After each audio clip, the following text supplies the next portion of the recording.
All right, how's it going, everybody? Back again. It's Borg. Welcome back to another Pick'ems video. I said I'd do them. It is week 3. I did them last week. I was 5-0, so on a hot streak right now. Let's see if we can keep that rolling into week 3. Got some banger games this week, actually. Oh, and for those who are wondering, I forgot to mention, I'm in Greece right now still. I'm on my last week of the trip. I'll be back around week 5. Week 4, I'll still be gone. I'll be flying back for week 4, so I won't be able to cast. But week 5, I'll be back. For those who are wondering, most of you probably don't care. But anyway, here we go. Week 3 pick'ems. First match, Core Overflow versus Oshino Core Flip. I think this will be a close game, but I think Core Overflow is going to be taking it 2-1. Nothing crazy here. I think it'll be a close game, but I don't think it'll be too crazy. I think Core Overflow are just a bit of a stronger team right now. Match 2, I believe we have the Sundubu Strikers taking on Orbits. I think this will be a lot closer than people might think. I think Sundubu's been looking really good right now, so I'm going to give them the edge, 2-1. But Orbits, I think, are a lot better than a lot of people, believe them to be right now. On a bit of a loss streak, they might be able to take this one. I'm going to give the edge to the boy 3Z Breezy in that Sundubu Strikers team, 2-1. Next, we have Demons Raw taking it 2-0 against Chatting. Still a Chatting hater. Not a hater, but I just don't think they can take on Demons Raw right now. Demons Raw are just looking ridiculously strong right now. That roster is just too insane. So, going to give them the edge 2-0. I could see them losing a game to Chatting, of course. We might get a little Inky Splash Zone. We might get a little Obscura Portal Madness. We might get some stupid thing that might happen. But Demons Raw should take that 2-0. Next, we got Goats Esports versus Winterfall. I think Winterfall now with Daft Goalie and Fiery as forward, I believe that's probably who they're going to be playing in this week. Are looking a lot stronger. I think they're looking pretty decent. I think Daft and Goalie with a little bit of kinks kind of to work out, but once he gets back to his former NASL Season 1 self, I think they definitely will be a pretty strong force to reckon with. I think Goat's not looking the greatest right now. Definitely not looking like how they, we thought they were going to look after after qualifiers. So, going to give the edge. I'll say 2-1 Winterfall. I could be 2-0 Winterfall as well. Either way, I think they're going to win. And then lastly, an absolute banger of a series, Finesse versus Sad Boys. It's going to be 2-1 Sad Boys, but I think Finesse have a real chance. I mean, Joker and Puffy are just looking ridiculous right now. They're looking insanely strong. Joker especially, just the literal Michael Jordan of solo queue, the LeBron James of solo queue, whatever you want to call him, but just looking absolutely amazing right now. So I think this is the match to look out for. I will be watching from here at probably 2 a.m. Can't miss that match, but yeah, there you go. There's my pick'ems. We'll see how right I am. Last week I was 5-0, like I said, so hopefully we can stay 5-0 here. And good luck, everybody. Watch the games, and good luck to the players. Have fun. Hello there, everybody, and welcome to Day 3 of the North American Strikers League. My name is Kavot, taking you through the action here today, and I am joined by the permanently tilted Daftgrass, who we were just talking about a little bit a moment ago. Daft, how you doing today, besides your camera being on a slight tilt? Yeah, I don't know. I sat here for like 5 minutes already. I've tried to fix it. I don't know what it is. I don't know if this desk is just like permanently like a little bit off. I got no clue. But look, I'm here. It's week 3. We're getting through it. Mystic joining us live from Inky's Splash Zone after being on a trip last weekend. How are the vibes over there on the beach? So I was actually up in Niagara Falls last week, and water was the falls were falling, and I think we're about to see some Inky Splash Zone action this week. I'm really excited to be back and playing. I was rooting for my team last week, but hey, I want to be in the action. Let's go Inkies! Yes, everyone's favorite map, right? We want to see that. Bug, you're joining us here as our guest this morning. It's morning for Omega Strikers players. How you doing today? Yes, it actually is morning for me in particular, but I'm feeling a little bit chatty today, and I think that I am excited to be here. So thank you for having me. That's right. Professor Chatting himself is in the house, and he's about ready to grade our other two analysts here on a little game we like to call Draft to Last. So we'll go ahead and get that underway. Of course, you all know the drill by this point. You see the order in which the strikers will be picking and the awakenings that they have already at this part. Daftgrass and Mystic are going to take this time now to study up what's going on. And in a moment, we'll start by basically performing a mock draft that happened here, where we'll ask each of them to draft on the behalf of one of these teams. And then Appabug will come in to judge who won this draft. You two doing all right? Or I'm ready. I'm you ready? studying. I'm looking. Yeah. I'm feeling it's interesting. I'll say that. We'll see what ends up coming through. I do believe this is probably the first one of these things we've done with Finney, which was the other reason why I wanted to throw this one in here. So you see that happen. Obviously, a little bit of a later game, and we are on Night Market. I'll say that out loud, Mystic, so that you Okay. you catch that. All right, you two ready? Yeah. I'm ready. Hit us All with right. I'll go ahead and reveal the Awakenings carousel. We're starting with Daftgrass. I need an awakening in 10 seconds. Ew. Damn. There's a lot of interesting stuff here. To be honest, for me, I would probably take Catalyst. Mystic, to you. it. Okay. So I'm here on Amy, and Gotta go faster. oh man, this is tough. I guess I'm gonna go Big Fish on Amy, and then Prime Time on Luna. Daft, to you. Yeah, give me the Super Surge here for Amy. And then on Finney, I would take.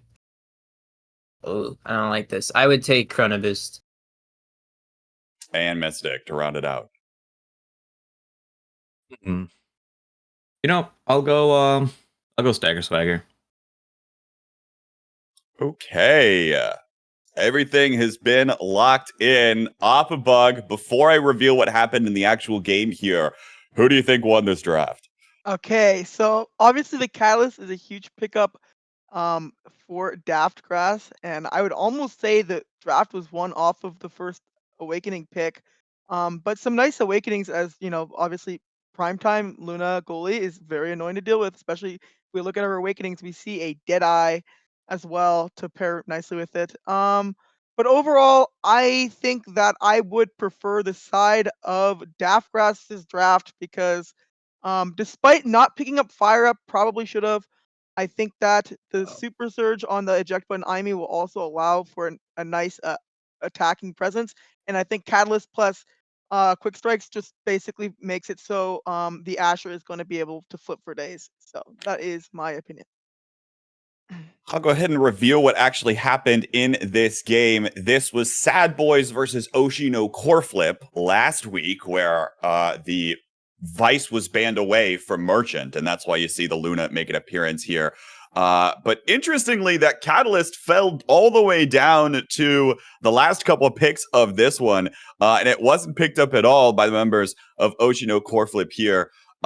Mystic, obviously, you valued the prime time still, but Kachi Koma picked that up here. What do you think about how the players handled this one? I think it's fine to take Big Fish on Asher. It's still like a BIS training, but it's like how much do we value the Catalyst? I think Daft is like in hindsight, I think the Catalyst would be better here. But with the Big Fish out of the way, I really like it on Imi, so I would have taken it there. Prime time on Luna. So I'm pretty happy with how I drafted here. What about you, Daft? Yeah, I think this draft is really difficult. There's a lot of high value awakenings that you don't really want to go to really anyone in this game.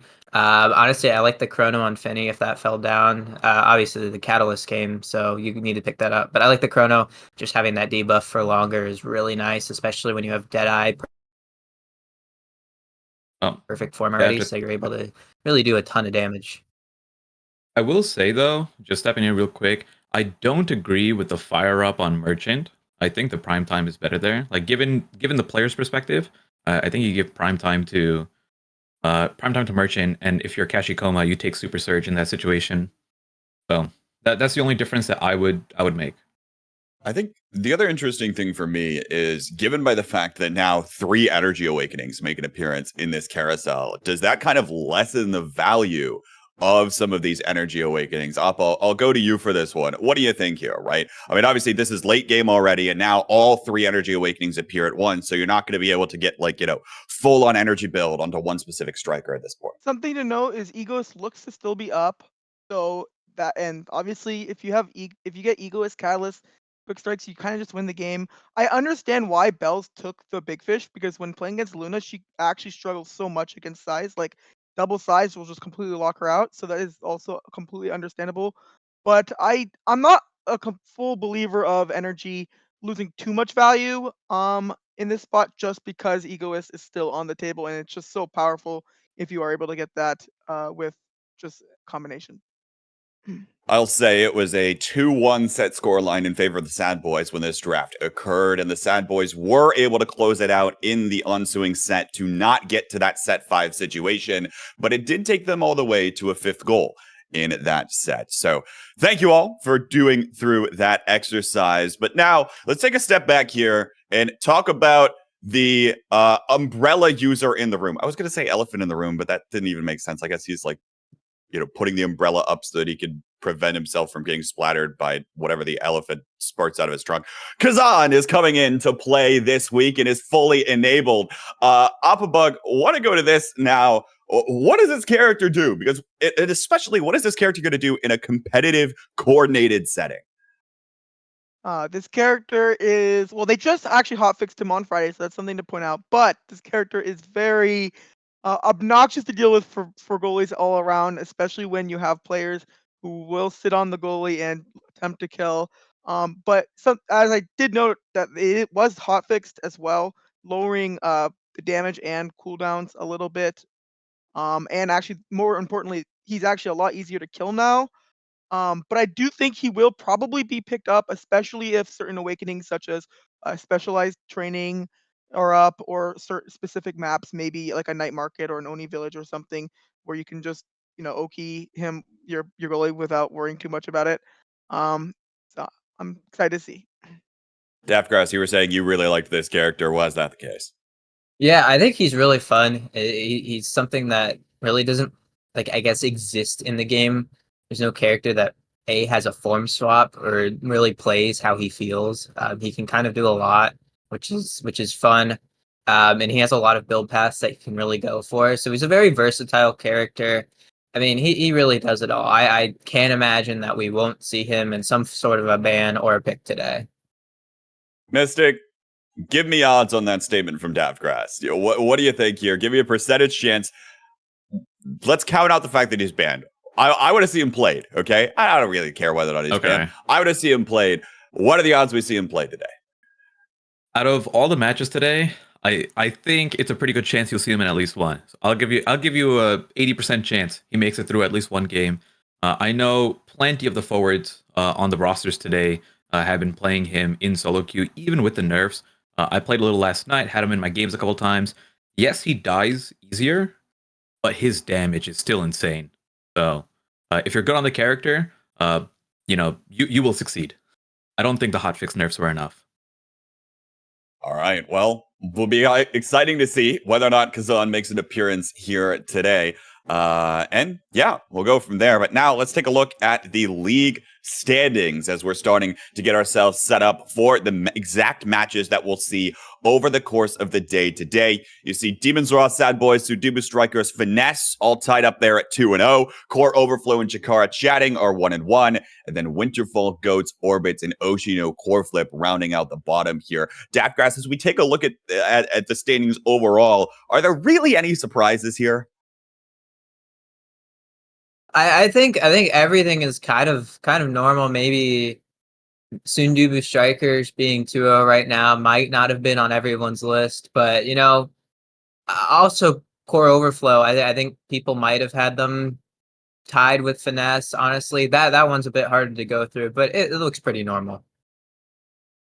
Feels to be the case overall, right? And I will say, Sudubu Strikers might be 2-0, but they've played what? Orbits and Winterfall so far. 2 teams there sitting towards the bottom of the standings. But speaking of those teams towards the bottom of the standings, I want to ask you all, what do you think is the team? It is week We're about to enter week 3.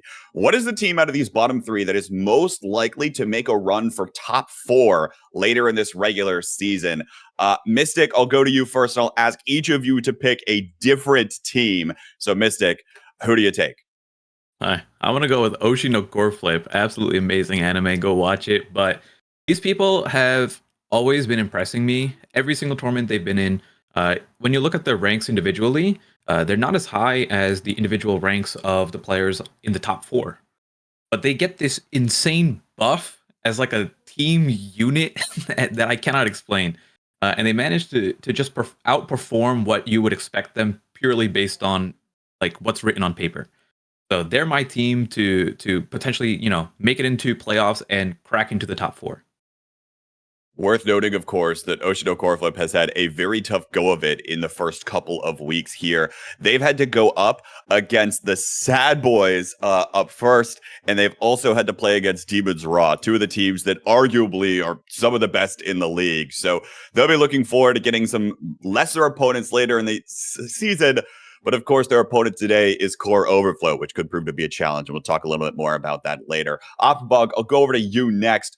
Who else do you take out of this list to make a run for top 4? Okay, I'm gonna have to believe in my Western brethrens in the Goats Esports roster. They did suffer a loss to Sundubu Strikers, and obviously Demons Raw as well. But with essentially a Palmy moving to a better area in the United States of America to get better ping to Central.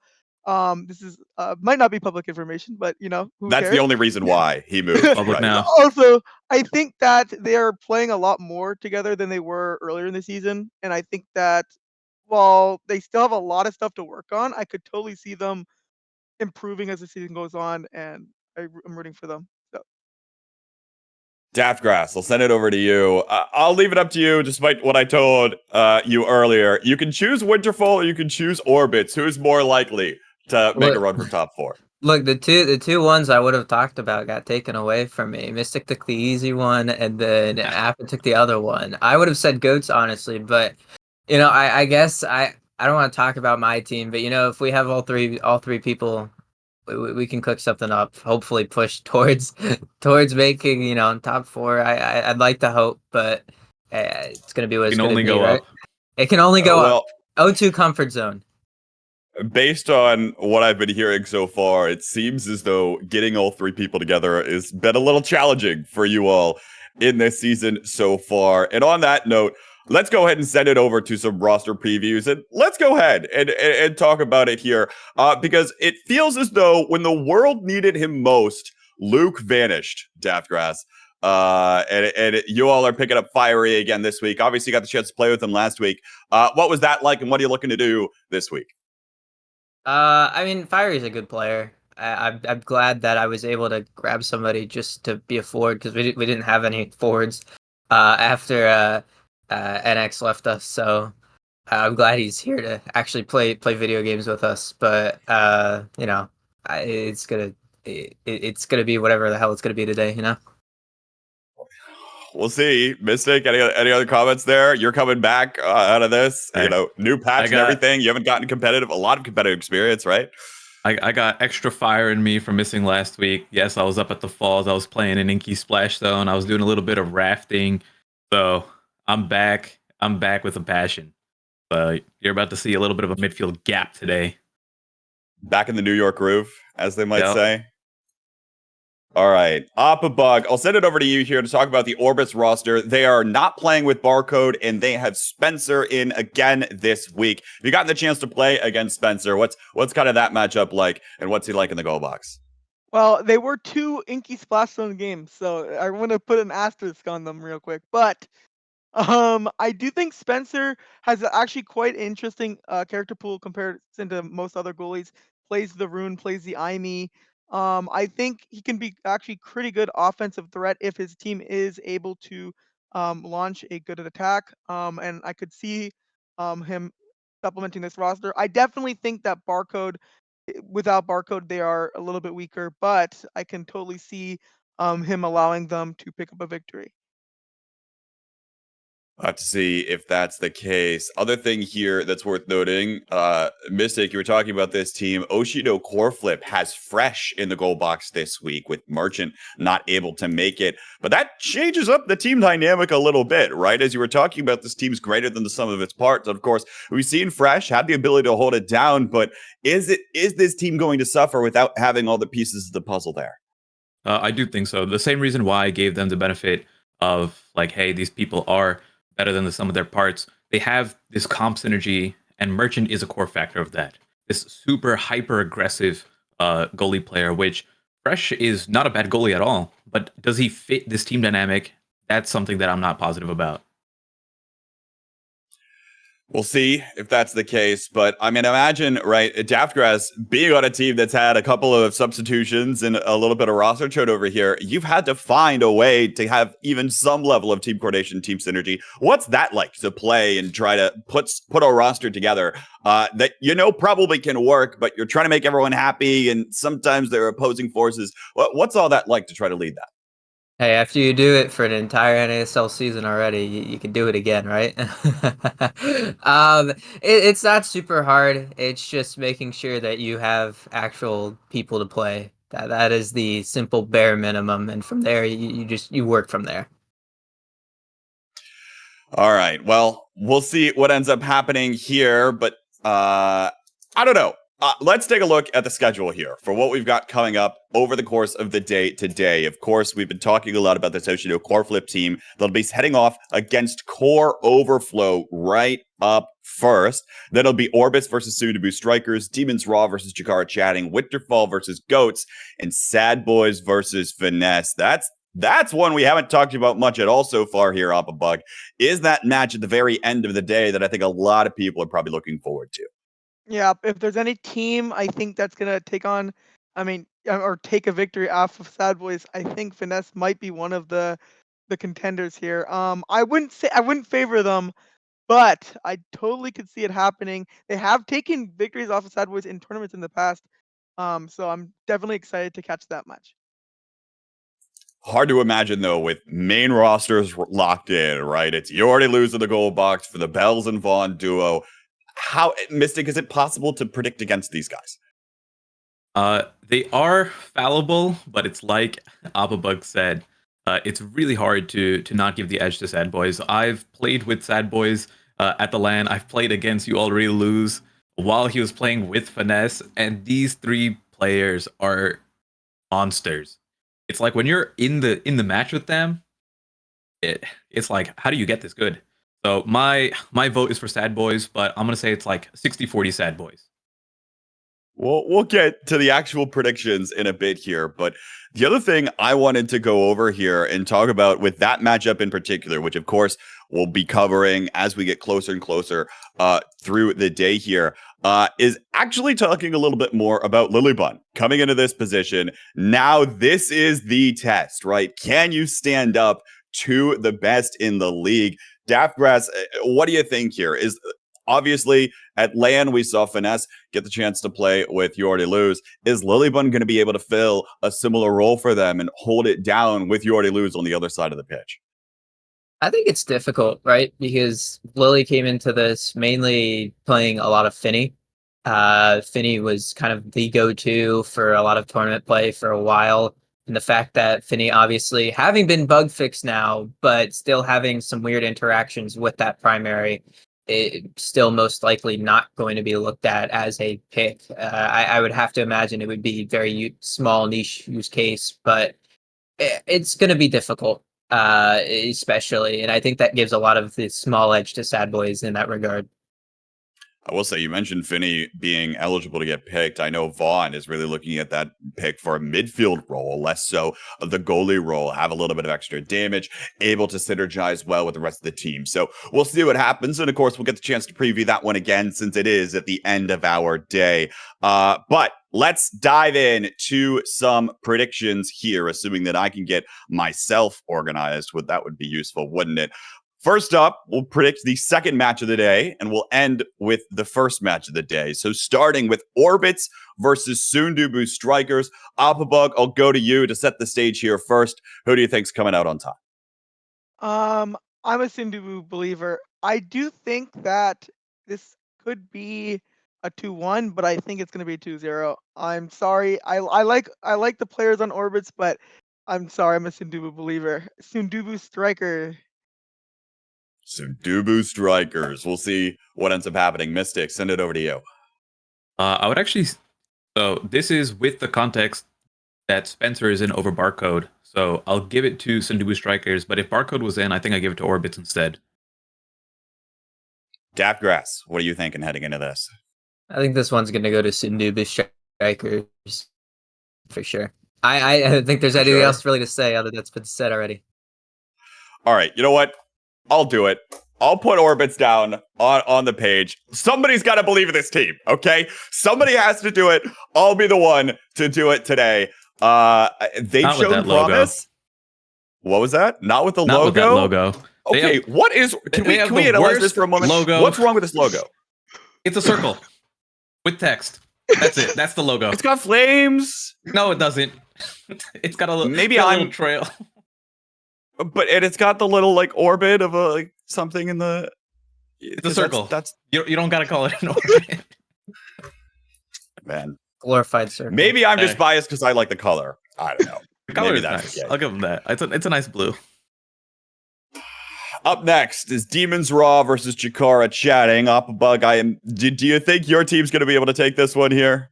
Yeah, 2-0. Chatting. Chatting. Get your chatting in the chat now. Daftgrass, what are you thinking here? This guy's gonna lose 2-0.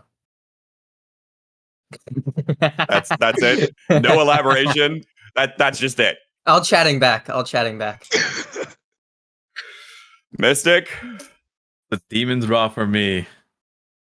not The sad. Boys, homies in as the it West. turns Sad boys Oh, winning. wait, hey, Sad you boys can leave that jump too. It's probably Demons Raw. I think the only case where this doesn't happen is Gumi gets Gumi can't hold for some reason, but Kaido with the computer buff, right, probably is going to be a force to be Okay. reckoned with. We'll see what happens there as that one happens as the second match of the day. Winterfall versus Goat Esports is up next. Daftgrass, send it over to you. How you feeling heading into this? I would like to imagine that we're gonna win. I feel like I would be being disingenuous if I said that this isn't a match that we shouldn't win. So I'm gonna give it to us. Mystic? Hey, Winterfall, Kings of the Niagara Falls, Inky Splash Zone Warriors, Obscura Teleporters. We will take it all. The Obscura Teleporters, which we have yet to see in a North American Strikers League match. Bug, I'll send it over to you. Are these two chatting or what? Look, this is a hard one. I'm gonna just be like the anti here and say goats, but I think this is gonna be a really close series. I think even with the substitutes, with Fiery coming in, I think Fiery's a really good forward. I think Daftgrass is actually probably better in the goalie position than he is in the forward position. Yep. So I think Whoa! that Whoa. so I think that actually they do have a chance, but I actually am a believer in the Goats Esports synergy. I think that this Winterfall team has a little lacking in the synergy because they are switching roles and switching players a lot. So I'm gonna give it to Goats 2-1 or something like that. I think this one's going to be a toss-up myself, and I am trying to figure out who I favor in it. You know what? I'm going to say Goats because I don't like Mystic's defense. Kings of Niagara Falls, like, what does that even mean? Okay, why should I care? That's what I'm saying. He missed the blue memo. Sad Boys He's just versus upset Finesse. about the Orbits logo. Maybe I am. That too. You can count that in as another strike. Sad Boys versus Finesse. Mystic, you've gotten the chance to play with the Sad Boys last weekend. Are they going to do it and take it in the forward duo rematch from LAN? Hey, they got it. Sad Boys has it. I love them both, but hard to say against. Daftgrass, I'll send it to you. Who do you think?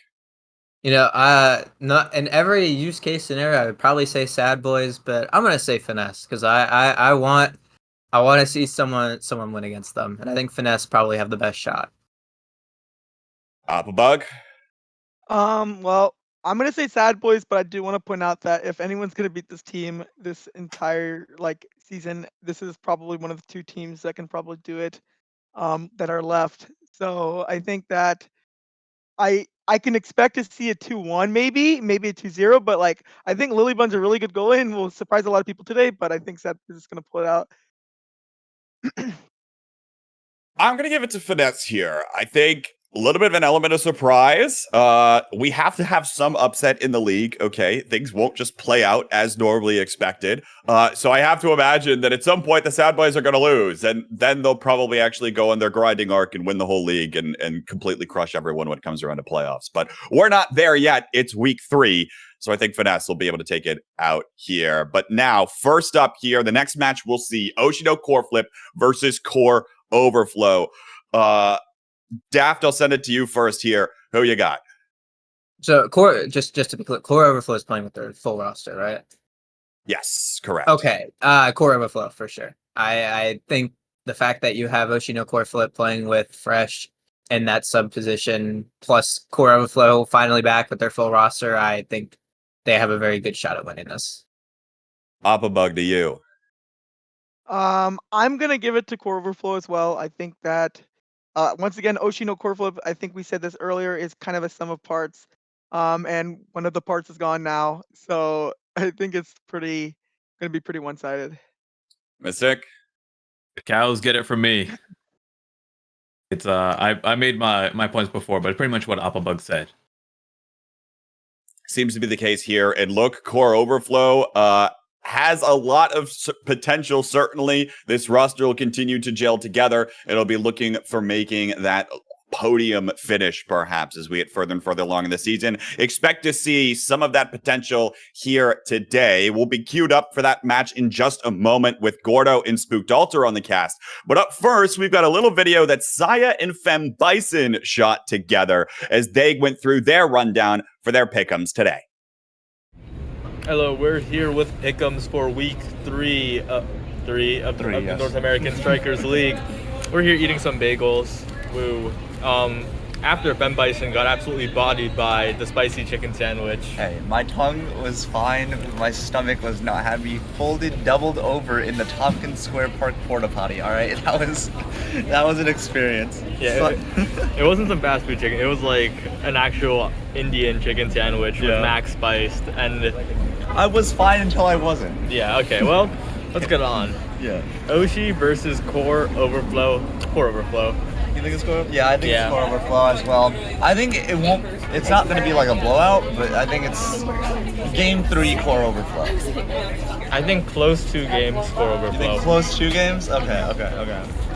Orbits versus Dubu. I gotta support the Soon Dubu Strikers. Yeah, I think it's Dubu. I think it's close 2 games Dubu for this one. Yeah, it's not gonna be a blowout. Yeah. Demons Raw and Chikara chatting. I think that's pretty close to even, but maybe slightly favors Demons Raw. I'm gonna go Chikara chatting. I'm a believer. They You're will a pick up a win here. This is true. Okay, I want to believe, so I'm gonna say Chikara chatting, but cognitively, I think it's Demons Raw like 60-40. I think cognitively, I think it's 70-30, but I believe in Chikara chatting. Okay. Winter versus Goats. Winterfell versus Goats. I mean, there is only one goat here, and it is Fudgy Waffle. This is true. This is so real. I do actually believe Fudgy could be the difference maker in Winterfell versus Goats. I mean, this matchup, big fan of both sides, Yeah. but only one team has Fudgy Waffles. Exactly. The one and only. Exactly. I think it's Goats for this one. And then Sad Boys versus Finesse. Finesse, I love you all, but I do think it is a Sad Boys victory. Yeah, I'm not ready to say that Finesse is the top team yet. Yeah. Not yet. Maybe in a little bit, but right now, the Sad Boys are the Sad Boys. We gotta put them up there. Exactly. I mean, what are you gonna do against literally probably the strongest roster to ever touch the game, quite frankly. I mean, Bottom Bells have had their fair share of second places. True, but now they have You Already Lose in the goal box, which just kind of solidifies their position, I feel like. So, Yeah, well, we won't drag it on for much longer. 2 minutes, 40 seconds or so. great forward content for a break. If you're on a break, follow BestieInSlot. All right, see ya.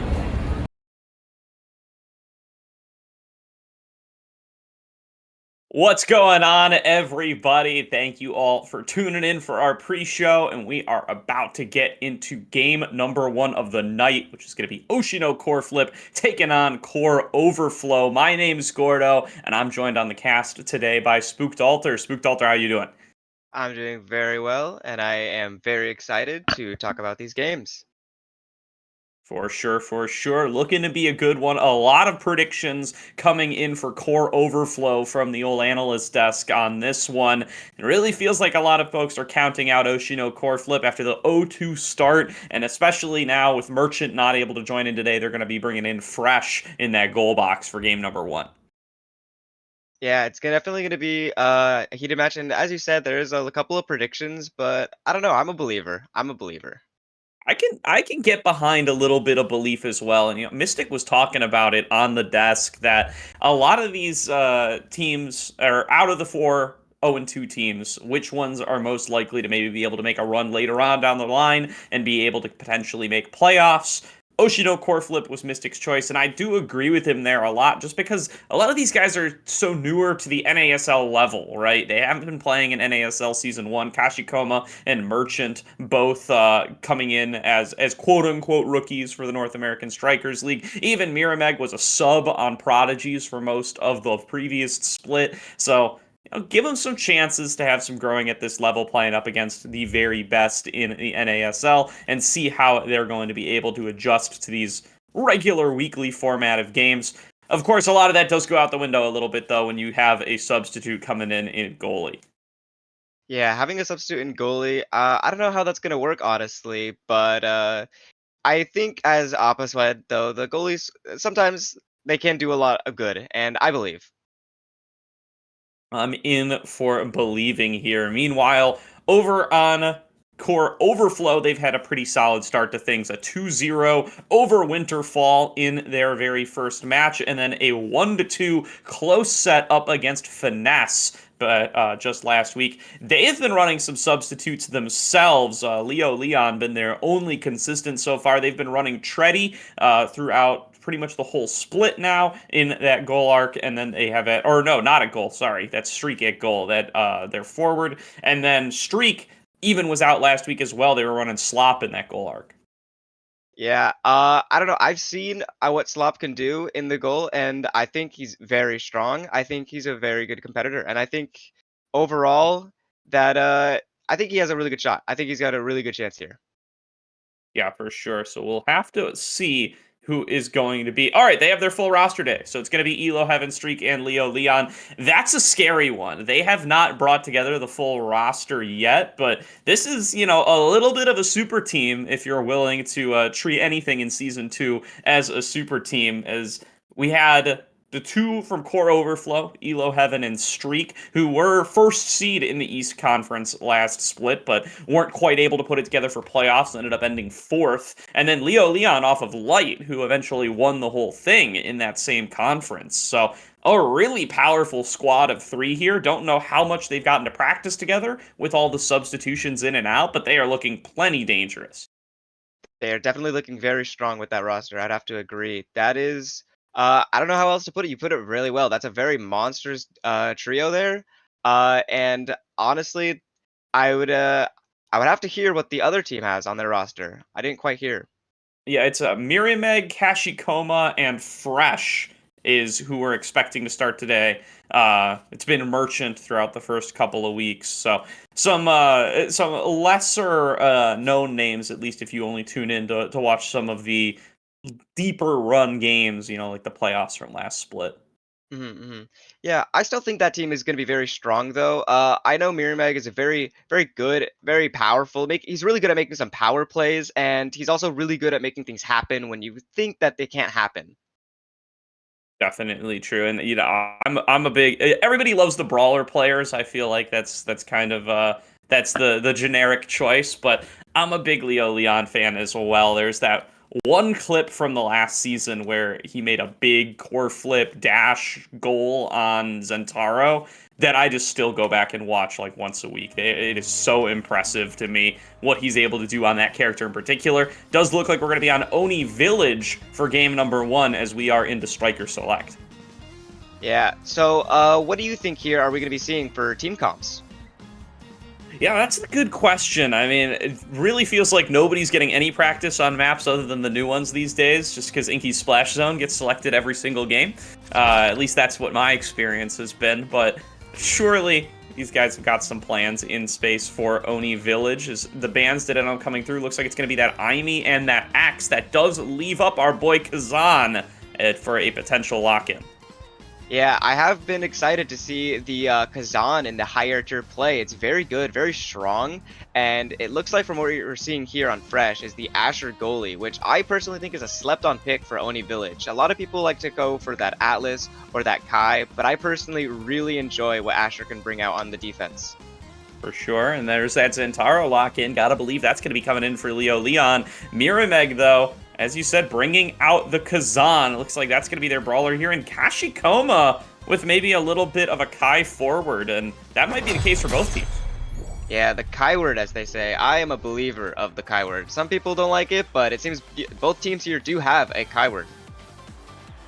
Gonna be the old Kai word v Kai word matchup as we are getting on to the field for game number 1. And let's see how well we're going to be able to keep track of these Kazan abilities, as he's got twice as many as your average striker, maybe even a little bit more than that if you count the combos with the dashes and the alternate basic strike when you are in that closed form. Already going to have found themselves one of those goal barriers and going to get the second as well, with Fresh playing up and aggressive early on.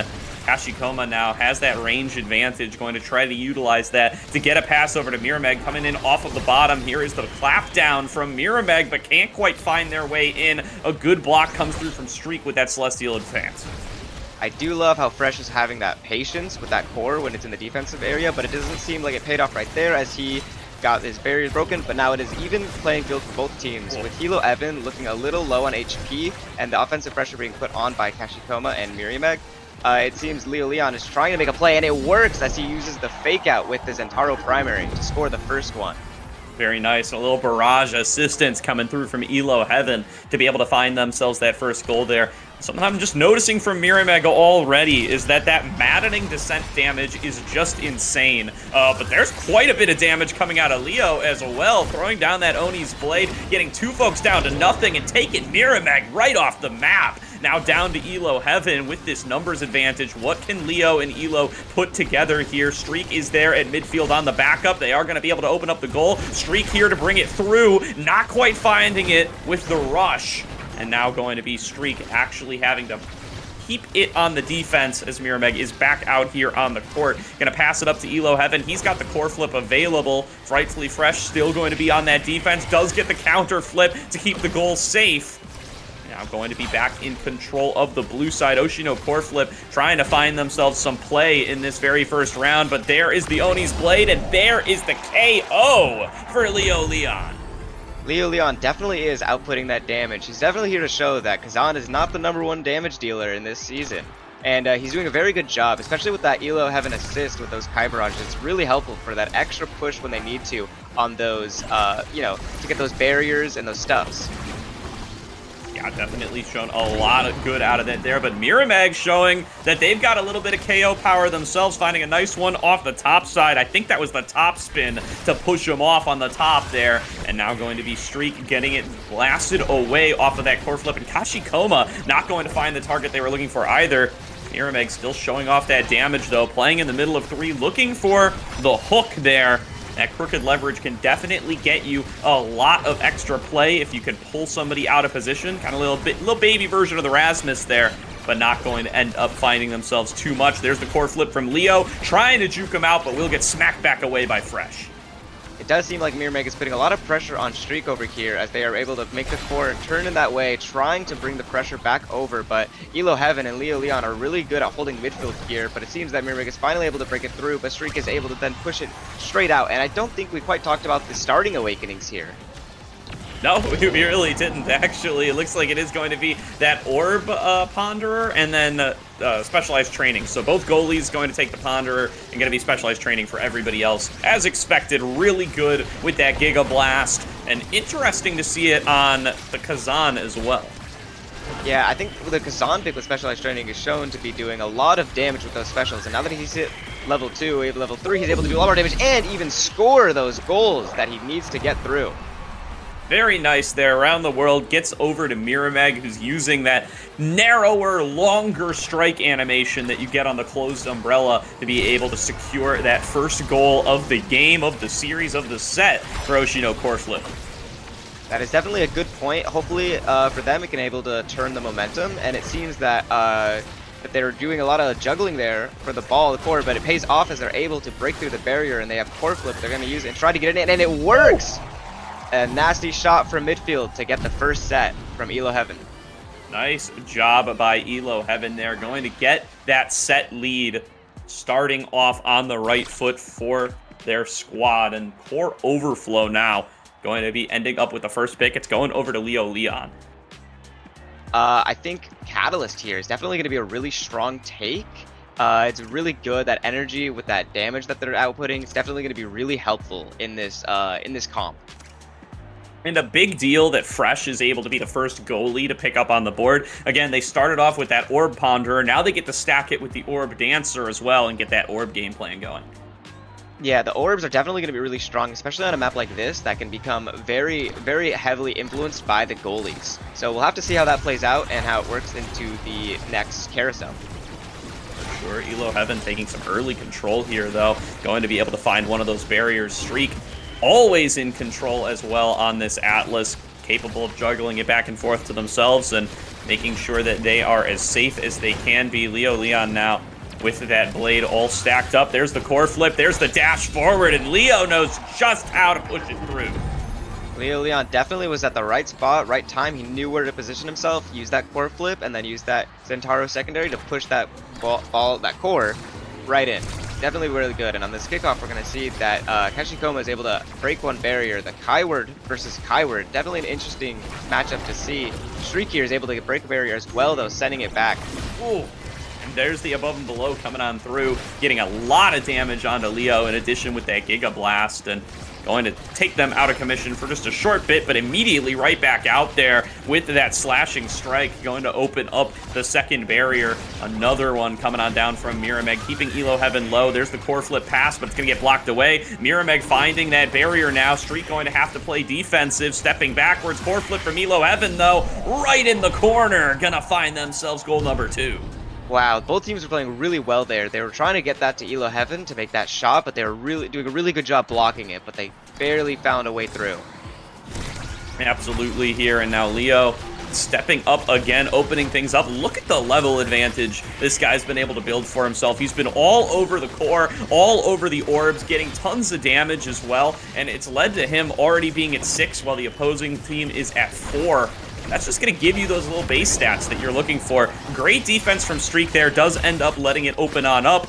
Now, what can they strike back with? Elo Heaven playing at midfield. Leo Leon right up in Fresh's face. And Kashikoma pushed back. Forced to play second goalie in the goal arc now. Knocked back away off of that core flip. Miramag now coming in to help out the team as well.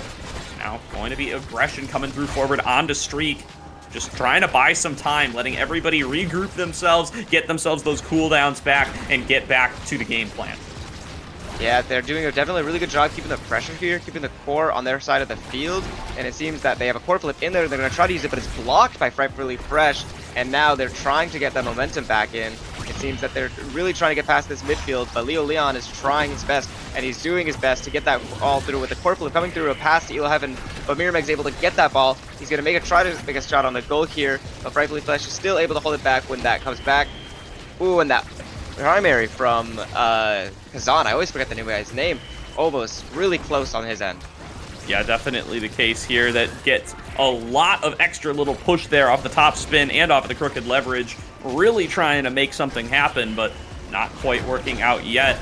Still, Frightfully Fresh been so effective on the defense on the top side. That's the power of the Asher goalie on this map. as you were bringing up. Really hard to find gaps through. They've been trying to just core flip it right in his face, and it's really not been enough. They've been able to keep up the defense regardless. Leo taking over now, dashing forward. Elo Heaven on the defense. Lots of damage coming through onto the Atlas, and it is going to be Streak forced to clear it back on out. Does manage to heal himself up with the special. Celestial Intervention will keep him standing. Elo Heaven trying to convert these strikes into barrages just to try to get it past, but Rightfully Fresh always ready on the defensive. Core flip back available for Leo now. Mirameg gonna get it pushed up on the top side and gonna chunk out a lot of Leo's HP as well. And that's going to have to call out the intervention from Streak just to make sure that Leo's not at risk of getting KO'd off the map. Mirameg now on the bottom side. This set is going for the distance here, or this round rather. Leo now up on the top side. Elo Heaven keeping forward with the barrage, gets knocked out, and Mirameg finds the shot in the bottom corner. Wow, Streak was doing a really good job holding that out, and especially with those Atlas ults to hold it and heal his team, heal himself and Leo Leon whenever they're doing lots of damage to them very well, and the Asher was holding out super well, and it seems we can see right here on the kickoff that both teams are trying to keep it on midfield, but Elo Heaven's able to barely scoop that one out, and now that they're trying to push for the goalie, can he do it? He's trying, and Streak is right there on midfield to help, but the core flip comes out, and they're able to get a barrier, and the Kai Barrage is able to get the second barrier from Kashikoma, and now can they hold this last barrier? That's going to be the question, as the pressure on the Atlas is intense there. Can't manage to keep the goal arcs up, but it doesn't even matter. Elo Heaven, he gets it opened up and can push it right past Rightfully Fresh with another clean barrage. That's a 2-0 set score in favor of Core Overflow. Wow, both Kaiwords up at the top of this carousel. I honestly am a huge fan of the Kaiword, and so far I've seen some great performances from both, and it seems that Orb Replicator is going to be on the table. I'm very curious on who's going to end up taking that. Yeah, I mean, you want it on the Asher, but you have to deny it, right? All right, Streak is going to take it. Going to make sure that all of those delicious buffs don't get shared with the entirety of the Oshino Core Flip squad. That could have been the recipe for the comeback, I gotta say. Yeah, it really could have. The Orb Replicator comeback is definitely a really strong tool to be used. It can be very, very game-changing. Yeah, it does mean you might have wanted the Castellast or something on the Atlas, though. I mean, you kind of have to deny yourself a little bit of power just to be able to get that denial. And now Streak going to have his shorter existing structures to just try to play on the defense, and immediately going to end up losing both of those goal barriers. Elo Heaven, though, right back onto the play with the barrage, going to be able to knock into that last goal barrier, or that first one, rather. So now it's all going to be up to Leo to try to carry it through the rest of the way. Already on the defense is Streak, and already pushed to low HP is Elo Heaven. It's all in Leo's hands now off the bottom side, has the core flip available, dashing forward, but Rightfully Fresh, again on that defense, finds the corner angle, though, and does manage to open up the goal. Now, as long as Streak can keep it alive, we'll be good to go. There's going to be the core flip across the map, goes in for the shot, and Leo sneaks it into the bottom corner. What a sneaky shot from Leo, who definitely seems to have a pretty good level advantage over everybody here. It might seem like just one, but it is definitely a lot more than what is. It's definitely a lot to keep in, and the Kaiwords over there barraging for the goal, and it seems that Elo Heaven's able to sneak it through, and Leo Leon's right there to make sure that goal barrier is secured, and the core flip comes out from Mirameg, and the Kai barrage assist to make sure that goal gets through, and Elo Heaven's able to save it with his core flip on his end, and it looks like we're going to see Leo Leon's core flip is going to be blocked by that very strong Asher on this map. And the emote coming out. Definitely a surprise. Yeah, just gotta get those emotes in there when you have the opportunity. One goal barrier down a piece now, as both goalies are going to play intensely towards that top side. As though I say that, though, Rightfully Fresh actually up at midfield, looking to get as aggressive as they can. Willing to give up maybe a little bit of vulnerability there, trusting that the speed routes on the side will get them back to safety if they need it. The aggression still coming through from Mirameg, trying to keep Streak on his toes and threaten those KOs when the opportunity presents itself. There it gets fired in from midfield and actually finds its way out of the barrier, while Rightfully Fresh is distracted with Leo. And now down off the bottom, here's the follow-up core flip going on through, saved by Fresh, but Leo's not letting up yet, gets cleared out onto the bottom, and Kashikoma ready to take it back onto the right. Yeah, it definitely seems like Leo Leon really wants this goal, but Rightfully Fresh even more so doesn't want to get in, but unfortunately it's going to sneak through from Elo Heaven, who he was not having to deal with for most of Leo Leon being in his face. But he is able to get that really nice shot from midfield once again. and we're on game point now. It's going to be a tough comeback road here for the side of Oshino Core Flip if they want to try to find it here, Alter, as they're going to push it in on the bottom, already opening up the goal, looking to have all the makings of a clean sweep here coming through from Core Overflow. Mirameg, though, with some alone time in the goal arc, going to be able to open up one of those barriers. Leo Leon low on HP, Elo Heaven going to be stepping out, Streak respawns, there's going to be the flip, there's Elo Heaven, blocked away by Frightfully Fresh, but you can't guard both sides at once, and that's a game win for Core Overflow.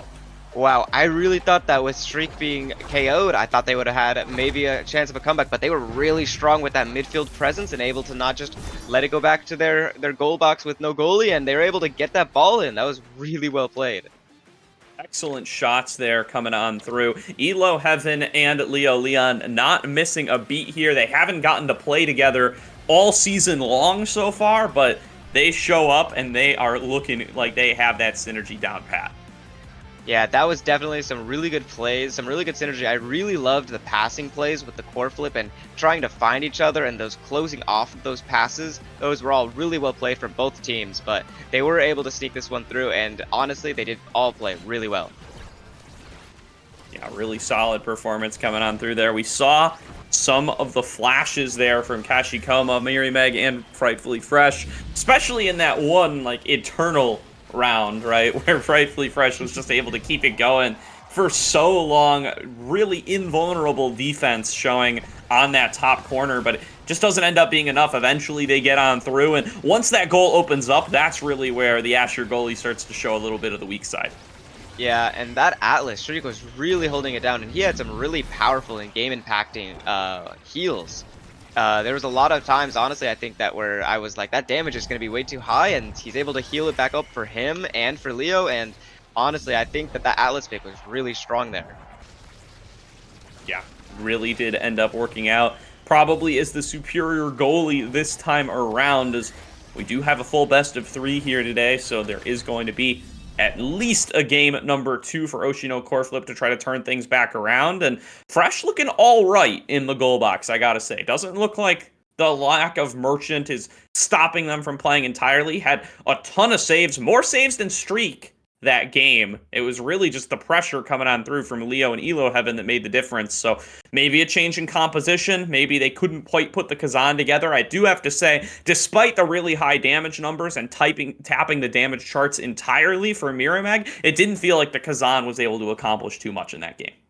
No, it definitely feels like the Streak was able to shut down the Kazan with all the healing and the buffering with his ability to not let him connect those damages that he needed to connect to get that out there. But on a map like, you know, the one we're about to be on, which is Atlas Lab, with that extra black hole damage, maybe they can able to make something happen with this play. Eventually, let's see what the switch up is here now that we do find ourselves on Atlas's Lab. Feels like a little less likely to see the Asher goalie here, but I've been surprised before. Hovering these bans, it does look like a potential Era ban going to be the move here from Oshino Core Flip, and it's going to be Era and Aimi. Aimi ban, that does make sense. This map is very strong for Aimi. I'm definitely curious that if, yes, Fresh is bringing out the Rasmus goalie. I do really love Rasmus as a Rasmus main, and I really love what he can do in the goal box, and I can't wait to see it. I love the off-meta picks. Yeah, the Aimi ban also almost certainly directed at Kashikoma. They will lock that one in every chance they get if it is available. The Ashers, though, reappearing, but this time not in the goal arc. It is going to be Mirameg locking that in here for the side of Oshino Core Flip, and I assume it's going to be Leo's Asher on the side of Core Overflow, as the Atlas is already locked in for Streak. Yes, that makes a lot of sense here, and if Streak is going to be on that Atlas, then it is another game of Kai forward. All and right. It doesn't look like it's going to be a Chrono and Orb Dancer start, which definitely means it makes sense for these picks, and definitely going to be a lot of speed going around. Yeah, interesting that Leo also goes for the Orb Dancer, not valuing the Chrono, maybe doesn't want to be dashing that much further. Hard to call, but a really early KO found for Oshino Core Flip, but they are losing at least one goal barrier for it, potentially 2, as Leo up and playing aggressive with that barrier beam. Now going to get pushed back away. Elo Heaven now back onto the field. And the defense does hold strong despite the numbers disadvantage. They don't lose anything, and they've successfully opened up the goal here up against Frightfully Fresh. What can Elo, Heaven, and Leo put together here? The pressure from Mirameg, though, is substantial. They do manage to open up one of them. What can they do with the second streak? Continuing with the Astral Projection, pushing it back away. There's a breakaway from Elo, Heaven, and he pushes it in with the Giga Blast.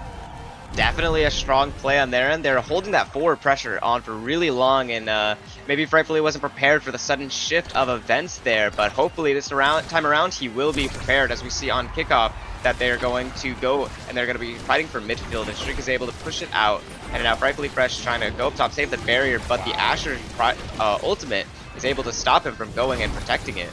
Yeah, And oh, go ahead. Sorry, you can go ahead. Yeah, I was going to say, what a great counterplay there from the pendulum swing on that barrage, really managing to push things away from Elo Heaven as the flip coming on through there from Streak. There's going to be the counter flip from Kashikoma, and another goal found by the Lizard. Kashikoma takes it to 1-1. Yes, I love seeing the Drekar pick as a Drekar main. I'm a Rasmus fan, but a Drekar main, and I do love what they have on this team. So I may be a little biased, but I am hoping for the Drekar going off on this round. As we can see here so far, he is fighting for midfield, but Leo Leon is able to get that barrier down, and now Elo Heaven is trying to feed it to him, but Mirameg is able to juggle it all the way to their barrier. But it does seem like the momentum is able to be turned back around, but the Atlas ultimate is able to get both barriers at an unsuspected turn. Definitely, but Leo immediately striking back, going to find that KO, dashing forward. Nice block away from Frightfully Fresh, though, going to deny that breakthrough and gonna get set up for a score for Mirameg as well. A 2-1 lead, the first lead Oshino Core Flip has had all series. Wow, what a crazy place from both sides here. This is definitely more of a intense match than the last time. It seems that they are ready this time around, and they definitely don't want it to be a 2-0 series. Yeah, still very early in this game number 2, but showing a lot more life here is Oshino Core Flip. Elo Heaven forced to play a little bit of assist defense here. Another nice Giga Blast, though, going to push them back. And Streak with the Astral Projection again, keeping things away from the last remaining barrier. Nice find there by Elo Heaven to open things up. And Streak now coming out to midfield to support the rest of the team. Elo Heaven taking it down towards the bottom side, firing out the barrage, getting ready to set up for Leo, who does have that core flip available, but hasn't been able to get his hands on it in a while. This Asher move speed affected him a little bit, not quite as mobile as some of the rest of the squad. Nice pull away from Frightfully Fresh, setting up for Mirameg, pushed away by the Astral Projection, but it's going to cost Streak his life. And Mirameg now, core flip in the face, taking the set, 3-1. Wow, what an intense game. That kill on goalie definitely huge, and this time they definitely took advantage of it and made their power play go through. Definitely very good, and I'm very excited to see what this carousel has to offer, as Extra Special, I think, is a very strong pick for this map, especially with Kai's and with the Ashers around. Yeah, definitely a lot of good stuff available in this one. It is going to be that happy star taken right off the bat, though, for the side of this Asher. Yeah, and it seems that they're also, the Kai is getting specialized training, which can definitely find a lot of kills on the sides, which is where you have to be to defend the barriers on this map. So it'll be interesting to see if he can get some kills on potentially the goalie or any other forwards helping defend that goal. And Streak goes for the prize fighter over the cast to last, so going to be looking for a little bit of additional power there, or just not valuing the duration. Is going to just be a little bit of a boost for Frightfully Fresh on the Timeless Creator, making sure that they're going to be able to keep on out their Death Touch long and well. Yeah, I mean, he made one really good play with it, and if you can keep making moves like that, then the longer duration definitely does make sense. On up to Elo Heaven now. One goal barrier down a piece. The Drekar off the map. Mirameg now taken into stagger, and they're just stepping up looking for the goal right now. Streak up and aggressive. Here comes that path splitter out of Leo Leon, looking to split the path and buy some space. Double KOs, one for each side. Elo Heaven looking for the goal, can't find it. Off the center, Streak passes it back up to Elo, bouncing it to himself, goes for the shot, blocked away by Fresh, and Elo Heaven is just going to keep cycling that now as the respawns end up coming through. Leo now up and aggressive, dashing forward into Leo's hands again. Elo Heaven there for support, gets the rebound, sets up for the shot, and the goal for Core Overflow. what an intense rally that was. Frightfully Fresh was really doing a good job of getting that core out, and he just got core flip, but they did pass it too far up for him because he cannot defend both sides, as you previously said in the other one. And it seems right here that they're trying their best to get them, both of them, but they're able to get one. And now it seems that Kashikoma is trying to get it off Elo Heaven's hands, but it does seem that he's able to try and get it to Leo Leon's head. The core flip comes out from Fresh, and now we're going to see that Kashikoma is back on control of the ball, but Elo Heaven is able to take it up top, and it seems that Kashikoma is definitely seeing a lot of damage here, and that core flip almost takes him out, but that black hole also makes them really low on both sides here, and that amazing Death's Touch to get the ball out. But it does seem that they are able to get that barrier down. Anyways, and Leo Leon with the core flip in the goal is going to lead to it going in. Beautiful stuff there from Leo. Finding the core flip right in the goal and just knocking it towards the side where Fresh isn't. No good answers left for the Rasmus at that point, and they do end up with a 2-0 lead in this set. Trying to prove that that first set was a little bit more fluky and that they have what it takes to be able to take this series in a clean 2-0 fashion. Nice opening up here, though, found by Mirameg. Gets the second. Now looking for the goal. The core flip in the face from Kashikoma. And a 14-second round. Oshino core flip are looking to come back. That core flip into the lock and load Drakkar shotgun, definitely very powerful if you get too close, but it's really hard to play far back too, so it's very a question that you don't have a lot of answers for, and you have to do it really quickly, as we're going to see here. And now, as we're going into this round, it does seem that they're doing a lot of damage to Mirameg. They're trying to keep him out of gameplay, with Elo and Leo Leon able to push forward toward the barriers, but they're able to keep both of them, with Mirameg now back into it, dribbling and able to get one barrier out. Now, does seem that the momentum is trying to be switched by their ends, but Mirameg being that close with core flip, but he's not quite able to get it out, with Leo Leon being able to force both barriers down here. And now it seems that they're trying their best to get that last one, but around the black hole, they're using the black hole to dribble it back to Leo Leon, and they're able to barely squeak it through to him. Will they be able to make the play off of it, though?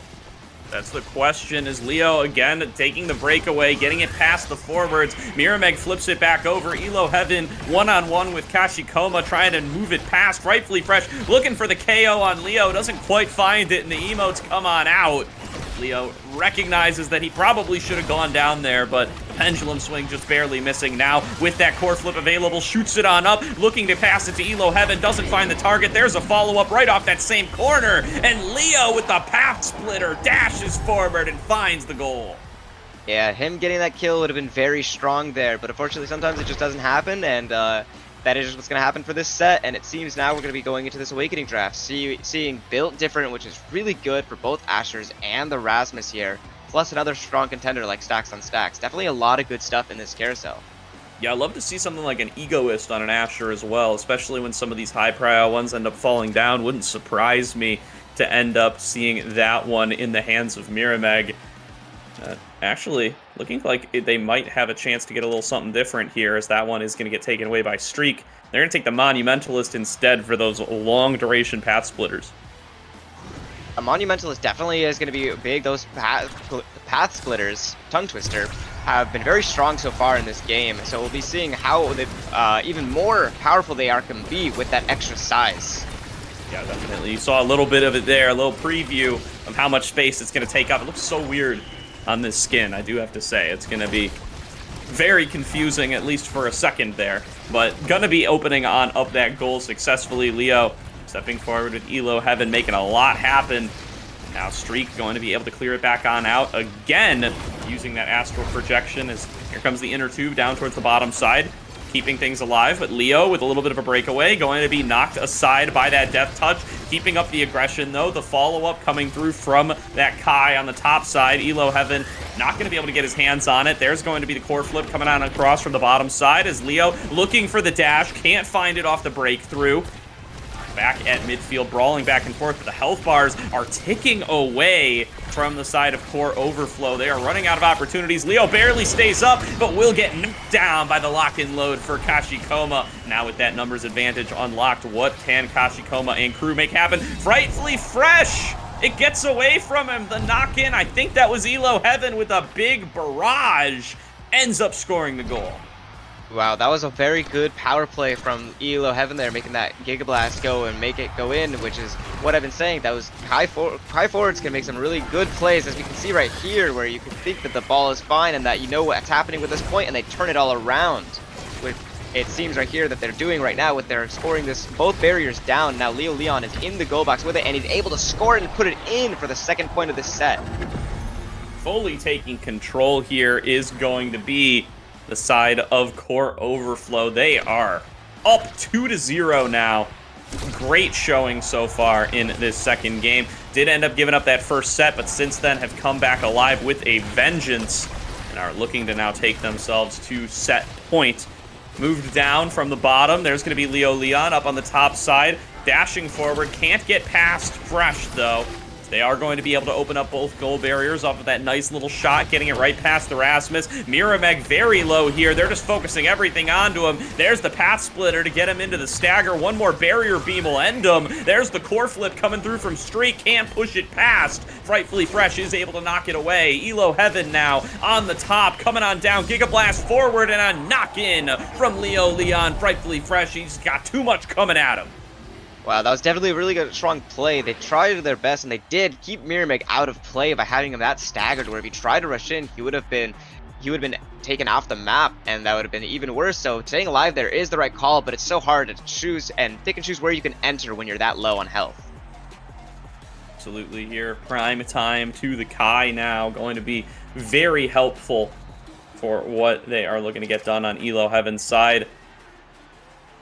Yeah, prime time on that Kai is definitely really strong. Those barrages are really good, and so if you just have another set of them, what you can do. But it does seem that Mirameg now has Stagger Swagger to counteract how much damage he's been taking. So maybe they can make a turnaround with that Awakening.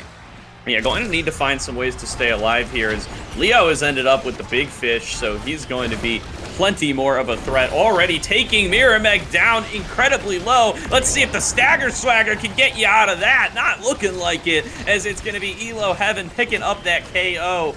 The squad comes together and takes one off the map for Core Overflow. As Elo Heaven now looking for the follow-up. There's going to be Streak coming up towards midfield to be able to provide that support, heal everybody back up. The goal's opened up, the core flip comes through, and Leo Leon finishes what he started.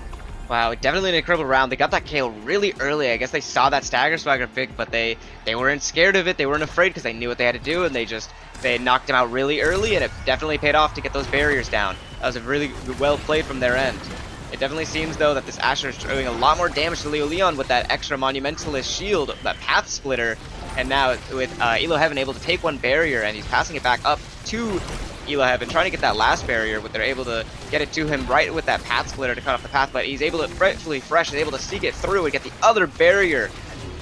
And now it does seem that Elo Heaven back has control of the ball again, with Leo Leon trying to get in between it, and they're trying to do a little bit more damage to Mirameg, but with that Stagger Swagger, he's able to get back up, and he's moving a little bit faster when he's that low, so he's able to get through a lot better. With Frightfully Fresh now once again able to get the ball out, and they're definitely all of them fighting for midfield. A lot of abilities coming through here, hard to say what's happening, but it does seem a nice core flip from Streak is able to get the last barrier down. Now, it does seem that they're trying to get around it, but Path Splitter misses, unfortunately, and does seem Mirameg is close with Corporal, but not quite enough, just out of his range to get through. But now he has it, and he's going to use it, and they're going to block it with a barrage. Nicely played there, and Leo, with all this size he's been able to build up, it's impossible to miss the core. I mean, you just stand anywhere, you swing that strike out there, you're going to hit something. And the same is true for that barrier beam, making so much happen on this map now that he's gotten those double size increases. And there's going to be the core flip coming through from Streak, just trying to slow things down for a moment as they are in overtime. It does help to be able to get those cooldowns back while the core is moving so quickly. Leo Leon playing in that goalie role for a moment there. Now they're going to be able to swap back. They're going to find a KO at the same time. Core flip has to be used by Fresh just to save that goal, but now there's two members up in his face, and he doesn't have the backup. It's a 2-0 set now, going over to Core Overflow. Wow, as you said, it is a 2-0 set. They're going to have to play with little to no mistakes in order to bring this one back. Definitely a close one, but they were able to bring out one set, so hopefully if they haven't snowballed too powerfully, they'll be able to get this last one if they can make no mistakes, as said previously. Now, looking for a clean close out to this game and this series. Core Overflow looking dominant in this game number 2, looking dominant in game number 1, looking dominant in the series.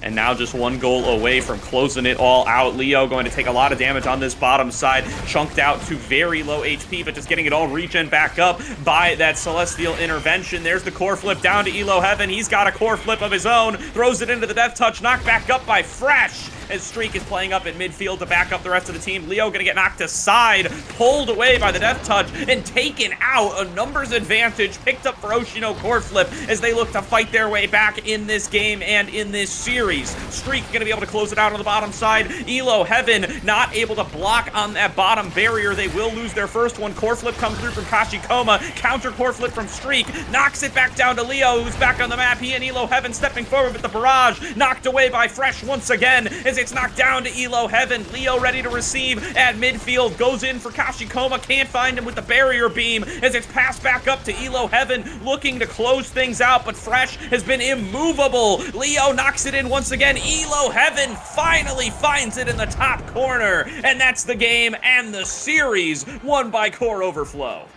Wow, frightfully fresh and all around, they definitely did. Oshida Corp tried to hold that in for that last goal. They really were trying to fit, but both teams really wanted it really badly, and it does seem that Streak was able to hold that barrier down a little bit longer. They were able to hold that barrier down. It does seem that that got the best of them in that last round.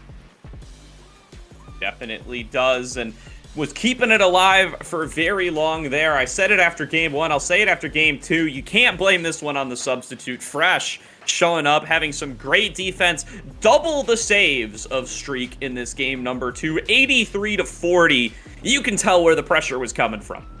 Yeah, there's definitely a lot of pressure on that one, and that was definitely a closer game than the first one. They played really well. Both teams did very good. I think the Asher picks were definitely strong on that map. I think Elo Heaven on that Kyword is really strong, and he definitely shows that Kyword is a optional and very good pick, unlike some other people would say, because I am a believer of the Kyword, and I personally love seeing Elo Heaven rock it. Yeah, it looked really good on it in both of these games, really, was just able to keep up the pressure. It pairs so well with, I feel like Leo is, as with most brawler players, just wants to be up in the goal arc. He wants to be in folks' faces. He wants to be looking for those KOs. And having all of the range that something like a Kai forward brings to the table, being able to just sit in the middle of the map, throw out barrages, it works out very nicely with that kind of play style. Really lets you navigate that core back over to your ally continuously, and lets you supplant them with a little bit of additional damage from a big Giga Blast here and there as well. Yeah, the damage there on Kyword is definitely a lot more than I've seen before. It definitely surprised me with how much he's able to output.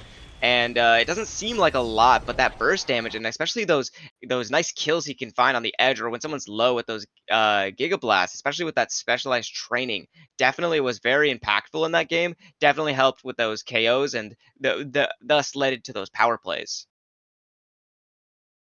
Absolutely here, and really just being at that numbers disadvantage, always so hard to play with, and quite a few KOs there found by, really it was Elo Heaven who ends up with the last hit on most of them, 5 KOs to Leo Leon's 1, but you know the damage and the knockback was frequently coming through from Leo to make sure that they were going to be able to secure those. So off the back of that win, Core Overflow now going to move up to 2-1, fighting up with some of the big boys here and looking to lock themselves down a playoff spot based on their current positioning.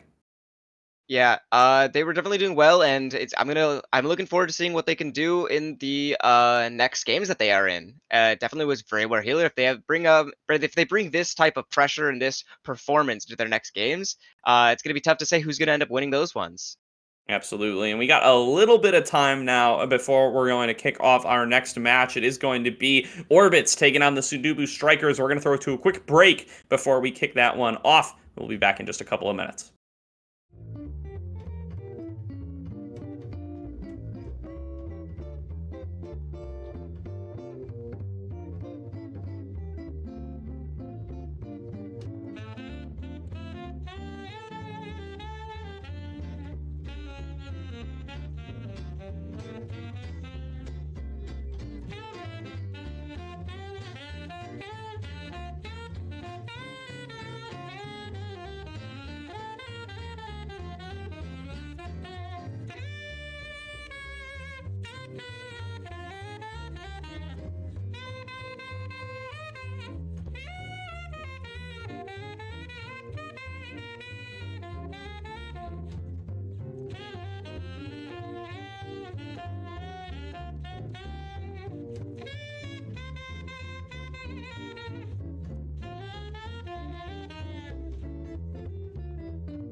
Sundubu believer. I do think that this could be a 2-1, but I think it's going to be a 2-0. I'm sorry. I like the players on Orbits, but I'm sorry. I'm a Sundubu believer.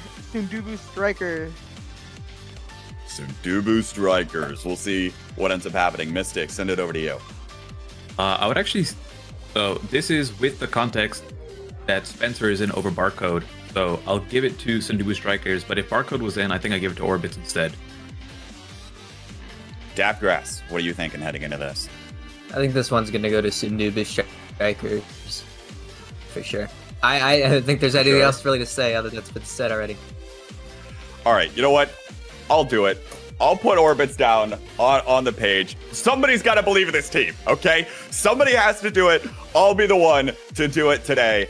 They've Not with shown that logo. promise. What was that? Not with the Not logo? with that logo. They Okay, have- what is... Can we analyze this worst for a moment? logo. What's wrong with this logo? It's a circle with text. That's it. That's the logo. It's got flames. No, it doesn't. It's got a little. Maybe it's got a I'm- little trail. But it's got the little, like, orbit of a, like, something in the... It's a circle. That's You don't gotta call it an orbit. man. Glorified circle. Maybe I'm just Hey. biased because I like the color. I don't know. The color Maybe is that's nice. the case. I'll give them that. It's a nice blue.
Welcome back, everybody, to the North American Strikers League, where we are about to get into our second match of the day. Orbits taking on the Sundubu Strikers.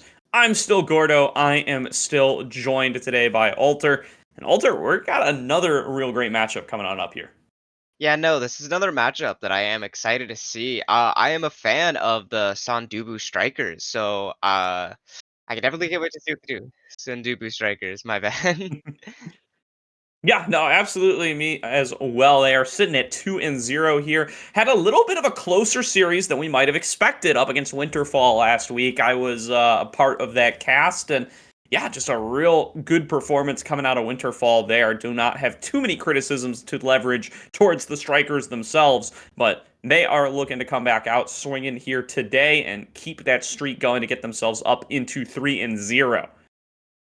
Yeah, no, I'm excited to see what's gonna happen. I have no, I guess while I enjoy watching one of the teams, I don't have a personal say in what I think is gonna win this match. I don't know which way it's gonna go, so my prediction would be I don't know. Very good, very good. Yeah, they're coming in up against Orbits, who are 0-2 so far in the NASL. They have been having a little bit of struggles coming in out of the gates, although they have played up against some tough opponents. They played against Finesse in week number 1, 0-2 there, and they played against Jakara Chatting last week, 0-2 there as well. So we're going to have to see what Lumos Hook and Hook Resets can put in together, and then I'm told we still don't have Barcode, so it looks like it is going to be Spencer playing at goalie for them today. Yeah, I actually have not seen much of Spencer in the goalie, so even more of a mystery for me to find out what's going to happen. Absolutely, here is looking over towards what they're going to be able to put together. I mean, it's been different selections coming on through from the side of Spencer when we've seen them. They played an Imi goalie and a Rune goalie just this last week, and that's been a little bit different than what we often traditionally see. It's been a lot of Dubu out of Barcode every time we get to see him, so going to be a interesting setup. I'm sure it's at least going to be slightly influenced by what maps we end up on. I think this was the match last week where we had a double Inky's Splash Zone, and we all know how that influences your picks and your play a little bit. Yeah, Inky Splash Zone, definitely a map that I think we've all had a lot of time to get used to and figure out our way around, and the picks on there are definitely a lot different from regular maps, but if what you're saying is true about Spencer with the Rune and the Amy goalie, I'm all for it because I love the off-meta goalie picks, and it seems here we're going to be having another match like last one where it's on Atlas's Lab. Have they turned off Inky's Splash Zone? I legitimately have not, and don't get me wrong, I'm not trying to jinx us all here, but it feels like that was the only map for like the week after it came out, and I have not seen it since then. I played like 10 games last night, played like 15 games the night before, zero Inky Splash Zone games, and now here today, we've yet to see one as well. Yeah, since they turned off the extra chance of it appearing, I haven't seen it appear much either. Maybe they're trying to give everyone a little bit of breathing room from it. They turned it down. They went all the way in the other direction. Yeah. It seems we are seeing that Amy goalie you talked about from Spencer here. Yeah, that does seem and, like where... no Kazan ban. So we're going to be seeing Lumos on Kazan, which I think is going to be very exciting to see. Yeah, I'm pretty excited to see no Kazan in this one. We'll see what everybody else is going to be bringing onto the table here. Hook Resets back on the Estelle. They have been favoring that pick pretty much all season long so far. Played it in 3 out of their 4 games. Now Lumos coming on in on the Juliet once again. Going to be offset with the Rasmus coming through from 3Z Breezy. Yeah, I've seen 3Z Breezy, and I do like what he can do on the Rasmus. So it's definitely going to be very strong here. Very good. It's going to be definitely a good game. Right on to the field now for game number 1. Lumos taking control on the bottom side first and foremost. Hook Resets passing it back on up. Going to be able to find that first goal barrier. Lumos in their faces as you are on the Julie. Going to find that second goal barrier. And right off to an aggressive start is the side of the Sundubu Strikers. They are going to find themselves the win. Definitely a very quick and strong round. They're definitely showing their presence there. Definitely showing what they're made of. Great start. Sorry, that was Orbits rather. Getting my teams a little bit mixed up. They're not on the sides I expected them to be on. We'll have to just deal with that. So it's going to be Spencer in the goal again. Now going to have to play a little bit more defense, but a great start for Orbits, given how they come into this series. We'll see if they're able to keep that momentum up. Moving it back onto this side once again. Spencer coming out of that goal arc very early and often and going to be able to help open it on up. We'll have their own goal opened up first and foremost, though. And Gramella control on the top side. They'll lose that and get it pushed back away from them. KO found for 3Z Breezy up there. Going to be able to earn themselves a little bit of space to play with as Lumos is taken off the map for 5 more seconds. Can they score in that time? We're going to have to see as 3Z Breezy taking it on towards the bottom. A nice pendulum swing with Gramella on the piercing shot. Going to sneak it through. That double primary from them, definitely very strong on this primetime Orb Replicator start on a game. It's definitely a strong game, definitely looking like a snowball type of thing for the people that have taken Orb Replicator, or if the other team's able to snipe this out, we're not going to see much value from those. But it does seem right here we're going to see another early KO from Hook Resets on the edge, catching someone too close, and now they're going to be able to get both barriers from this, and Gravilla coming closer with that primary, able to get it through for another insanely good round. Grimella just does it all there. Grimella gets the KO, gets the goal barrier, gets the goal. Just absolutely dominating on the Estelle in that round. And they're going to have to do something to contain this guy as he is running away with it early on here. Yeah, Grimella definitely are very strong on that Estelle pick. Very good, but we're going to see here that ultimate from Estelle is also able to get that barrier down. And now that they're trying to get it down and they're getting it back over to Lumos with the extra help from the Amy turn, trying to get it through, but it doesn't seem like they're able to quite get it through until they get to both barriers, rather. And now with the core flip coming from Spencer, it seems Obscure Presence is able to hold that down. And now they're trying to break it past midfield with Lumos rotating back, but he gets sniped by Grimella with another KO. And Grimella does extra not power. miss these, just taking complete control here, able to find another opening, and there's going to be the second goal barrier opened on up there by 3Z.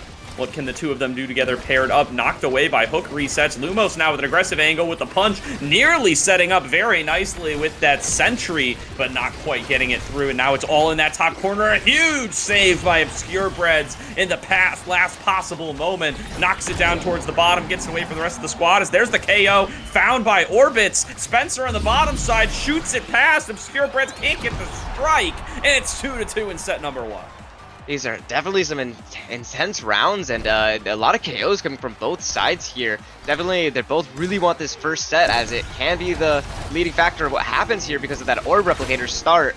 And as we can see here, though, that they are Grimella is able to get that first barrier down, and now they're trying to get the momentum their way by changing it. Lumos trying to get that goal barrier, but Hook Resistance is able to get that primary out to get it, and the Corporal comes out to Lumos, but they're able to block that shot, and Spencer getting closer and closer with Lumos trying to cut their corners off, but they're able to get that Corporal kill on to sorry, my bad, 3Z. Yeah. Yep, taken right off of the map there. Oh, counter flips back and forth, but a double KO picked up by Orbits, and Lumos just gonna turn that into the first set win. Great start for Orbits. Wow, that's really tough to say because, like, there's always that momentum at the start of the game, but they're able to change it once the game goes on more, the round, I should say. Definitely a good one, and we are seeing an orb on the field with that orb replicator onto Spencer. That's going to be very strong. Very strong indeed. Is a great start coming out of the field there from Orbits. See what they're going to be able to pick up on both sides here. Stagger Swagger picked on up for the Rasmus, going to look to increase his survivability here a little bit out there. Yeah, and the Atlas taking that specialized training for even more of that survivability. It seems that they have opted for two very strong awakenings for staying alive here. Definitely trying to counteract all that KOing they're able to output. Absolutely, we'll see how it's going to work out as Lumos is off to the races once again, chunking Grimella out, taking them into Stagger. Grimella going to push it past, a nice piercing shot, going to be able to find the first of the goal barriers as Lumos is running in, sprinting towards the bottom side even as they try to get themselves onto Obscure Breads and opening up that goal.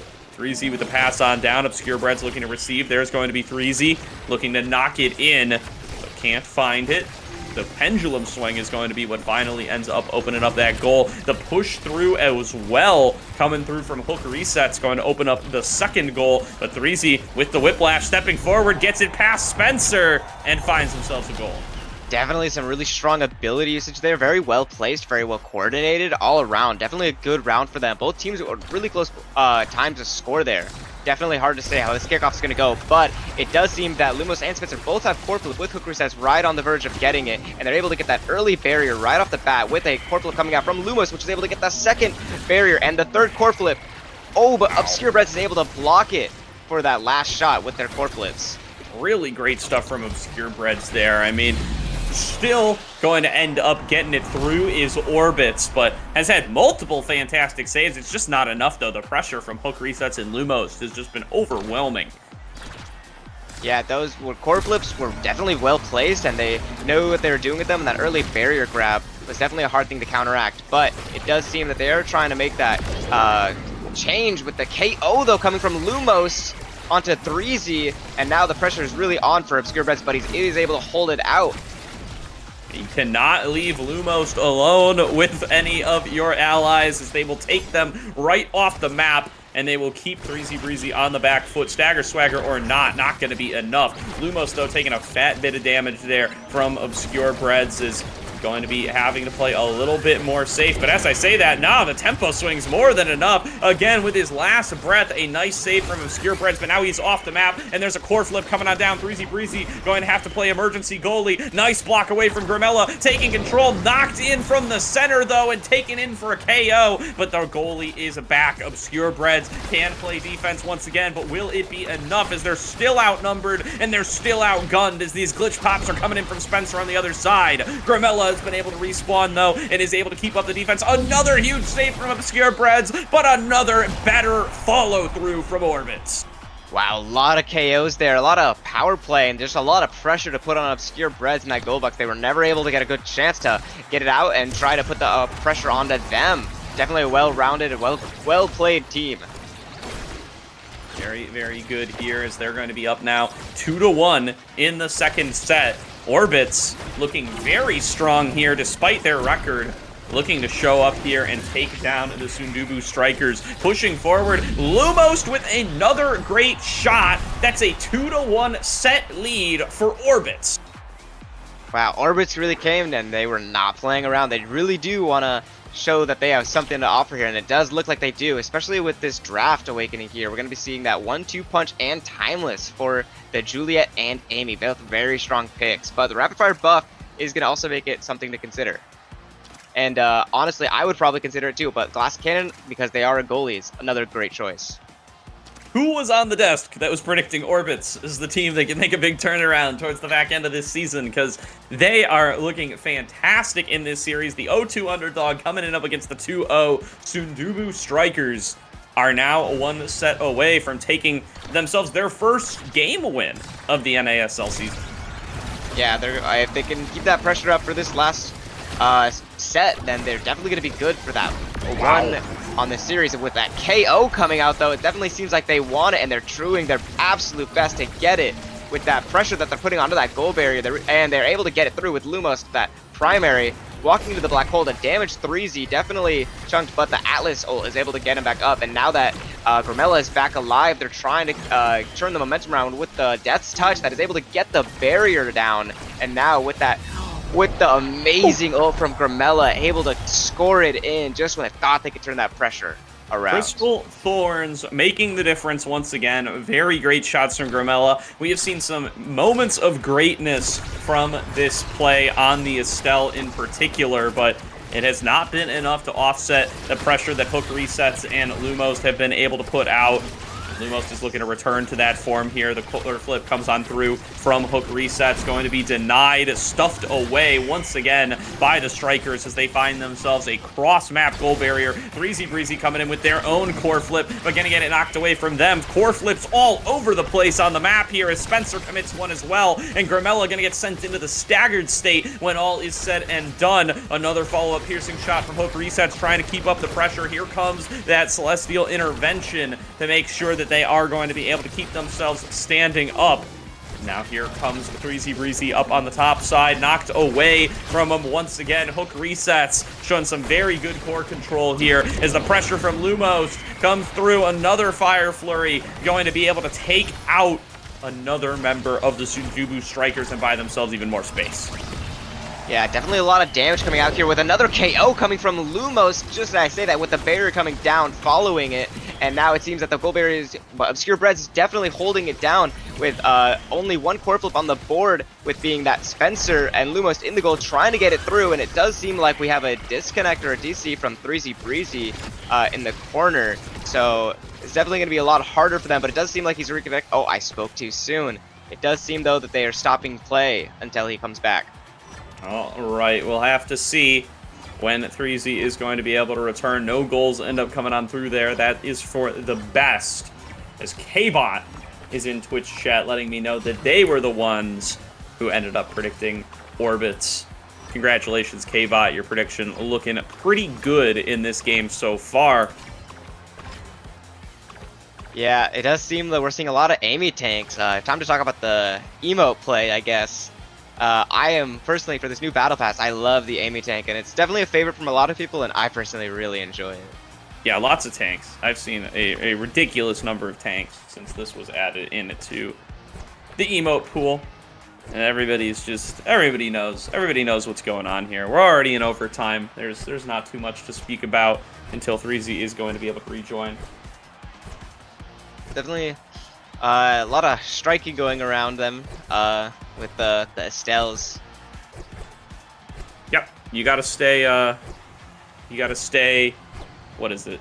Stay warm. Just stay warmed up. You know, you don't want your fingers getting cold. Don't want anything to. You don't want to lose any of the momentum you've built up from having played out most of this game already.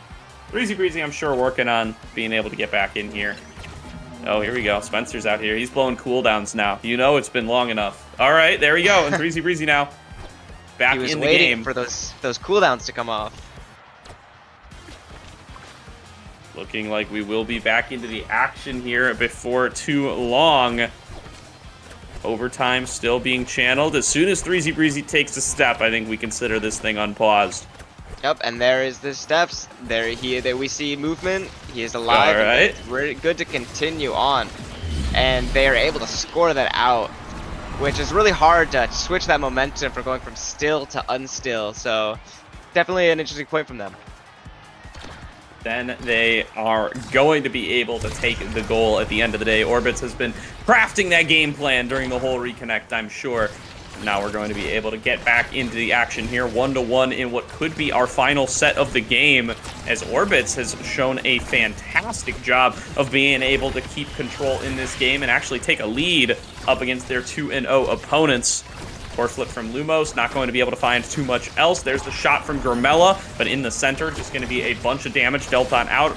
Hook resets, looking for the KO on 3Z Breezy, not quite getting it as he survives in the corner, but Lumos keeping up that pressure, looking for the shot off the top, not finding either, but 3Z and Grimella now both going to be staggered. 3Z coming back up here before too long thanks to that stagger swagger. Hook resets with the Crystal Thorns on the bottom, looking to knock it back on up, down to Lumos, who wants the shot up against Obscure Breads. Spencer and Grimella brawling it out on the other side, but the goal will be opened up. Hook resets, looking for the shot. Lumos wants it as well.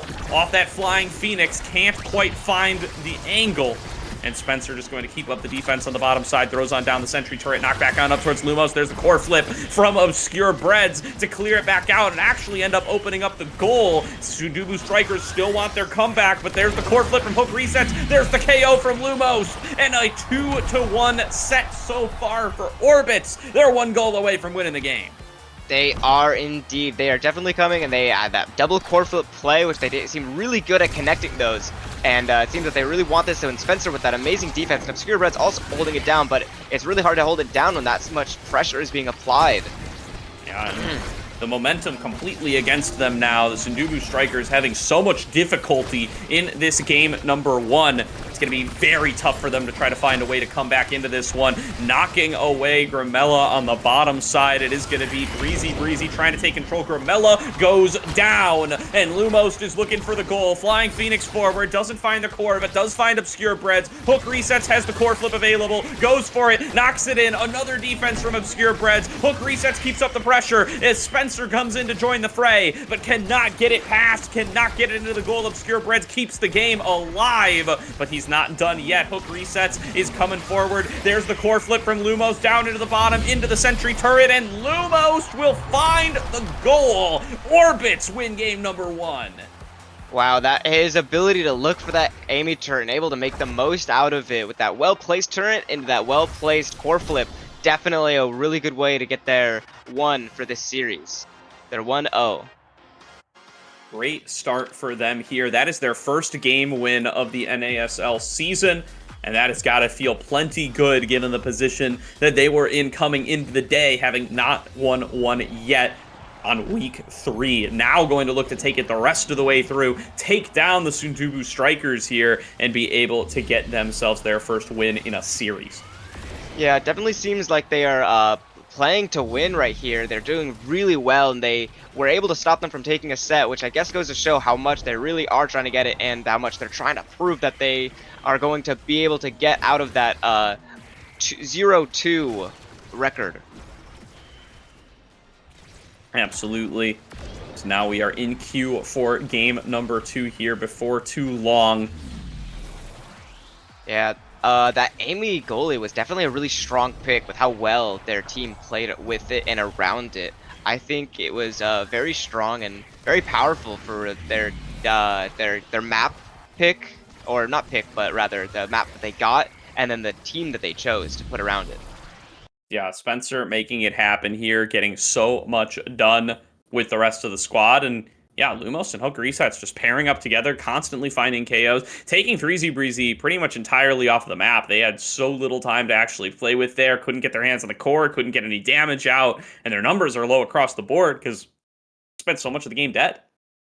Yeah, their KO potential and their damage was really high. Lumos was really going really well with those KOs and that pressure on the ledges and the edges. He was doing a lot of work putting that in with goal-wise, assist-wise, shots-wise. He was doing a lot of work there. I can't count Gramilla out, though. Gramilla was doing a really fantastic job in that game as well. Absolutely. And, great showings across the board here as it looks like our queue is about to pop for game number 2. We'll find out what our game plan is going to be, or what our map is going to be as we start to come into what could be our last game of the series. See if Sundubu Strikers can take us the full distance and get us to a game number 3 here. That is, of course, going to be their goal. They have gone to 3 games before, but they have not yet dropped a series. And they are not going to want to fall down to 2-1 after having had such a hot start. Yeah, with that type of start, they're definitely looking to get that 2-0 for this series. And just seeing on this map, we're going to be seeing that inky splash zone that you talked about. It's now all able over. To make an appearance here. I love Inky Splash Zone. Is there a chance we can get the water cannons on all the maps, etc., etc.? They're so much fun. All right, we got an Inky Splash Zone game to close things out. Let's see how the Sundubu Strikers and Orbits are going to be able to navigate it. Yeah, definitely a tricky map to navigate, and we're going to be seeing that Amy ban from how well Spencer was able to play that. Definitely makes sense here. It does look like it's also going to be a Dubu ban, and it does seem like Spencer's going to be going Atlas this time around. Definitely a strong pick on this map. Yeah, for sure. You just want to be able to create some structures to stop the cannon. I think that's the most important thing. Yeah, it's a whole lot of fun for sure to have to find ways to prevent that cannon from influencing the entire result of the match. So Lumos going to be taking that X, and we're going to have some pretty different comps coming in from both sides. The Era for Hook Resets, Atlas is going to be mirrored on both sides. Yeah, the Atlas does make sense. It is a very strong pick on this map. I also think that both Estelle and Rasmus are very strong picks. So it's definitely going to be hard to say what is going to happen in this match here, as we're going to see on kickoff that they're getting their team morale up with those emotes together. And now it does seem on kickoff that they're trying to put that pressure on, but 3Z Breezy's right there trying to put it in. But Hook Resets is able to keep it out with that Spencer, that project. I don't know the name of the primary, actually. Astral Projection, and they are doing a great job with it, as they are going to be able to keep things opened on up, and we're going to see plenty of those flying back and forth across this pretty tight quarters map, looking at towards the bottom side to be able to open on up the first of their goal barriers, but the defense has been pretty clean thus far. Saw Lumos and Hook Resets pair up to get a lot of damage off early. Here's going to be that cannon, going to be looking to knock away the core. They are going to be able to block it. Lumos with the core flip, but taking control up on the top side. 3Z Breezy finds it. Doesn't even get his hands on it, actually. That was an obscure Bread's goal. Yeah, definitely going to be a lot of core flips coming out here with the Catalyst Big Fish start, but Spencer's the only one who took Big Fish here. So a lot of energy we're going to be seeing on this field. Absolutely here, and you're going to want access to that energy. I mean, being able to flip it out of that water stream is going to be absolutely huge here. You want to be able to stop the juice from just scoring right up, and Gramella with a big bounce shot off the bottom, just going to take the goal right in their face. Yeah, definitely a nice shot from Gramella there. Definitely harder to position on this map once your barrier's down, but it's also kind of tricky to play with your barrier up, with how you can hit those corners of it. And it does seem that both teams are keeping it far away from their barrier right now, holding that midfield strongly. But it does seem that now Lumos is trying to get it through, but they are able to fish it out with that.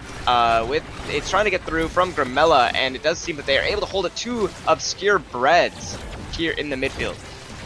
Yeah, now there's going to be the flip coming on through from Spencer. Gramella up on the top side. 3Z Breezy going to be able to find that goal barrier, but they will lose Grimella for the cost.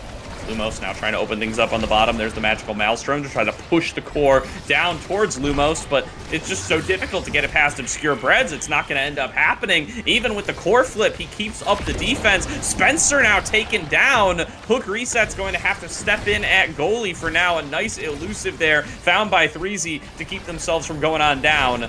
Another Magical Maelstrom, another blast, but now just trying to buy some time, trying to avoid that jet stream. Spencer is back up, and Hook Resets now can take it up towards the top side. Lumos low on stagger, will push it forward there with that bull rush and open things on up. Spencer now holding on to the button, presses it, but can't get to the core in time, and that is a 3-0 set for the Sundubu Strikers. Wow, it does seem like Obscure Breads definitely knows his way around this map on terms of defending and approaching the offensive with it. He's doing a very excellent job on holding it down, and we're going to see here something like Stacks and Twin Drive, or the Atlases. Definitely a strong picks and an egoist for all that energy taken by Grimella. All right here, because that's going to be egoist selected here for the first pick of the draft. Grimella going to be taking that one out here is Stacks, Twin Drive, the usual. Reverberation, an interesting choice there for the side of Lumos, but I suppose not very many options left. Yeah, I think letting Obscure Breads get that Twin Drive for a goalie that's holding it down really well was maybe not the right play, because he's able to hold it down without it, and now imagine what he can do with it. But it does seem I spoke too soon, as they're able to get that barrier on him really well from that Lumos. But it does seem that he's going to get killed by the Juicer, as 11 Drunk told me it was called. Absolutely, yeah. Does the juice, the water, the gun, whatever you want to call it, we're all still working out our terminology, as that is going to be a big influence now for both sides in this game, with the goal barriers opened up for both sides. But Spencer cannot keep up the defense. Breezy pushes it through into the goal. Yeah, definitely, once that Juicer comes out and comes into play, it's really hard to defend, especially if that core is on your side. So we're going to have to see, hopefully they're trying to defend their barrier a little harder, because once it's down, as said, really hard, with that core flip stopped from Threezy, and another core flip coming out, and it does seem like Threezy is able to find it through, and now with a KO on Grimella here, but the Juicer's going to come out, but nothing's going to come of it, and a core flip to bet the other barrier from Lumos, and now with another seeing of a core flip stopping it because the Juicer wouldn't let it through, and now with Grimella back up and both barriers down, it's tough to say what's going to happen here. Hook Reset's trying to get it through to Lumos, but they're doing a really good job of keeping it out. It does seem that they got a KO from the Maelstrom sneaking its way through with a core flip from Obscure Breads to get it out. And it does seem the Juicer come back into play with Threezy able to get a nice primary, a pendulum swing to hit it in for the second point of this set. Absolutely here. And a great start off coming on through now for the Sundubu Strikers, showing that game number one was not everything, and they are looking way stronger here coming into game number two. Grimella looking for the piercing shot up against Spencer, and Spencer looking very uncomfortable here on Inky's splash zone, not able to get towards the core nearly as much this time around, as once again there is going to be that juice fired on off by Obscure Breads. Not too much to be accomplished that time around, as Lumos is looking to take it into the goal barrier. Knocked on down towards the bottom side, has access to the core flip as well. Doesn't want to commit it while the X Maximus is in play, but as soon as it expires, there goes that flip, and the goal gets opened on up. Now another blast from the water gun, gonna knock it back up towards Hook Resets, but it's Breezy taking in control, and there's the water once again. Grimella looking for the shot, blocked away by Spencer. Lumos now taking control over on the other side, looking to knock it in up against Obscure Breads, but Grimella going to take it back over towards the left. Magical Maelstrom finding the KO on Grimella. Pass on down towards Lumos, looking for the bell ringer. Can't push it through, and Hook Resets going to have it slide right past them. Couldn't quite get there in time. The defense from Obscure Breads has been crazy, but now there's no more Obscure Breads left. Breezy trying to buy time with a death touch on towards the top side, but finally it's going to be Lumos finding the goal. Wow, definitely a hard goal to defend, especially when they are finally able to get that KO on you. That X definitely getting those levels in from that. Maybe he'll be able to make a turn from it. And we are seeing that they have a lot of energy built up, Spencer and Lumos, for that core flip, which we're going to see right now with Lumos putting a lot of pressure on the Obscure Breads here with Hook Resets, trying his best to shrink them, make them not have that much impact or being able to get to that core with a core flip coming out to Lumos, which is able to knock it in with the bull rush. And now as we're seeing X Maximus trying to get Grimilla, but the what did you call it? The ult for for Atlas? Yes, for sure. Doing the ult for Atlas is Celestial Intervention, I believe, but call it what you call it, it does a lot of work there, and another goal is found for Lumos. Very nicely set up. Yeah, definitely a strong goal, definitely a strong point for both teams now. It's as we're seeing 2-2 on this set. They definitely don't want to let them get that 2 sets on them on the Orbit side. As we're seeing here, 3Z Breezy trying to get the core through with it passing to Grimella. Core flip coming through from 2-3Z, but it's blocked by Lumos with the X Maximus. But the ball gets to him and they block that core flip as well, with Grimella looking like they've taken a lot of damage here with Lumos wanting, but they get the orb to try to heal, and now they're juggling the core, not letting anyone touch it while they regain some of that HP. Yeah, definitely buying themselves some additional time there in what has become a very close set off of back-to-back scores from Orbits. Very nicely done so far. What can they make happen, though? Grimella up on the top corner. Core flip comes through from Lumos. Can't really do anything there, can Grimella. Has got the big X in their face, just punching away the whole time, knocking down the stagger very low. Spencer now passing it back over. Water gun going to be available soon, but Spencer is just sprinting up towards midfield, doesn't find the core flip, but Lumos finds the KO. Here comes the juice, looking for the shot from Lumos, can't quite find it. Spencer knocked back forward. Hook resets, wants to be able to assist there. Bewitching Beam has not yet found the angle on the core either, and 3Z Breezy will knock it back away with their own flip. There's the Whiplash combo coming through, but it can't find the goal barrier past Spencer. Finally, 3Z gets it open, and now they have that tool to play with, but the core is coming on through, and they're going to find themselves a KO for Lumos as well. Spencer blocks again, and with this numbers advantage, this could be the first set win of the game coming through for Orbits, but Grimella and Obscure Breads are staying on the defense, and Obscure Breads has access to that core flip where needed. Knocked in, and 3Z Breezy will win the second set for the side of the Sundubu Strikers. Definitely a really strong set. Now they are up 2 in this game, set-wise, and definitely a lot of seeing here as we see prime time for that Estelle and Castellas on X. Definitely a lot of good choices here, and definitely a hard carousel to say. Who do you think what team would get the better of this carousel? For sure, going to be the primary cooldown that is valued the most, of course, by Grimella, looking for more of those piercing shots. Castellast and Orb Dancer coming on through shortly after, and of course, the Quick Strike for the X. Definitely a strong pick for both of them, that Quick Strike and that Castellast. A lot was good there for everybody all around. And as we see here, the momentum of the match, it does seem that they're trying to break through with Lumos, trying with X Maximus, but it does seem they're able to keep it away from him. Now that he has the core, he's able to just almost get it, but Obscure Breads is blocking it. But the core flip just was enough barely to squeak it through with the, it seems the juicer coming out now, able to get out of Grimilla and find the goal in with Lumos' Bell Ringer.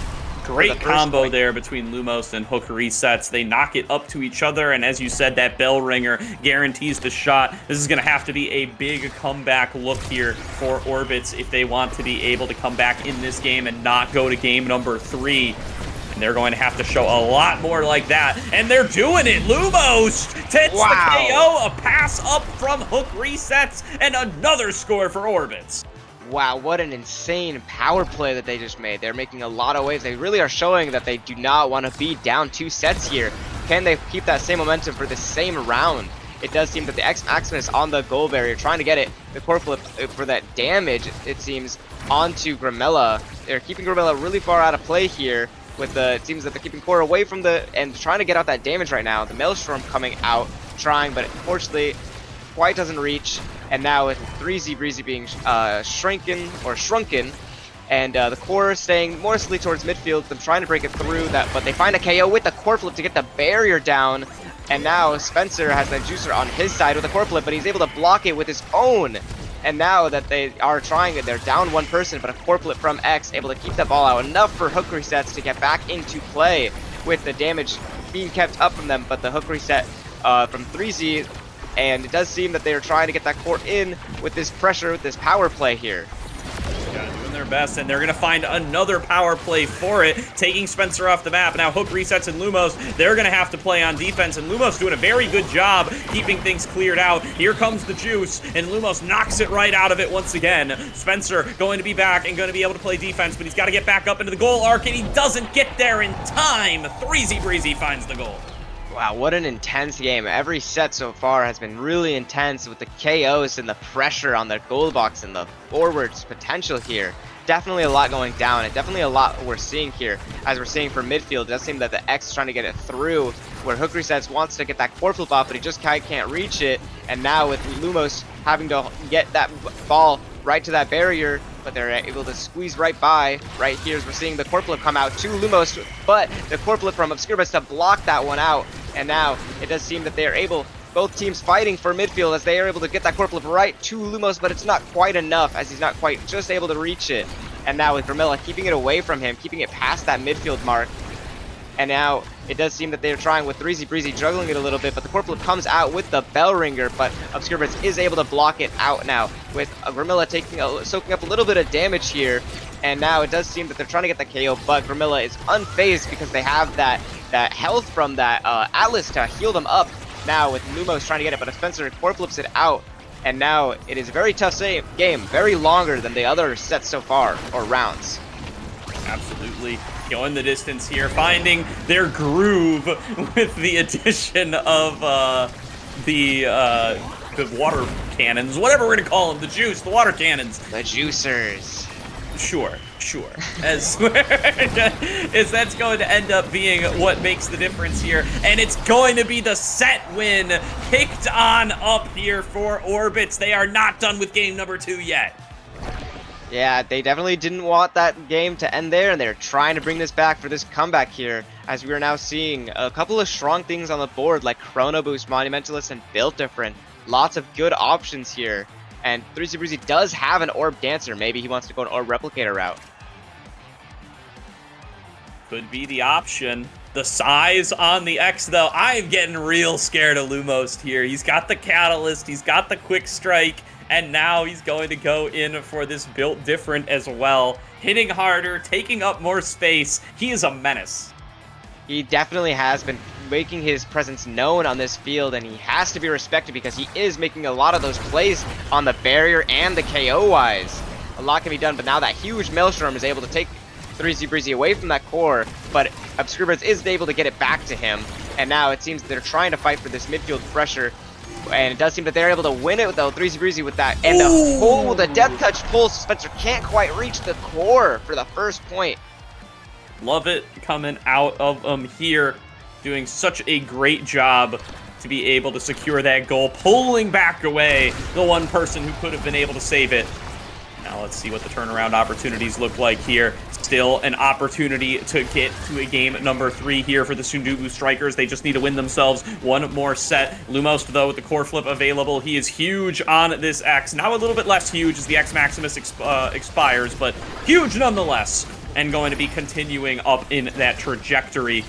Now, nice core flip comes through from Grimella, blocked away by Hook resets. There's another big magical Maelstrom coming on through to cover up that top corner. Lumos with the core flip finds themselves the goal barrier to open things on up, as here comes that juice once again, knocked up towards Hook resets, and there's the goal.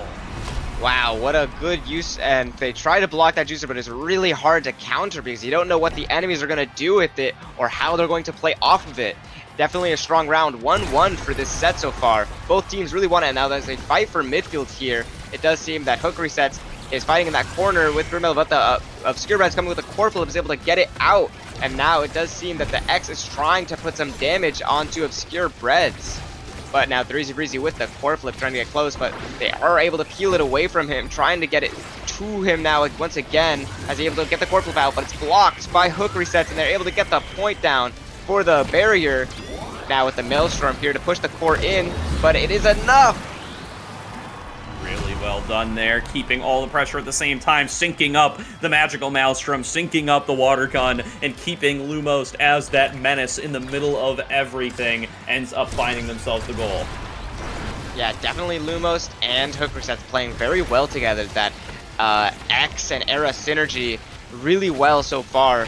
As they see, they made X even bigger here, trying to get that core flip down, but it seems Gramella's going to find it, but it's going to be blocked by the Atlas. Now, as we see that Maelstrom doing lots of damage to them, the core flip coming out from X, able to get the barrier to hook resets, which is a pass, but it's blocked by 3ZB's pendulum swing here, but the Juicer comes into play, and it does seem that they are able to block it. Skirbuds and Gramella's core flip, but it's blocked.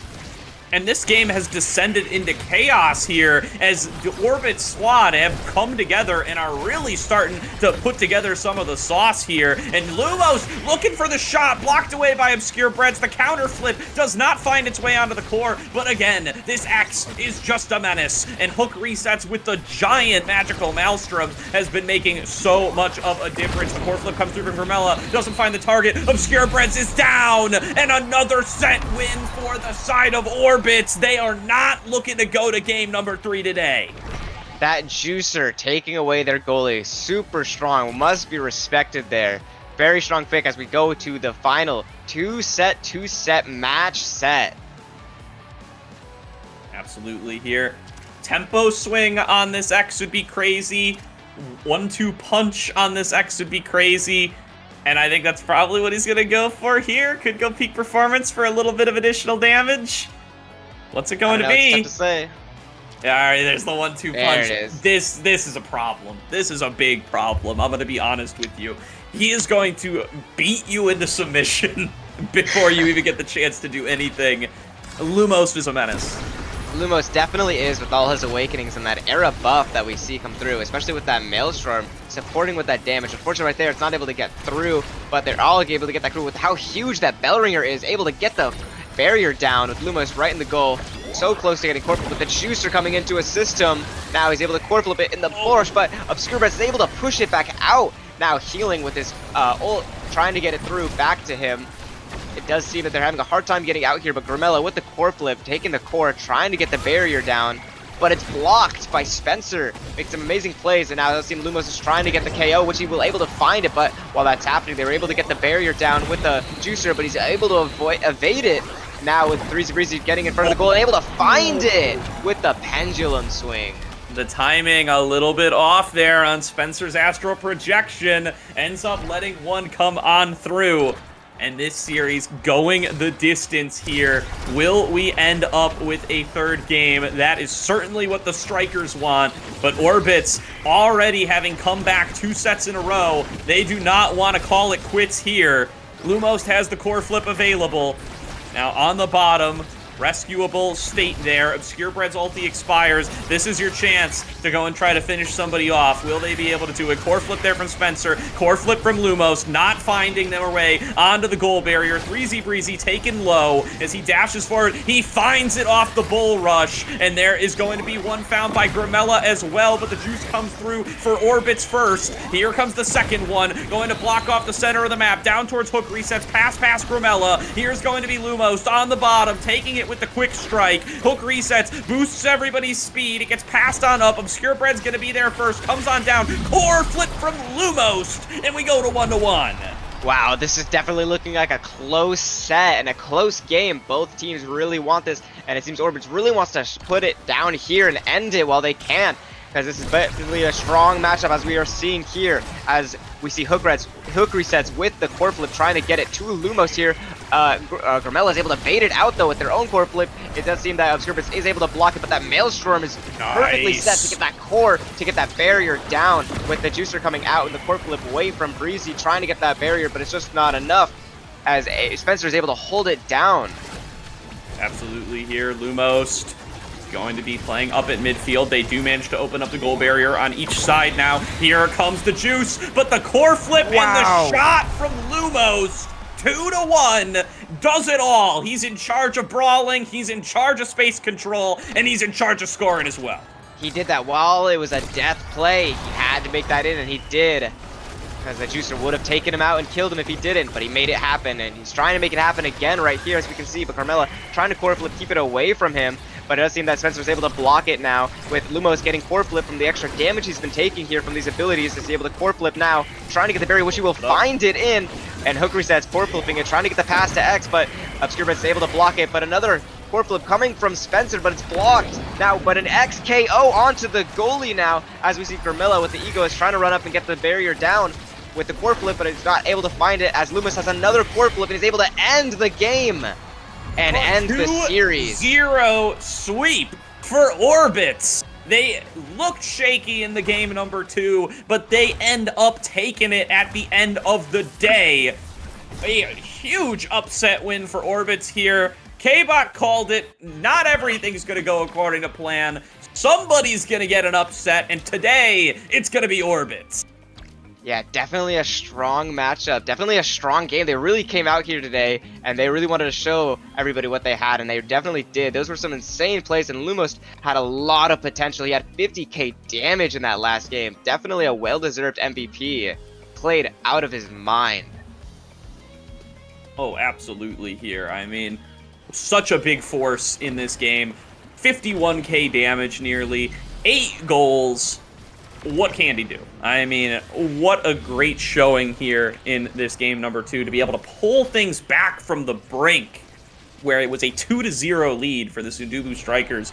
And you know, when you're the underdog team and you're the one who hasn't won a game yet in the North American Strikers League and your opponents are up 2-0, it is so hard to rally from that position, but they managed to do it here and they come up with a big win. Yeah, they definitely did. Seeing that is usually really heartbreaking for some teams, but they were able to pull it back, and they were able to make that reverse sweep happen. Lumos getting definitely a lot of good awakenings for him, especially with that era assistance with those maelstorms and those the primaries that were shrinking and enlarging him. They were definitely super good all around. It was a well played game. For sure, for sure. Great showings all around there. And now a lot to think about here for the Sundubu Strikers. Starting off with a 2-0 win, then going 2-1, now getting 0-2'd. Seeing like some of the performances slipping as the weeks go on. Obviously, it's different opponents each and every time, but certainly not going to be happy with today. They are going to drop down to 2-1. They find themselves now tied on up with Core Overflow from our first game of the day. Yeah, but now it does seem that Orbits is able to find themselves at a 1-2, which is very well, and they definitely did not want to go 0-3, so this is very well placed for them. Definitely a well-deserved victory.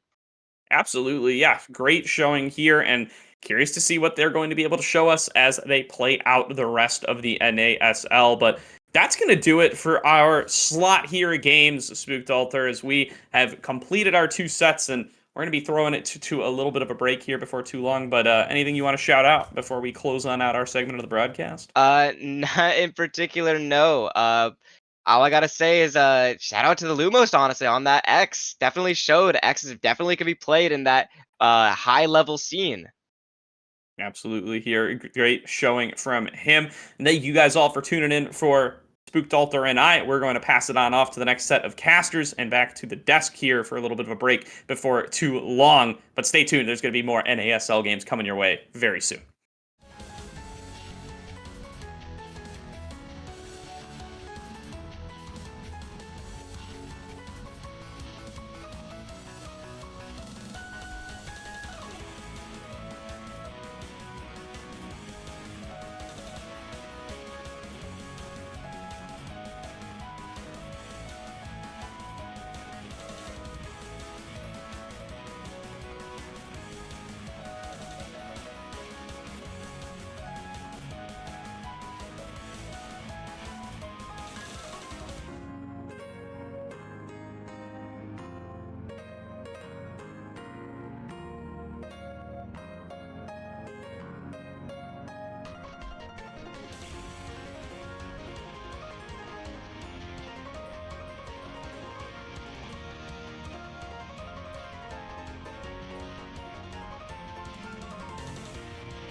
was right, folks. Orbits takes it over the Sundubu Strikers. Only one to predict it. I'm a believer, okay? I'll say it.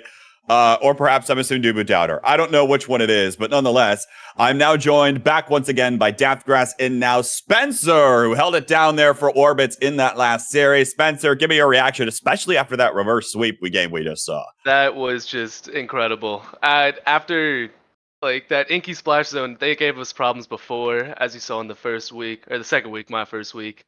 And so going in with going down 0-2, that was a bit shaky. But then, the guys Hook Resets and Lamos, they're just super solid, and they held us down. Able to get it. Lamos with 50k damage too. That is absurd. Very proud. Very happy. A little bit of X-Lore against the guy that has made X-Lore notable. Daftgrass, I mean, talk about this strategy here, right?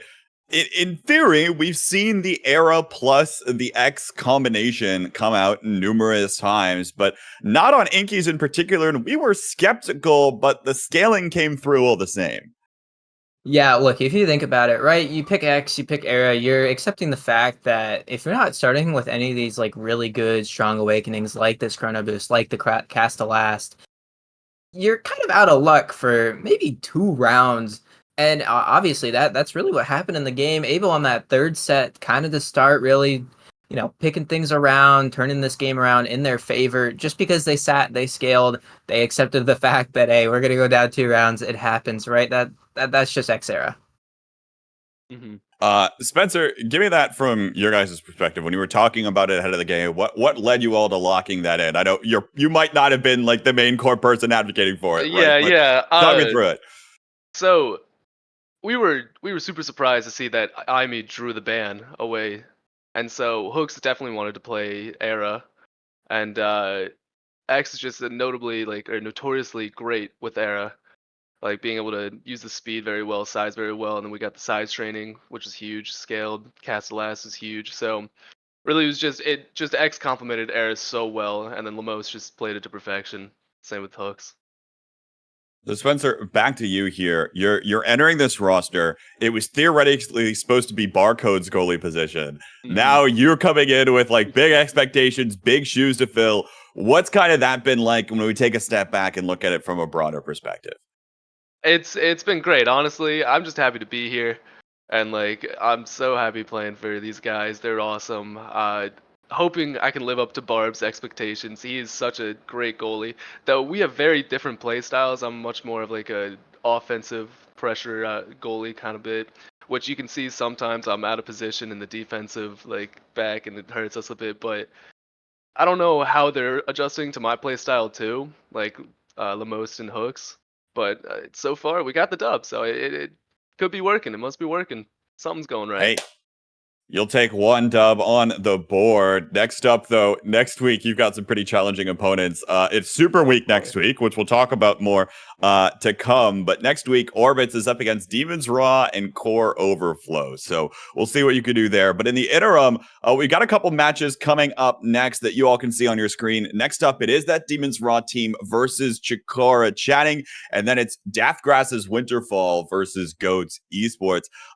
Spencer, you're talking to the guy that's going to be goalieing in that second series. You got any advice for him? You got anything to say? Try not to get Inky's map. That map, yeah. Now, Daftgrass, what strategy are you going to implement to really go for that? I'm gonna do a bit of praying. Yeah.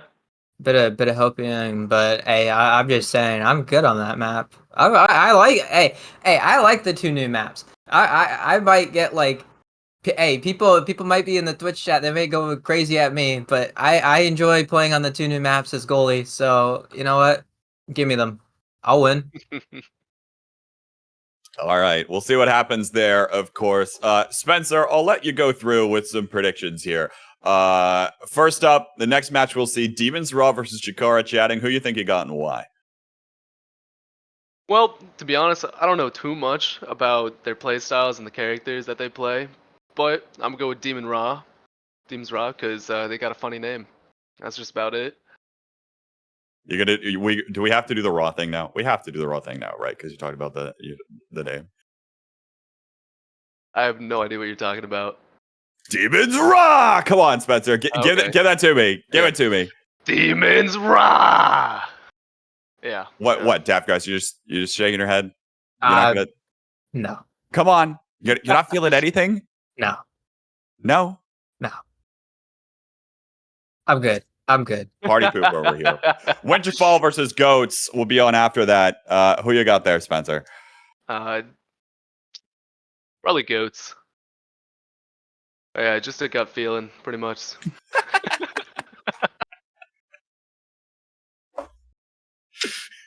Daft Garce is just like facial expressioning this one. You're just kind of here. I'm here. I'm here. I'm sitting in my chair and talking. That's how it's going right now. Yeah, that's what you're doing. Daft, do you all have any keys or things that you're looking for, or are you just gonna let it all out of the pitch today? I it's gonna be what it's gonna be. I'm excited to play. I do have fun playing with the people that I enjoy, and Mystic is definitely one of them. And look, I can't do a raw. I live in a dorm, and there could be people walking by my door right now, and I don't want them to think like I'm the floor weirdo. So, Yeah, that's the excuse. That's it. It's not like I live in an apartment building too, So, all right. Fair enough, folks. More Omega Strikers action is on your way in just a little bit. Jakara Chatting squares up against Demons Raw. Again, this Chatting roster has yet to try to get an upset over a favored team. We'll see if they can pull it off today versus this Demons Raw team. Up next will be Saya and Fem Bison on the cast. And I will be honest, I don't know whether Saya is going to send us to a short little break or whether he's going to just send them right in. It will be a break, it sounds like. So don't go anywhere. More Omega Strikers coming on the other side of this. And hey, maybe we'll actually see Gates of Obscura and the cake won't be a lie.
Hello, everyone, and welcome back to Season 2 of the North American Strikers League. We're on Week 3 for you today, and, well, I'm here with Fem Bison. No Lexus GX470 for you today. We called up the Chatters duo. We met up yesterday. We filmed that content bit. Yeah, we did in fact meet up yesterday. I almost died. It was not. I almost did not cast or play my NASL match today, but it happens. Yeah. Getting the spiciest chicken sandwich at a spicy Indian chicken sandwich place may not be the most advised thing in the world, but Hey, okay. my tongue could handle it. We just did not realize my stomach would start doing triple backflips after I ate that thing. But in the restaurant, and while I was in the midst of consuming it, I was pretty all right. All right. Well, the bagels were great. The content bit bagels were was good, pretty yes. chill. There was a bench outside. It was nice weather. But we're about to start this Demons Raw versus Chikara Chatting matchup. And Chikara Chatting has kind of run the gauntlet so far. And this is another team where they can hypothetically get a win here, but it's definitely not favored for them. No, I don't think it's favored for them. But once again, I'm a believer personally. And also, Appa has a lot of experience specifically playing into Gumi, kind of, and Snake being a Westie himself. He scrims against them a lot. Scrimmed against them a lot in Season 1.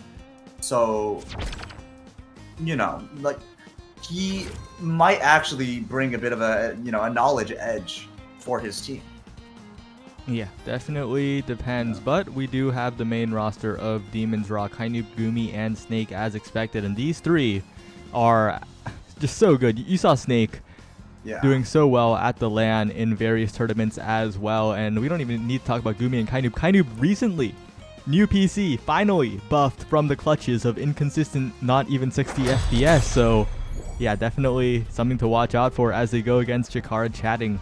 Some might say they're the fan favorites. Some indeed. Some. Kicking off into this match, starting Awakenings were Egoist and Ponder, both goalies opting for that Ponder pick, of course. I mean, Evil Drew Orber, and not to mention Gumi, both big fans of that. Both teams now just trying to get this first early barrier. You know how Oni Village is. First barrier is always free, one goes down. Likely going to return the favor soon from the side of Demons Raw, and they do find it. Now both teams playing the real match here. Drew just holding on, waiting for this offense to tire out the resources. Manages to find the clear. Snake goes the pass splitter down, but it's not going to be enough. Now Appa gets a turn, but Gumi just gets the clear. It's pretty simple. And right now this match has been pretty standard stuff, I'm curious if you have any thoughts about what we might see later on. Yeah, well, with the energy start, all eyes are on the draft for Fire Up, for Quick Strikes, for Catalyst. That will swing the game completely, as this long first round means that the goalies will get incredibly powerful. Those orbs are stacking up rapidly, as both offenses have not been enough to get past Drew Danger and Gumi, both goalies that people would consider as pretty good, I gotta say. Indeed, they would. Now, Demons Raw actually with two flips. Drew Danger with great patience though waits out Snakes. Cannot hold it against Kainubs though. Maybe that new PC is coming in clutch in those close flip strike wars. Now the goal is open for Chikara Chatting. It's a little risky. Liari almost finds a barrier, but Gumi just point blank saving twice in a row, both against Appa and Liari. And now Kainub's just going to stuff it right through Drew Danger. Not much Dugu could do in that moment. And Demons Raw going to go up 1-0 in this first set. Yeah, it's looking a little bit tough when Gumi is making those kinds of saves. And look at the energy. Liari and Appabug do have a lot to start with. They can make the plays. They get one barrier instantly. And if they can put up a push on the second, this could be the difference here, as Appa is running forward, but the core just slides a little bit too far past, and Gumi has full control of it. Appa, unfortunately, loses control of it as well. And Demons Raw just feel like they are controlling the pace of the game right now. Yeah, they're playing incredibly solidly, and as I say that, Appa actually manages to find that second barrier. Now he has the flip in front of Gumi, but great defense from Snake there, using that Asher barrier being one of the best abilities to stuff core flip within the game, if not honestly the best. Manages to hold on for his team there while Gumi barrage to cover a different angle, and they also find the kill on Appa. So now Demons Raw once again with a pretty solid scoring opportunity. This power play here might buy them a second point, 2-0 in the set. Drew Danger uses the log, eventually finds the clear, and they do manage to sell out Appa's death timer. What a roll and what a flip bait, but Snake is right there with the barrier beam, going to stuff it right through. and they do indeed take it to 2-0 over Chikara Chatting. Yeah, what a good moment for Chikara Chatting. They get the flip out, but in the end, Snake is clutch. Just locks it in there, doesn't mourn the loss of the flip too much, as once again, Liari and Opabug, it seemed like to me they were a little bit behind the play, but they proved me wrong as Liari gets the snipe. But as I said, Kainub and Snake are just connecting over and over. Both barriers go down. Opabug tries to get one, but Gumi finds the angle with the barrage, finds the angle with the strike yet again. The barrier stays up. Kainub and Gumi continuing to defend, holding hands, defending that barrier as Opabug tries yet again, but it is not enough when Gumi is there. Kainub is pushing forward with the Crystal Thorns, with the flip available, but the core gets past Snake. A little bit of life for Chikara Chatting for just a moment. Kainub flip wasted, but Opabug is taken off the map, and this power play could be fatal. Absolutely, indeed. And now Kainub and Snake just trying to coordinate their offense. Liari doing a great job of cutting off the pass there, making sure any shot Kainub takes is going right to Drew Danger to control it away from the enemy team. But now that wall manages to corner it for Kainub and Snake, actually, and bites him in the back a little bit. 3-0 up in this first set for Chikara, not for Chikara, sorry, for Demons Raw. Their affiliation in NASL is confusing me a bit. But that was just clean play from the side of Demons Raw. Yeah. It's a little bit tough going into this draft, but Drew gets the Orb Dancer. This is time. It's time for Evil Drew Orber. Dancer, Ponderer.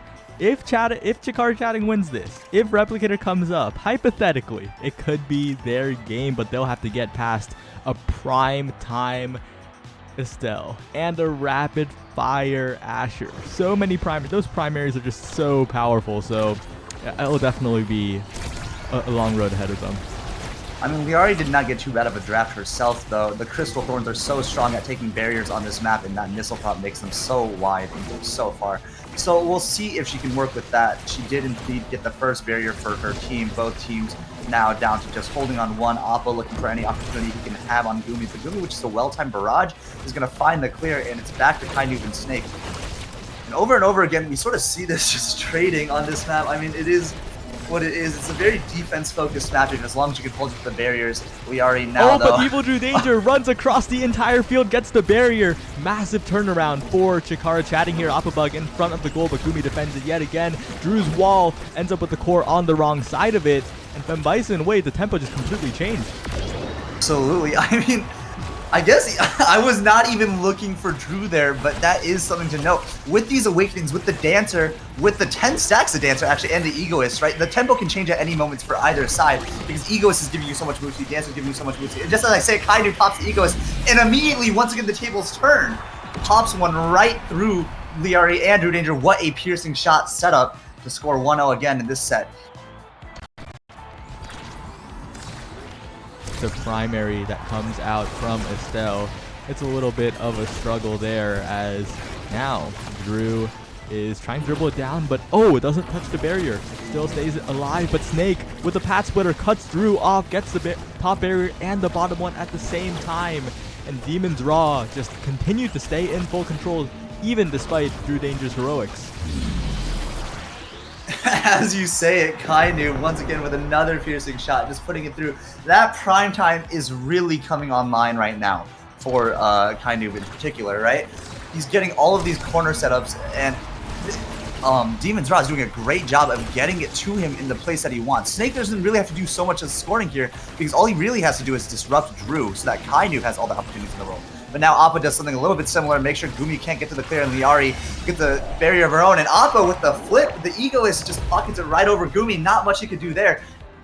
Chatting sort of returning the favor.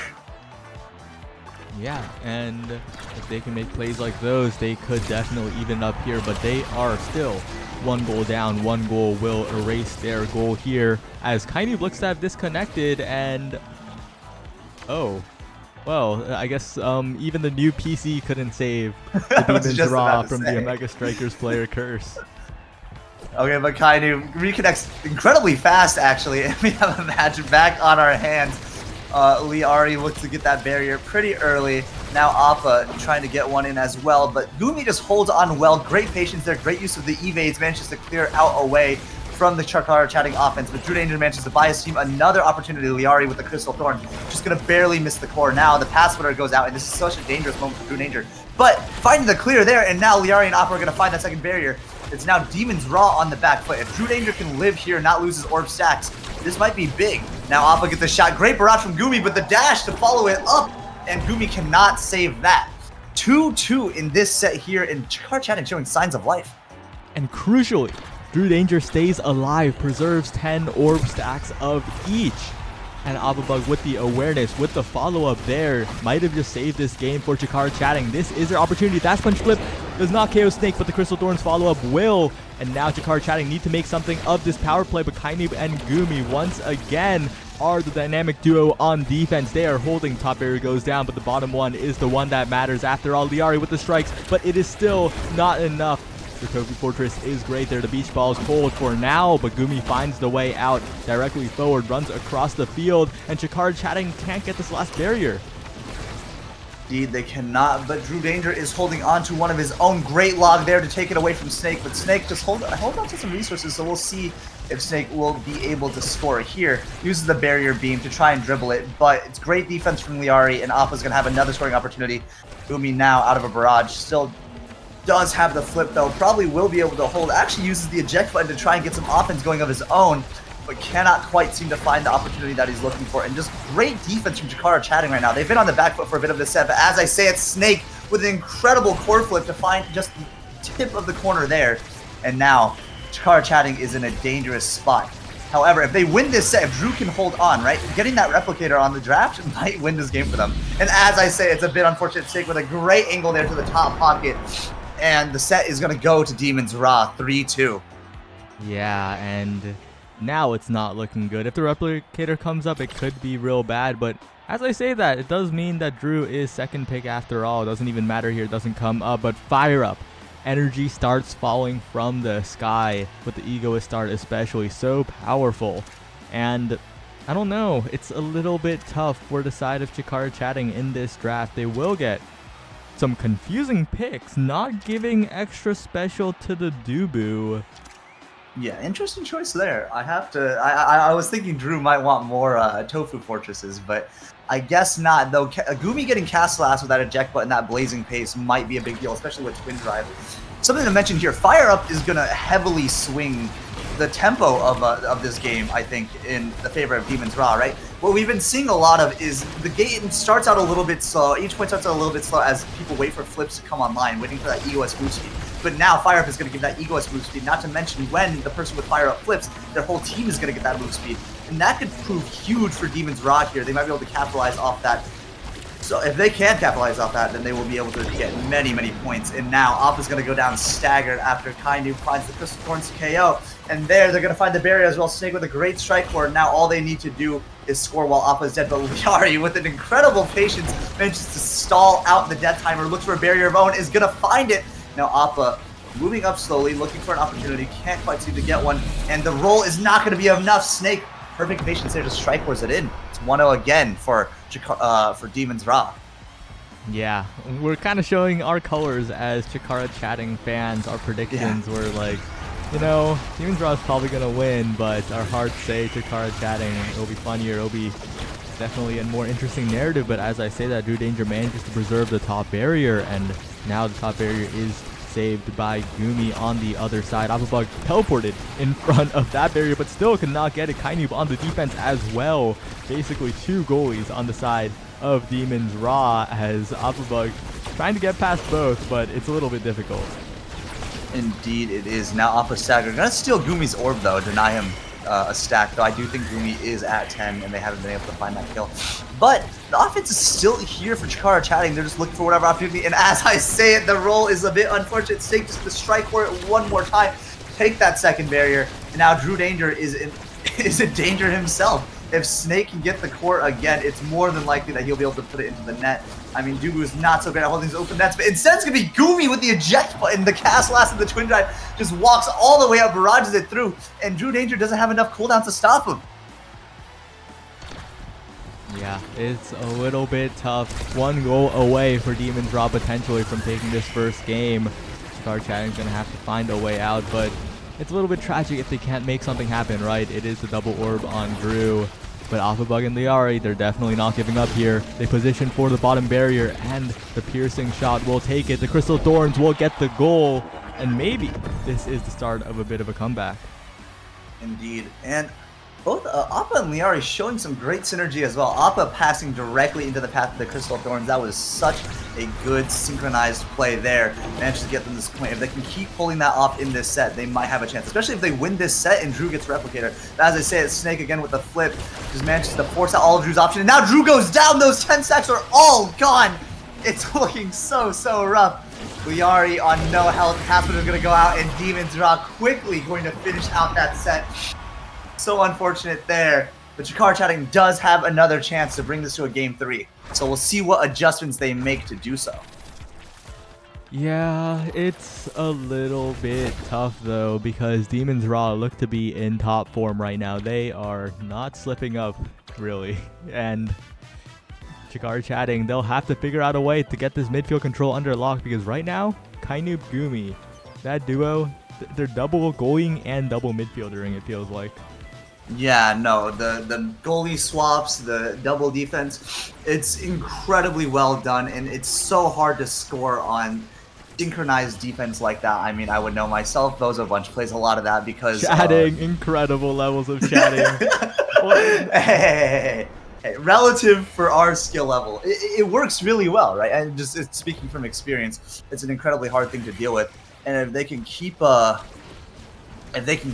just holding on like that, Chikara Chatting might not be able to come away with a single game here, honestly. But I am still a believer personally. If Op and Liari can find a way to just break through that impenetrable wall, it would be huge.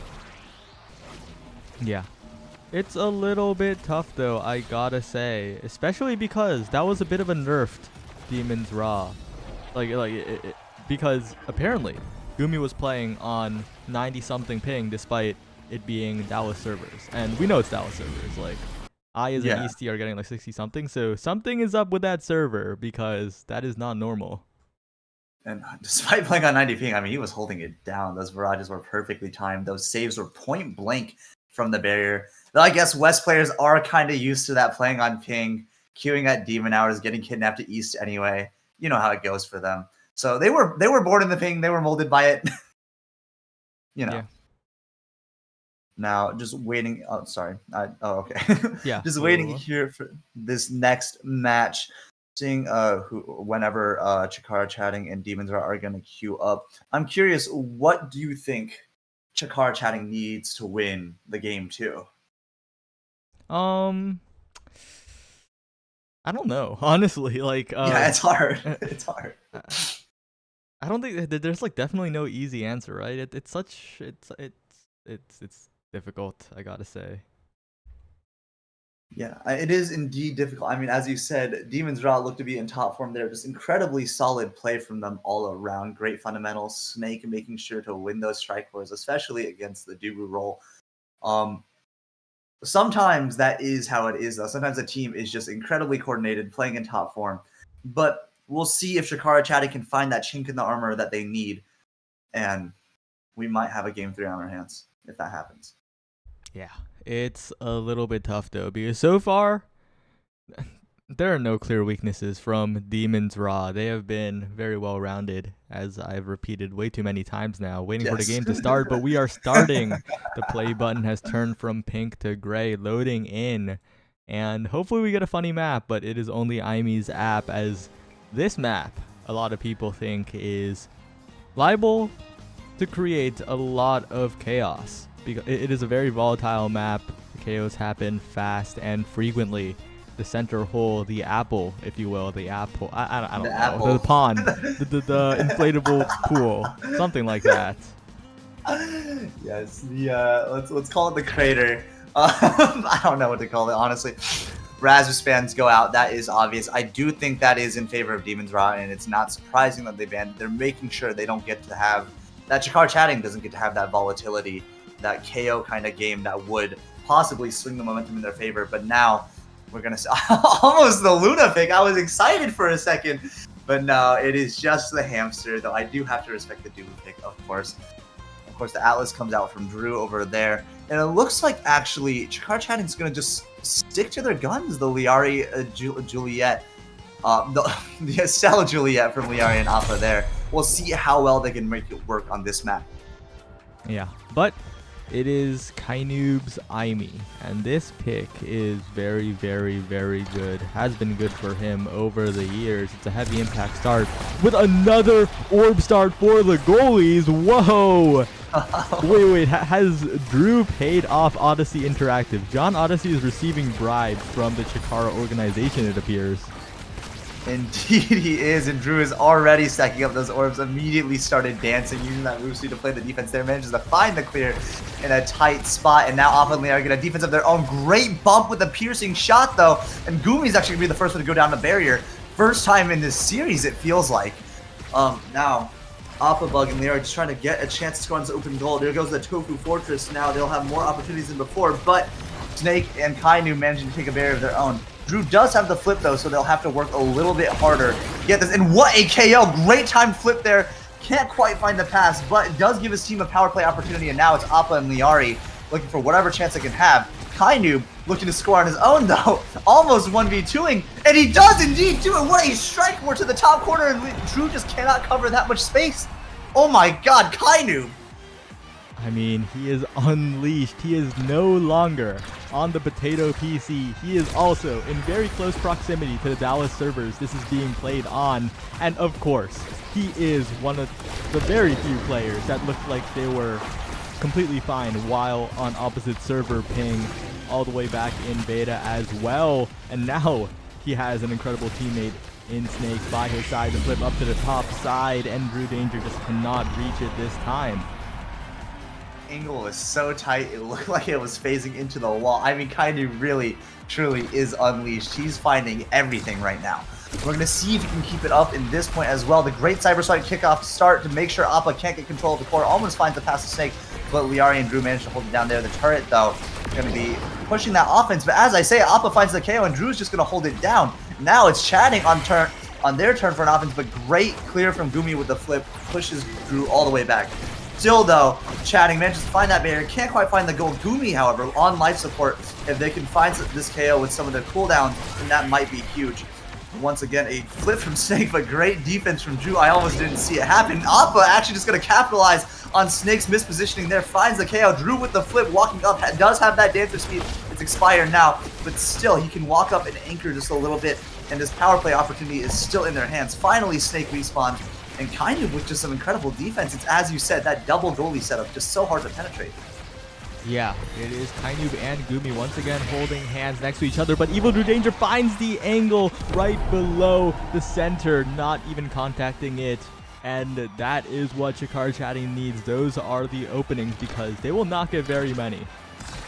Indeed they won't, but Kainoob and Gumi stopped holding hands for just a moment, and Drew Danger immediately capitalized. Great vision there.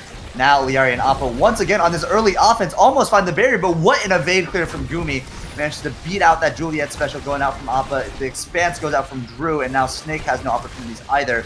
Both teams just absolutely holding it down, honestly. Both teams also playing great offense. Chikara Chatting looking a lot better than they did last game. Now Appa looking for the opportunity that can have, but great patience from Gumi, doesn't hit it into the punch. Just waits it out, finds the clear. Now Snake with an incredible dash punch. Drew Danger is going to go down the goal barrier. Goal is open. It's dangerous right now. As soon as Gumi and Kainoob can find this clear, Snake will probably put it in the net. We've seen it happen time and time again. It is just so hard to hold these open goals as an Atlas. Now Snake with a flip as well. It is incredibly dangerous here. Yeah. And as I say, it's actually Kainoob with the flip, but Snake is the goal anyway. Oh my god. Look at the pressure on the top side. Gumi's Tofu Fortress was there as well. Even if the flips didn't connect, the Tofu Fortress would have definitely secured it.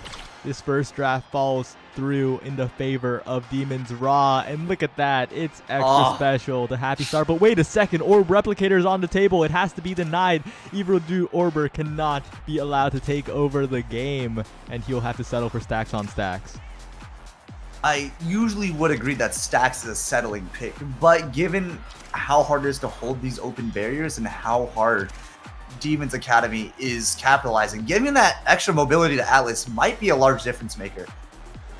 You know, it's not a huge thing on paper, but it might just be that small X factor that Chikara Chatting needs. And now we're gonna find out as this turret goes out, almost takes the barrier, but good expanse, good patience there. Manages to find the clear. Now Liari and Appa looking for a chance of their own. Great Crystal Thorns go out, find the barrier. Appa holding his abilities, just waiting for a chance to score. Does have the dash, but great strike from Gumi early there. Beats it out, and now he's just holding on tight, looking for whatever opportunities he can find to clear this. No, Liari and Appa are definitely putting the pressure on, and finally it's Kainoob who's going to start up the offense again. But as I say, Drew actually cheats all the way up and manages to give his team another opportunity, but it's not going to be enough. Both teams kind of just jostling for a midfield advantage right now. A lot of momentum swings. As I say, Gumi just keeps on making these point-blank saves that look like any other goal. If they were not Gumi, Yal, or Vaughn in that box, that would probably have gone in the fight. All right, but as they have this power play, they're going in for the barrier. Drew Danger looking like quite a great goal himself, but the flip is blocked by Kainoob, and now it is Snake in front of the goal, cannot find it, cleared away by Liari. Now Liari in front of the goal, but still, this power play for Chikara Chatting has not gotten anything yet. The pass up from Mafabug is not there for Liari as Gumi clears it away fast, but Kainoob doesn't have a strike ready in time to intercept the pass as Liari puts it in on the top side. Great recognition from Appa there, knowing Kainoob couldn't cut the pass, and Liari, which is great angle placement. Gumi holds the flip, surprisingly, doesn't go for the save, but it might pay off later on the offense. And as we see, he's walking up, throwing that Tokyo Fortress. He wants to use it now, it looks like, if he can get a chance to. Instead, he backs off, recognizes the offense can't continue from this corner, decides to just rotate to the other side. And Chikara Chatting just holds on. This game, the series really is always, every point is so calm until it's just not. Yeah. You know? And right now, Chikara Chatting are trying to create something, but Liari lingers a little too much close to the center.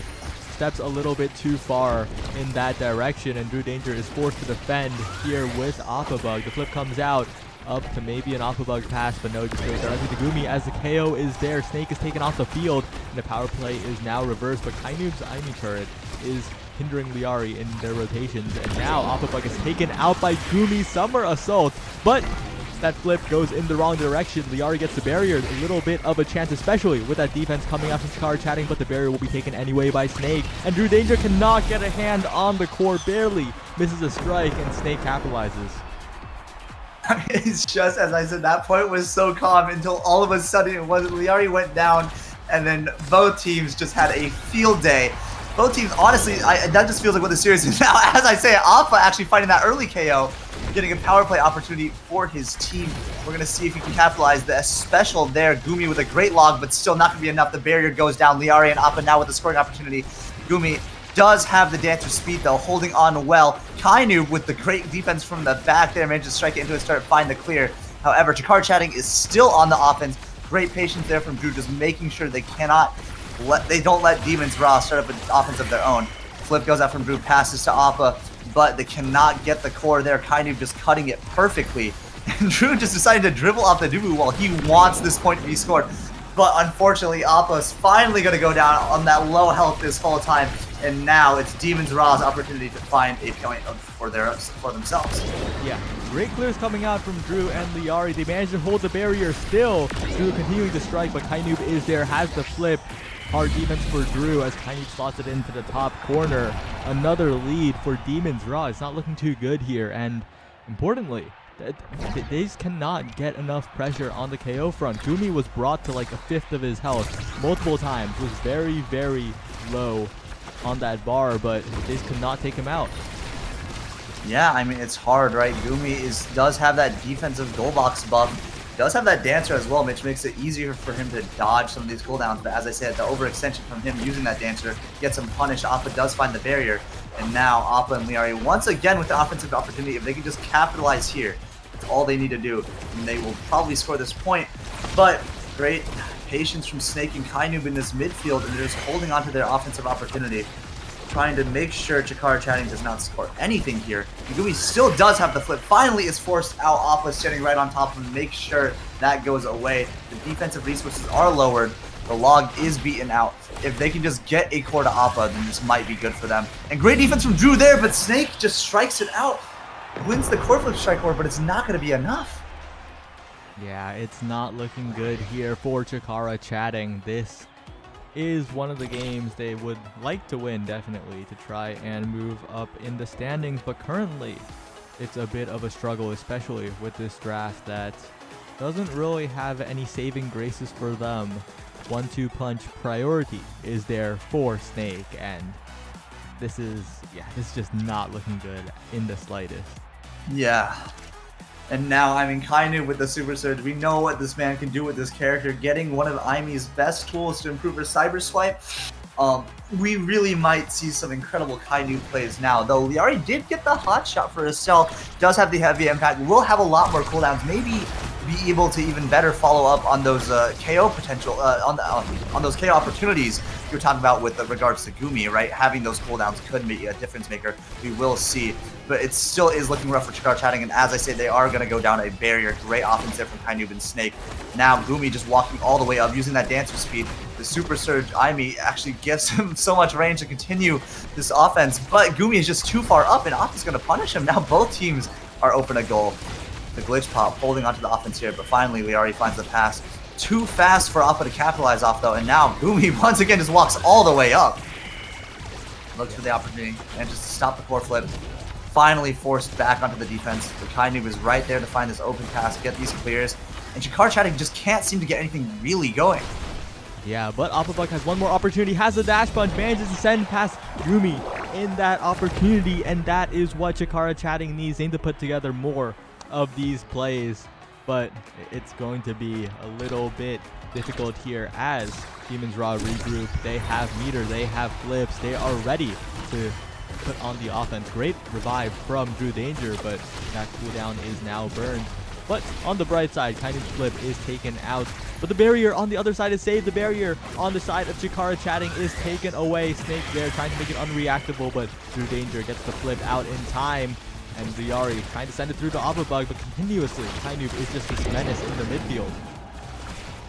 Kainoob did just go down. We'll see if that is the difference maker. This menace in the midfield is gone for another 5 seconds, but Snake and Gumi are just holding on so well to every offensive chance they have. But what a piercing shot from Liari. Unfortunately, cannot find the angle, and they're going to be able to hold on to the barrier and solve the death timer. That is so unfortunate for Chikara Chatting, but once again they have another opportunity. Appa tries to win that strike forward, but he's hit stunned away, and Gumi keeps on making these point-blank saves I keep talking about.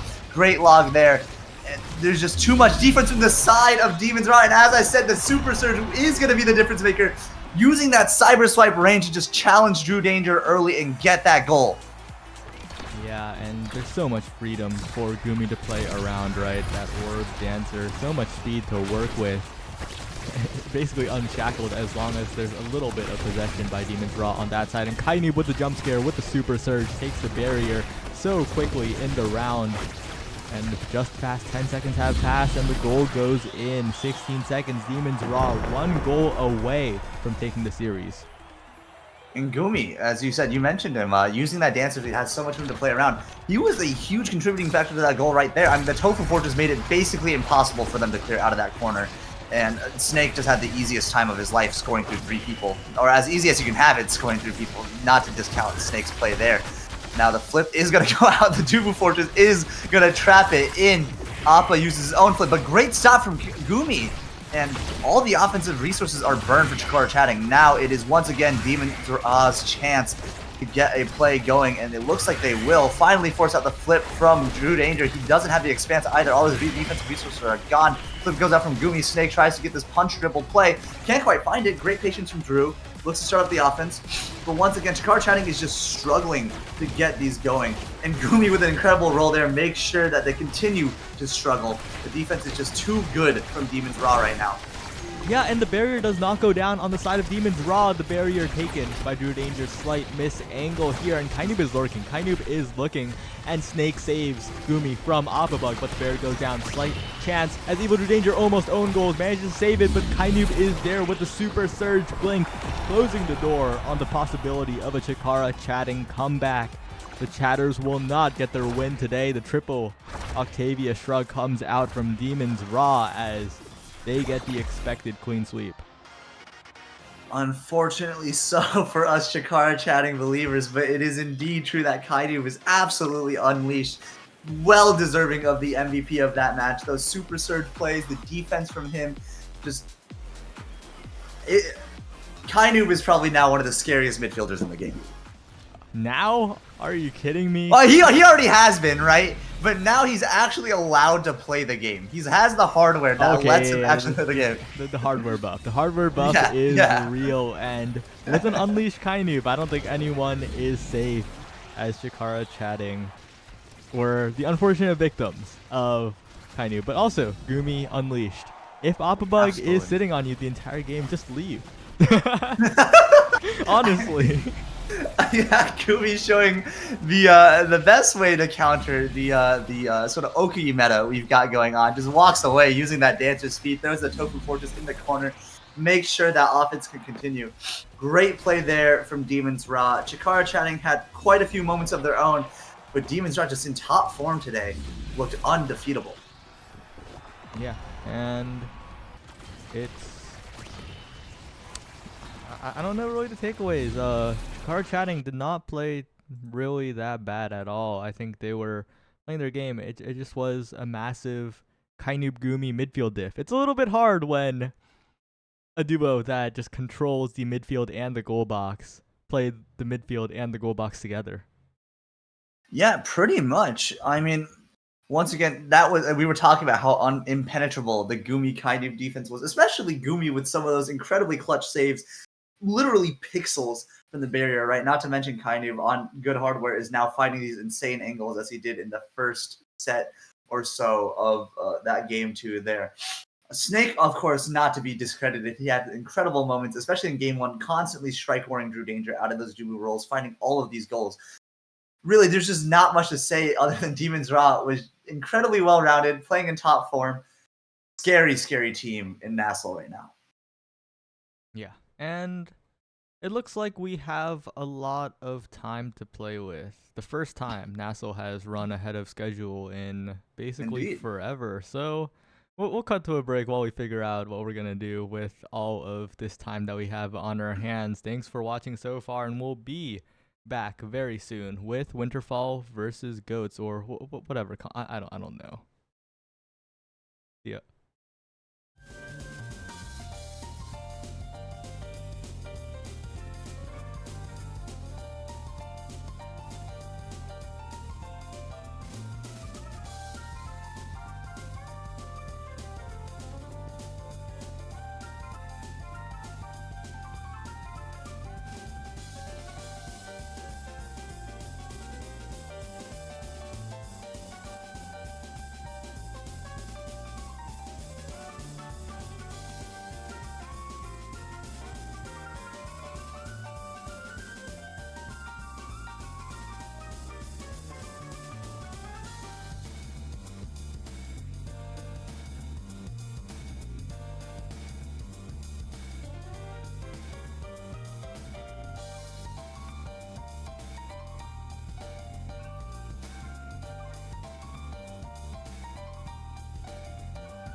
Hello, everyone, and welcome back to NASL Season 2 Emergency Will It Cast Time. And you'll have to bear with me for a second as we have this clip submitted by our very own K-Bot here. Just as a reminder, Will It Cast is a game show where, yes, they will cast means they'll fail the wide open scoring opportunity, and no means they'll succeed. So yeah, that is basically it.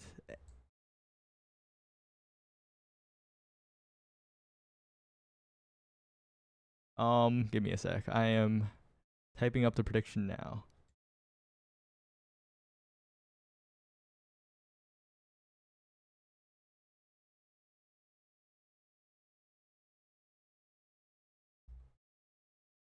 So I'll give you a nice and chill 2-minute prediction period on this one. Because this is an emergency will it cast, I will not play the clip. I will just show you the freeze frame. I am clueless. I did not watch this clip yet. So, K-Bot is in front of the goal. He is in prime position to receive this flip from his Dubu. There's a wide open net on the bottom side. His cursor seems to be in position, but will he cast?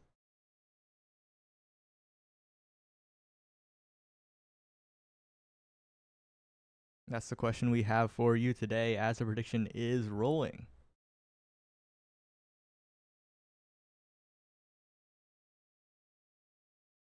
Wait, I totally have a Zyoshi logo for this. Give me a sec. Zyoshi the GOAT does have a logo for this. Let's go.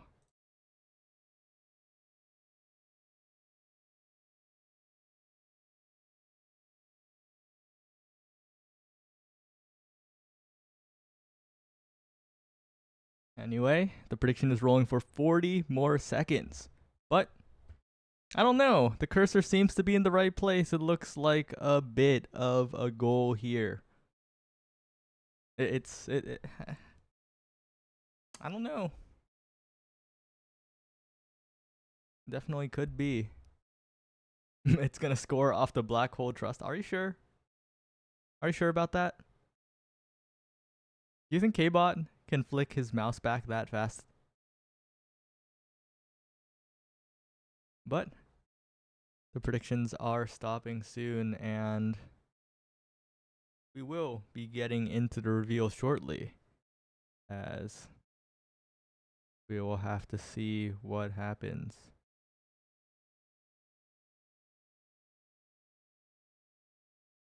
Alright. It looks like we are sitting at 75% yes and 25% no. K-Bot, they don't believe in you. They don't believe in you at all. They don't think K-Bot is K-Goat, and maybe they're right, because I'll play the clip in 3, 2, 1. Come on! Not like that! What even happened? Your mouse was in the right position too! And then it flicked down! For no reason! Alright, well.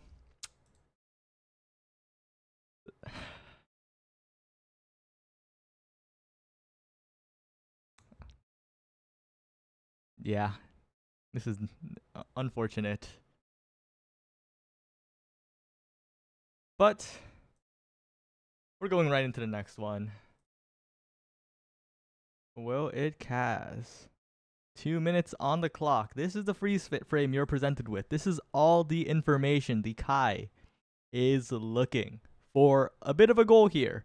The net looks pretty wide open, doesn't it? But will they be able to succeed against this lonely goalie over here? Prometheus_real versus Nephemi. Will Nephemi be able to place their strike in the correct place here?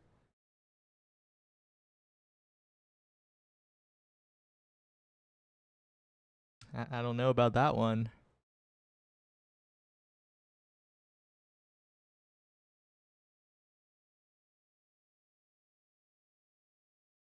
So Kitsu, forget me not here. This is 100% Kaz. But that's what we want you to think. We want you to think that these are all misses, right? We're presenting you the most obvious wide open shots with names that you have no clue who they are. And we're like, yeah, this is an obvious shot, but they won't make it. But are you sure about that? Are you sure about that? As the predictions will end very close, and Kitsu has gone all in. We'll have to... Oh, I'm getting word that something happened shortly, but some NASA stuff that is important for the next game that might stall it out even longer, but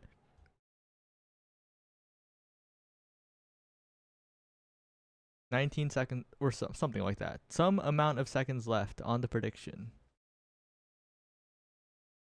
Kazutu still plays the game occasionally. They are mostly retired though. They have fallen out they have burnt out a little bit. But his name lives on whenever someone misses an obvious shot. But as we see here, the prediction is over. 72% yes, 28% no. Yes being they Kaz and no being they score. Alright. Oh, this isn't looking too good, is it? The people that voted yes are feasting right now.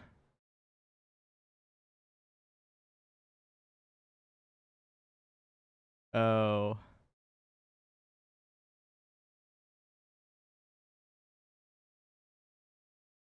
Oh no.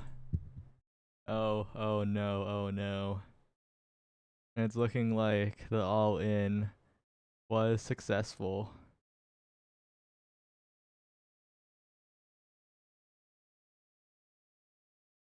Alright. But now we're heading to number 3. Number 3, the final one of this emergency Will It Kaz. Caspor is in front of the goal. The gates are open. The cursor is aimed. Will they be able to get it in this gap? This one's a little bit hard. This one's a little bit of a tricky angle, I gotta say. She might get it, she might not. That is the question here. Do you believe in Caspor or do you not? Or are you mind gaming and thinking there's no way he puts 3 clips that score that don't score that all cast, right? Like that's the mind game. That's the sort of thing you kind of want to do when you're playing a game show like this. You're like, you know, since the first 2 were Kaz's, this one won't be. But we'll have to see on this one because I haven't watched it. I'm as clueless as you are. I'm mind gaming without knowing what the mind game is.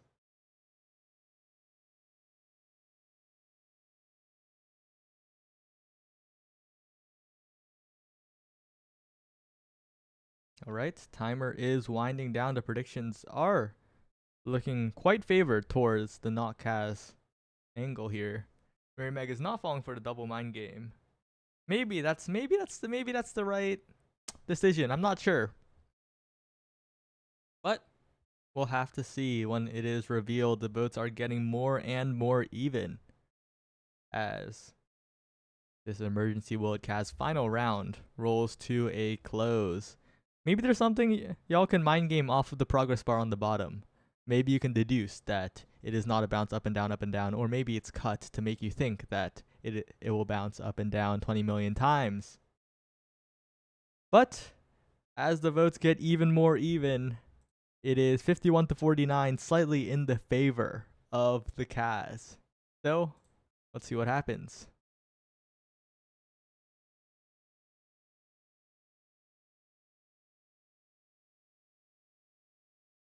The double mind game. The double mind game was not fallen for. And Mirimeg, you are correct. It is a goal, and FemBison has misunderstood the point of the game as she predicts the wrong option.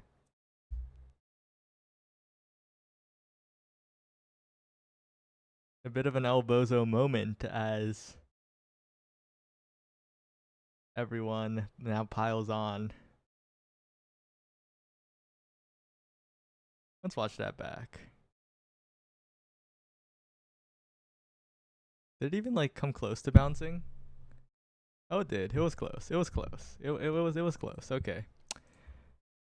Well, that has been it for Will It Kaz Mini Emergency Edition. We're gonna cut to a break again as we figure out what we're gonna do, because it appears Fiery is now free due to something that happened that made him not busy anymore. But yeah, the rest of that at the end of this short break. See ya.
Hello and welcome back to the Season 2 of the North American Strikers League. We have Winterfall versus GOAT for you now, ready with a certain player who was occupied a little bit, but FemBison, this is going to be an interesting one. Yeah, I agree. I mean, I think while on paper Winterfell has a slightly stronger roster, Goats does have the X factor of Fudgy Waffles being incredibly good in the midfield. And I gotta say though, the Winterfall has an X factor of their own. They are pulling in Fiery from again the PP Legends, you know. So Fiery is quite good. I gotta say, yeah, he is quite good. Definitely a player having to be recently lost the PPL, can speak firsthand. Fiery is very good at the scoring thing. We will see. I mean, he also played very well in last week's series. I don't remember who it was Winterfall against Orbits. He played very well there. And so we'll see if he can continue that kind of performance in this Tier 1 league despite being a Tier 2 player, though I have no doubts that he will. All right, come on. The Tier 2 player thing has become a bit of a Yeah. meme at this point. Yeah, I know. Come on, like Maddie's now saying it. Yeah, Tier 2 goalie, by the way, every single time. I know. A little too much chatting. But speaking of chatting, we are starting. We are getting ready to go into it as the teams seem to be ready here. And apparently Fudgy Waffles and Daftgrass are already scheduling a bit of a date after this. So Whoa. yeah, Whoa. won't reveal too much of that, but that's some information for anyone who is interested. We're loading in. Will we see Obscura? Oh Gates of Obscura my for the God. first time in the North American Oh Strikers my League. This God, will be no. a banger. You say this will be a banger. I only have negative thoughts about this map. I can't stand it. But we will see if these players can play it well. I don't doubt that they can. They get a lot of practice in scrims. They've probably seen it. Of course, the Rune Band is gonna go out. Nobody really wants to see him. Though I am surprised about the Rasmus ban from the side of Goats. Yeah, I guess they're a little bit concerned about... Honestly, I don't know.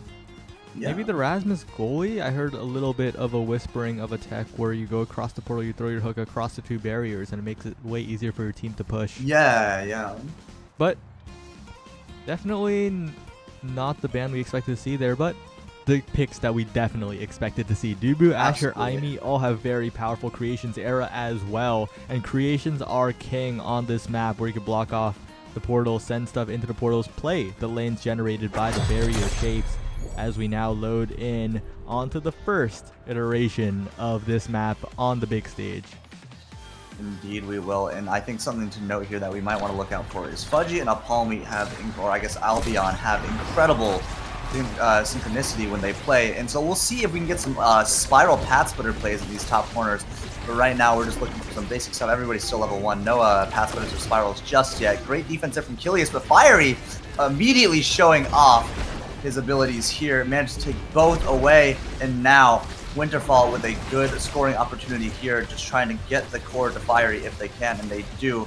Though don't seem to be able to capitalize. Just great coordination on the defense here from Albion and Fudgy, actually. And it's just going to be a bit of a midfield stall out, but the roll from Daftgrass is a bit unfortunate. Loses the first barrier. Now the pass splitter goes out, but does find the second, actually. And both flips are out for Fudgy and Apalmi, and they do find the goal in that bottom corner. Goats immediately turn the tables on that. Yeah, it is a bit of an energy-fueled push as they still have a flip remaining, and this is the power of Catalyst Start. It's going to be wild, it's going to be wacky. Everyone's going to have 3 million energy to play with, as Fiery does as well. Has the path splitter to try and stall Fudgy Waffles out, but gets taken out by Apalmi on the other side. That guy really loves catching people near the wall, I guess. Now it is time for Mystic to try and get a shot, but it is immediately responded to by Kilius, who sends it across the portal. And this portal gameplay might lead to some degenerate stalling back and forth, but not if the midfielders have anything to say about it. Indeed, and now Apalmi once again with this path splitter trying to put the core through Daftgrass, but great roll there, great patience, manages to stall it out. The defense though strong, anchored by Fudgy, and the offense isn't going to find a way through. But as I say it, Fudgy, I mean the Catalyst Start gets the flip, puts it at just a demonic angle, and Daftgrass is just a little too slow to save it. Yeah, absolutely demonic angle here. And once again, the corner portals reappear. It's all up to whether the teams can play the non-portal side. That lane that is created by the barriers on this map can be quite deadly for the goalies as the Goats are approaching that death corner. But as I say that, the only death here is Fudgy Waffles taken out. Killy sending it back and forth, has the flip, blocked away by Fiery, who earns a barrier, and now Winterfall are looking to take the goal here as well, but I love Albion. Apalmi is there, now dribbling forward with full meter, but doesn't pull the trigger yet. And now he does, but Daftgrass just so patient. manages to find the clear. It's calm for him. Still has that barrier up. Fiery looking to dribble, set up a shot on Kilius. Can't quite seem to find it. Now staggered on his own. And it's not even Fire who's going to go down. Instead, it's going to be Mystic somehow dying off the side there. And now Fiery still at risk of dying. But Albion seeming to not want to look for this kill. Instead, trying to take this barrier, use that power play opportunity. But Daftcraft manages to stall out both the Death Timer and Fiery's health bar regen. Yeah, and now Fudgy Waffles has the heater, but Fiery trying to get a goal here, still denied, and Mystic sends it backwards. Daftcraft has to find a push to Fiery, but Fiery is not getting many opportunities here. Now forced away by Kilius. Mystic passes it forward, but it just goes in the portal and skips away from Daftcraft as self-pass comes in from Fudgy, who is sent through the portal by the Summer Assault. Kilius in a sticky situation manages to get out of it still, and once again the defense holds for the Goats. Yeah, Goats playing incredible here.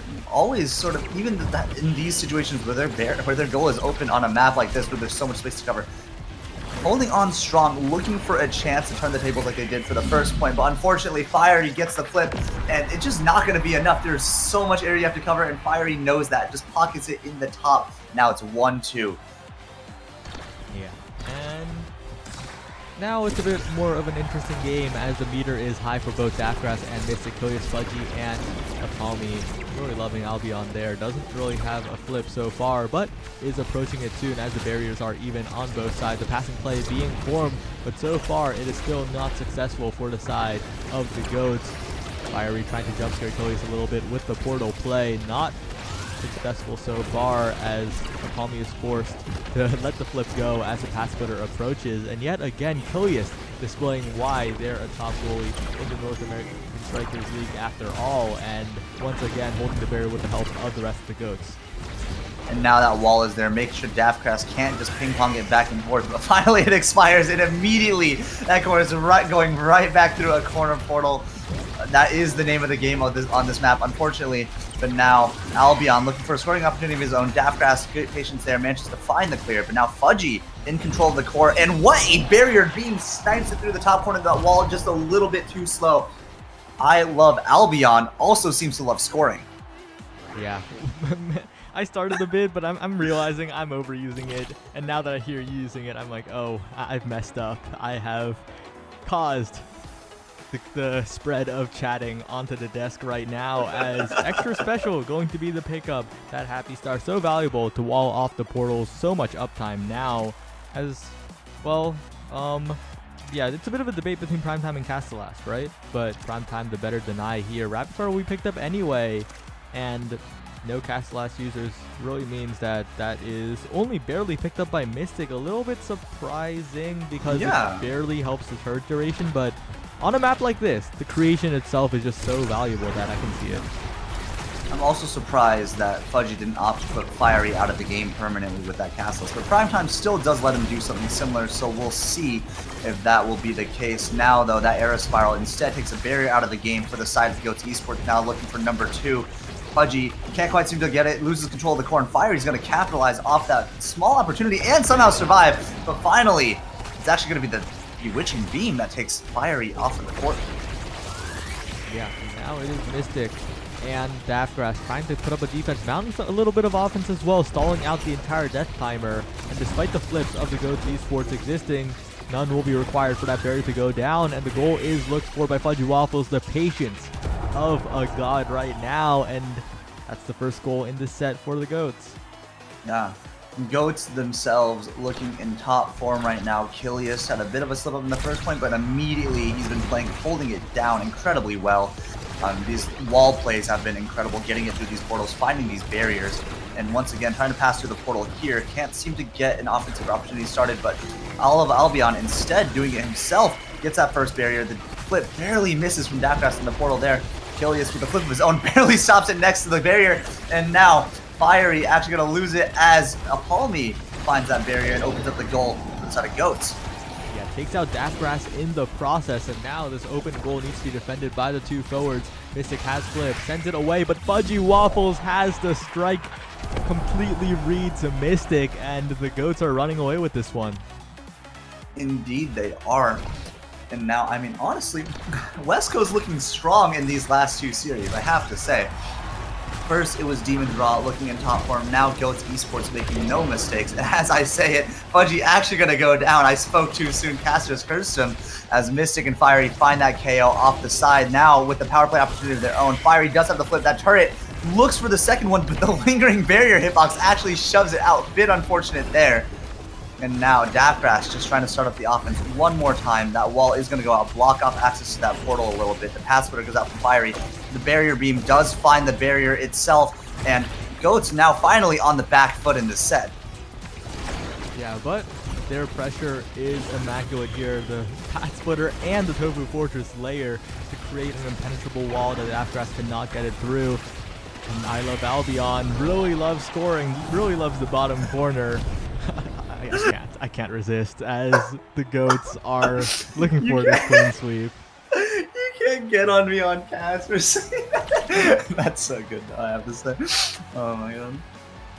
Okay, and now looking at this draft, I don't think anything super impactful, though we do see that orb dance, and we'll see if any goalie opts to pick that up. Fudgy does get the stacks. He's been controlling the core well. He's been controlling the pace of the game well. Honestly, good spirals. Wait, good beams. tempo swing drops. What? The tempo swing drops past Fiery. I don't know why you would give that up like that, but it just looks like the Goats will just have a very chill time in this one. I guess so, though. I guess Fiery is looking to reset that barrier beam cooldown, maybe get those extra barrier beams in. It's been so strong in opening up the goal for Kilius.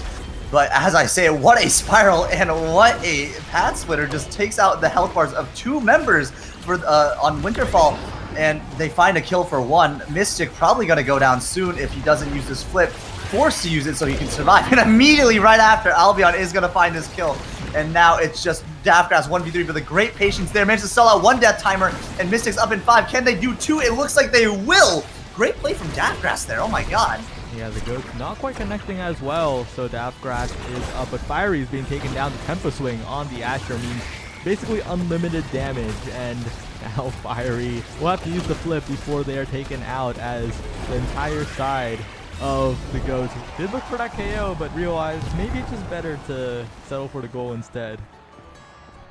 Find the goal they do. Now Fiery does have the flip though, but there is something to be said about that Asher path splitter damage with tempo swing hitting so many times, just completely removing your health bar.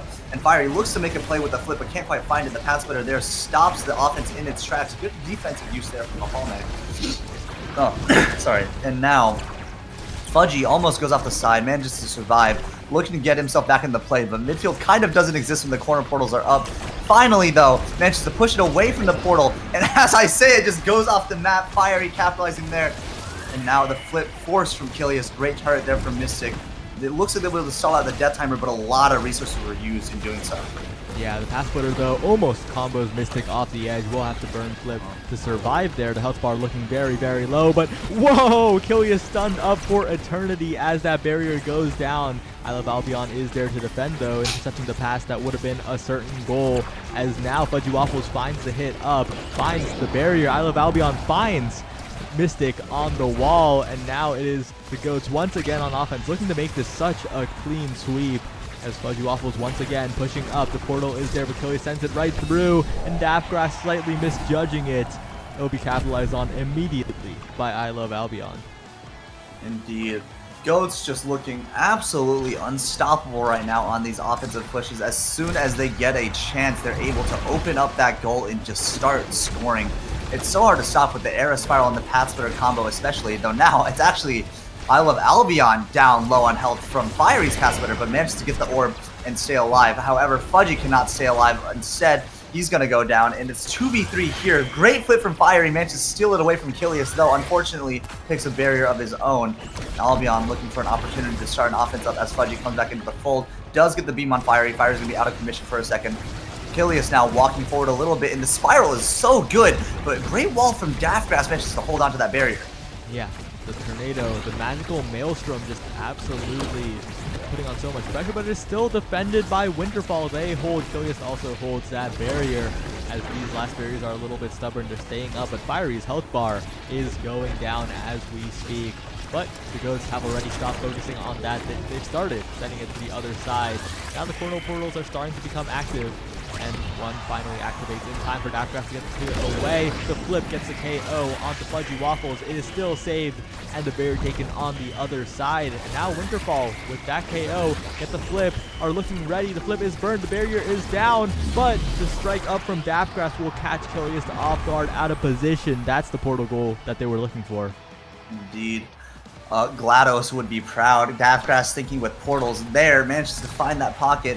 Now we'll see if they can find this set victory that they so desperately need right now to hold on to this match. Starting off this offense strong, the Tofu Fortress manages to find something, but can't quite find the barrier, and instead it's going to be Apalme finding that first one. The barrier beam goes out, but great stop by Daftcraft. Instead, though, Albion just wins the strike or wins it again, doesn't even need to flip, manages to push it through 2 people. I love Albion 1v2 for this final goal of the match. Yeah, I'm surprised the flip, like, the flip was just an extra there, and just fundamentals alone, striking it in the right places, the right times. Goats did not look weak at all there. They absolutely dominated this game, and I don't know what Winterfall can do here. The fiery sub exists, Daftcraft's not able to play up in the midfield due to that, but the Goats are just looking on another level. Indeed they are. I will say, I think especially the synergy between the Spirals and the Pathfinders, we saw multiple moments there where health bars were just completely removed for Winterfall, and it's just too much damage to contend with, especially when you have 2 large moving objects dealing massive knockback as well. Right? So I think that was definitely a good choice there from Fudgy Waffles picking the Era over something like the Imo. Yeah, the Fudgy Waffles era has seen a lot of play these past few weeks, and for good reason. It synergizes pretty well with the comps they run, the play styles that they play, and it looks good yet again here. Indeed, indeed. Though I will say Fiery looked pretty good whenever he did get an opportunity. However, just the combination of the Pathfinders and the Spirals, making sure Mystic was almost always cut off from the play a little bit. Fiery did not get as many opportunities as he would have liked. However, if they can keep giving him that rock in those positions, we've seen what he can do with the core. You know, we've seen him score on incredibly talented goalies, including Kilius himself. So we'll see if Winterfall can make that adjustment in game 2. Yeah, it's not going to be easy, though. The Goats really Indeed. just locked it down. But Still waiting. yeah, Sorry. we're waiting on the second game. We'll have that ready shortly. But overall, from that game, we're seeing a lot of energy. We're seeing a lot of energy starts. The Catalyst start, the Egoist start, the Catalyst start. So the Catalyst start definitely much faster than the Egoist start. There is something to be said about that. Flips are coming online incredibly quickly, especially with all the multi-hits on the side of both teams, right? Catalyst giving you 2 meter pretty much every time you get hit, and Pathfinder's hitting you like 10 times. Era Spiral's hitting you 10 times. The Imi turret's going to deck you a couple of times as well. So definitely a lot of core flips went out in that match because of that. Yeah, and okay. Since we're filling time here, I won't sugarcoat it. You call it the Spiral, right? You're the first one I've ever heard call it that, and I think it's kind of nice because it's very compact. Because people say tornado, people say maelstrom. Spiral is like short. I don't know. But Gates of Obscura again. Honestly, Interactive put it on rate up early. If we're gonna see it in NASL once, we might as well see it twice. I do think this is actually a bit unfortunate for Winterfall. I do think Goats clearly has a lot of practice on the map. Immediately opting to ban out that I love Albion Asher. I'm not surprised. The Pathfinder was doing work. The barrier beams are doing work. And the Kazan ban from the side of Goats, they just don't want to get goalie sad. Yeah, which will leave Fiery with the signature Juliet. Not a huge loss. Apalme will probably play something like the Juliet or the Zentaro on the other side. And this leaves Rune open for Daftgrass. Rune, pretty solid on this map. Use Pillar, the portal, and what can they do? So I think Daftgrass does also have that advantage, right? Being like a triple flex player, there's no doubt in my mind that he's definitely picked up the Rune. He's so versatile. So I was just gonna say he might have that over Achilles, but Achilles proving me wrong, actually. Yeah, Achilles is a known rune goalie player. I didn't know this, actually, What? so my bad. Okay, come on, come on. I've only seen playing Eject Button Drek in, like, Dubu recently, okay? In my defense. But I played against him, he was on Eject Button Drek. I just haven't been following up. He has been a rune goalie player since quite a long time ago, but we'll see if in this rune showdown who will succeed as Dakras own barriers. Well, well, it's looking a little heads up for Achilles right now, but the corner portal goes through and does find the barrier, loses one of his own, maybe loses two. He does fire a great patience with the dash once there, making sure to time it such that Achilles can't make the save. And now Mystic with the Cyber Swipe and Fiery just gonna... Good pass there from Mystic, and Fiery just finds the angle. Good fundamentals from the side of Winterfall. yeah, Fiery in the right place, right in front of the goalie, where you want to be as that Juliet. Doesn't need the cooldown, just strikes it in. Now it is a bit of a rune battle. The core bounces back and forth as Kilius trying to get it past, chooses not to send it into the portal as, whoa! I love Albion, loves the wall a little bit too much there. Kilius does get the unstable anomaly there in time. The pillar is there, but Fiery is there as well. The Flame Flurry will take it. Dakras warps back to save both barriers. They're still existing here for the side of Winterfall as so far it's looking like Winterfall are looking much better without that Akami Asher in the way. I do agree. I think it was just a lot of pressure, but now Fiery putting the pressure on himself, gets the KO with the dash punch and gets the core flip. Fudgy Waffles goes down and the scoreboard goes up for Winterfall. 2-0. They are indeed looking much, much better. Yeah, and important to note that the runes have not scaled in with rune goalies on both sides, and also an Aimi on the side of Winterfall. The creations will be hotly contested, which is not something we say often in terms of the draft, as the pillar will send the core right back through. It's a bit of ping-pong through the portals as Kilius leaves the bottom barrier unattended. Mystic capitalizes on the top side while he's occupied thinking about that loss, and Winterfall will take the first set. Yeah, I mean, Winterfall looking much, much better right now, finding the weaknesses in Goat's play. Banning out that Asher really was a smart play as well. Now Dakras just has so much more room to work with not having Albion just throw path splitters on him constantly. But wait a second. Timeless Creator Castellast are up, and because Fiery was first picked, the one that has priority here is Kilius. Castellast is still fine, you'll take that, but it is not a Timeless, especially on this map. Rapid also falls down to the Fudgy Waffles era, and lowest of keys. I think this is a draft win for the GOATs. Yeah, I'd have to agree. Also, a 1-2 punch for Albion. As you mentioned earlier, he does love killing off those walls. We'll see if he can find some in this set. That was pretty good luck on the side of Goats. We'll see if they can use it to capitalize. And the great pillar there from Kilius manages to find the barrier as Albion finds a kill immediately, utilizing that 1-2 punch to its fullest effect. Now Kilius is playing patiently, waiting for Fire to commit resources to this offense, see if he can just bait something out. Can't quite seem to bait anything out, but they do manage to sell out this death timer instead. Winterfall does, at least. And now Fiery looking for some real chances to score as Albion actually just takes Mystic off the map. Oh my god, the 1-2 punch. Yeah, and with that striker advantage, can they do something with it as Fudgy Waffles and Akami are pushing up? He gets the strike after the last hit of the Flame Flurry, but is banished, almost taken off, but will slowly inch their way away from the wall as the striker advantage is reversed for a moment, but the defense is still there, the banish is still there, and the GOATs hold. Indeed, they do. And the corner portal just bounces it back. Functional map.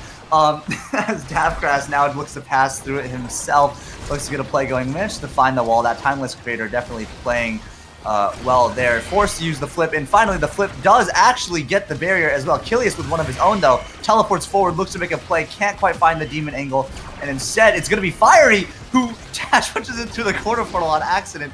It's a little hard to place those shots sometimes, but great patience there from Dakras. And what a turn from Mystic. They find this save they can hold. Can Fiery get this goal instead? Yeah, what a wacky point. Mystic is there as well. Fiery finally catches it before it rockets towards the portal with the Flame Flurry and finds a little bit of a stop amidst the chaos. And yeah, this map is so goofy, especially when the corner portals spawn in overtime. there's a period where they're not portals, they're walls, but the indicator is so confusingly ambiguous that it just feels like it just bounces off and the map is horrible. Yeah, I learned that lesson myself. Accidentally owned gold in a situation once because of that exact thing you just described. But now, actually going to be Gold's looking to score a goal, and they do as Albion just walks up in Strike Wars Mystic. They took 2 barriers with the creation, set everything up nicely, and just put it in. Yeah, don't even need to think about portals, just fundamentals alone finds the gap between 2 players of Winterfall. And now the Goats are looking to try and close it into, try and get a bit of a lead in the second set here.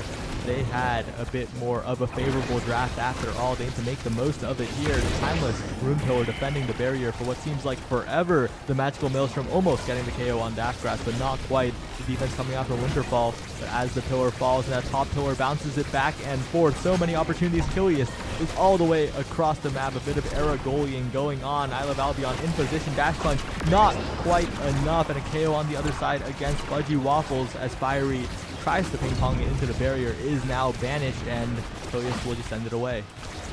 Indeed, he will. They are going to manage to stall out this death timer for Fudgy. Fiery almost actually manages to get the barrier right beforehand, but the power play opportunity is dead. Not to say the offense is dead, though, as this turret is doing some work. Fiery looking to get something done, but can't quite seem to find a great interruption there. Just from Albion and Fudgy, and Kilius just walks to the portal, core flips, and puts it through. My God, that was a jump scare. Yeah, absolute jump scare, just peeking his head out. Instantly flip, no hesitation, bottom corner, and how do you react to that one? But Daftgrass probably has taken some notes, has a flip of his own. Mystic is not sugarcoating it, sending it directly forward into one of the barriers as Winterfall looks to even up this set, but so far they can't get past the midfield for the second barrier. Yeah, I do think this draft is making that difference. The 1-2 punch for Juliet, the timeless pillars for Kilius. It's so hard to push through now, and either one of your forwards is dead or Kilius is just holding it down, throwing out literal walls at this point, right? But they are still finding the opportunities, and just as I say it, Fiery does manage to open the barrier of Goats Esports. Winterfall is not out of this yet. The draft is not going to stop them, and great pillars there just to make sure that Albion has no scoring opportunity. Is going to find a clear. Now Fiery getting one of those opportunities, but great beam from Fudgy Waffles makes sure that he doesn't actually get to use it. Oh, and Daftgrass barely misses a strike, and the crossfire comes through for the Goats. They take the second set, and despite the 1-2 punch on Fiery, Fiery hasn't really been able to catch people out as much as Winterfall would have wished. Indeed, he has not. However, we will see if they can use any of the drafts here. Heavy impact, pretty good for the Juliet. Rune might be looking at the extra special, especially Daftgrass. Oh, the hot shot. You missed it. The hot shot, the best. Oh, I did miss it. Actually, I might be blind, guys. I'm wearing my glasses, but I might just be blind. Getting the hot shot Rune pillars is going to give him so much more. My bad. Though, extra spec is picked up by Fiery, and extra spec is picked up by Albion, and Fiery is going to pick up that heavy impact. Does have the 1-2 prize fighter pummelers. This build might be finding some kills very soon. Yeah, Fiery's looking very scary.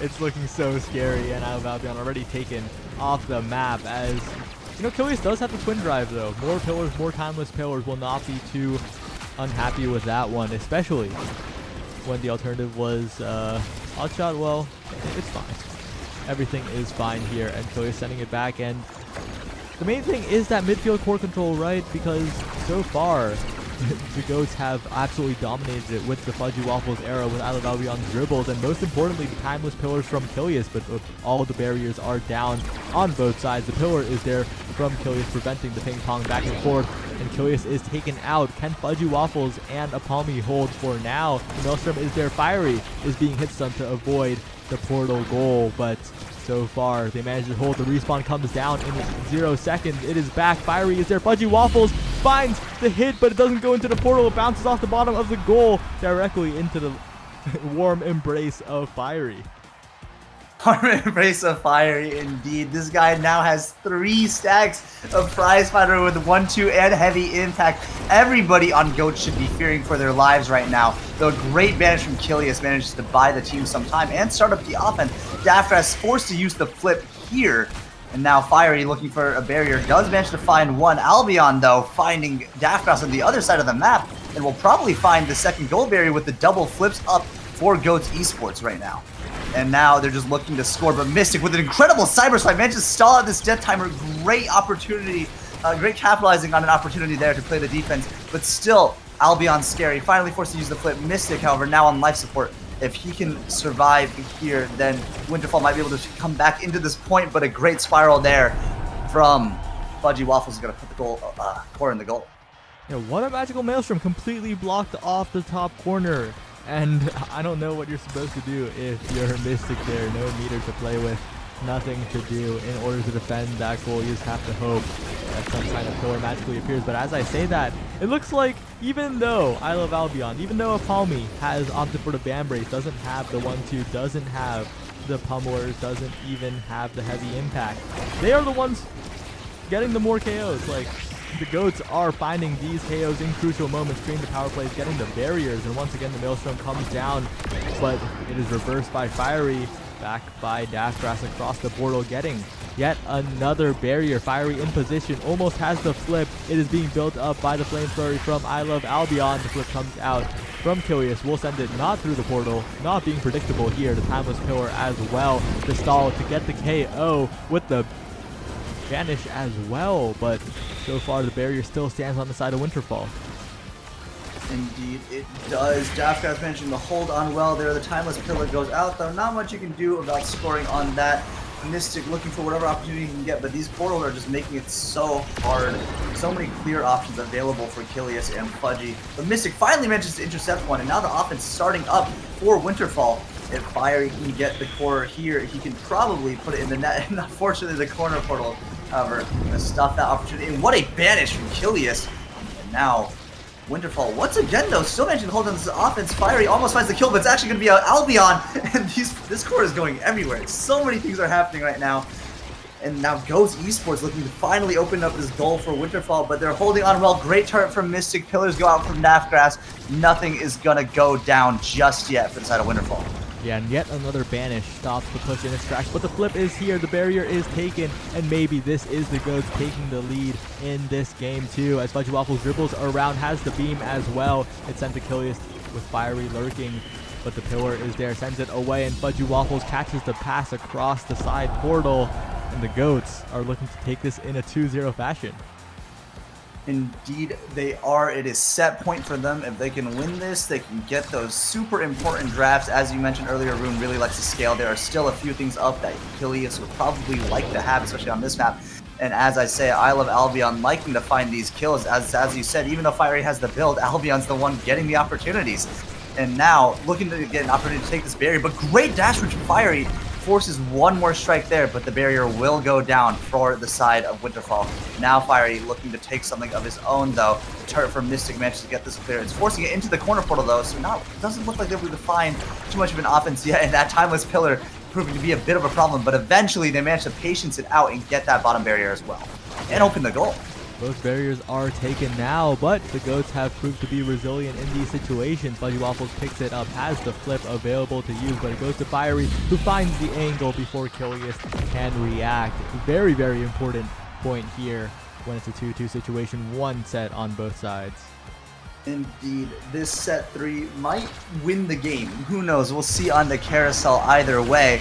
But Fudgy Waffles opting for an early flip play, something really aggressive. Can't quite seem to capitalize off that, though. Instead, Mystic is going to put down the turret, looking to get this top barrier from the side without any of the portals on it. The flip goes out, but a great pillar from Kilius is going to hold it down there. And now looking for the self-pass play, does find it, and finally a barrier goes out. But the defense from both teams has been pretty immaculate.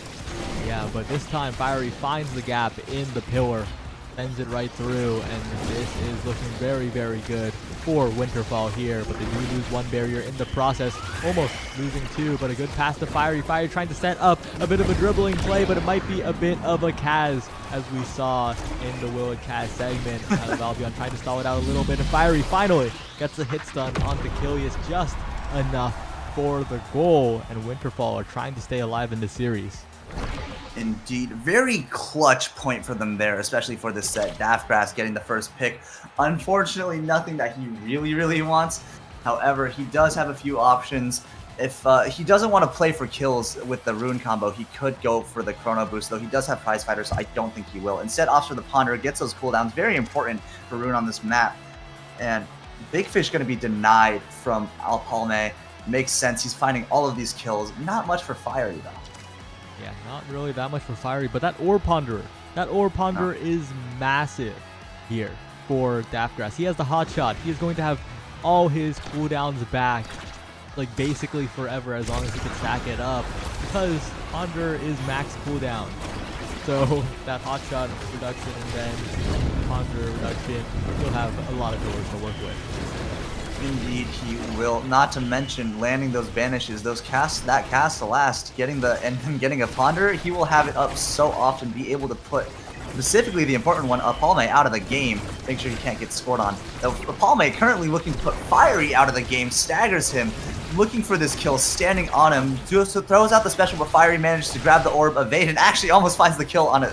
The result. Yeah, but Kilius loses both barriers. Mystic is there in the process, but the double timeless pillars will hold for now. The passes are coming through, intercepted by the goats. Fiery is banished. The pillar hits the core away, but Fiery finds the core. No meter left for Kilius to work with. And Winterfall are trying to close it out here, trying to send us to a third game. I was just about to say, indeed they are. They really want to take this series home, and they're definitely playing like it. Fiery absolutely capitalizing off those opportunities I mentioned in the after the previous game, where as long as they can give him the core, right, he can absolutely work with it, and he absolutely has been. Now he's getting another opportunity, but actually Apalme is going to be able to catch that just barely, making sure that Fiery isn't allowed to kill just yet. But the Banish is going to go out. The pillar almost finds the KO, but he once again inches away, just like a little bit earlier. And now it's going to be Winterfall on the back foot. Yeah, and the Goats need to capitalize here. They need to even it up, and an amazing shot. No hesitation from Palmy to the bottom side. The score is tied up as the Goats are looking to send this game further, to send this to a 5th set. But will they be able to? Because Daftgrass is continuously scaling with orbs. He's getting more and more powerful in the cooldown department. Has a hot shot as well, but that pillar won't proc it, and maybe this could be a bit of an opening, but Kilius also wastes the secondary for just a moment. Does have Twin Drive, does have 2 charges, as Fudgy Waffles and Apalme are advancing up the mid field, but Mystic is doing so well in disrupting that.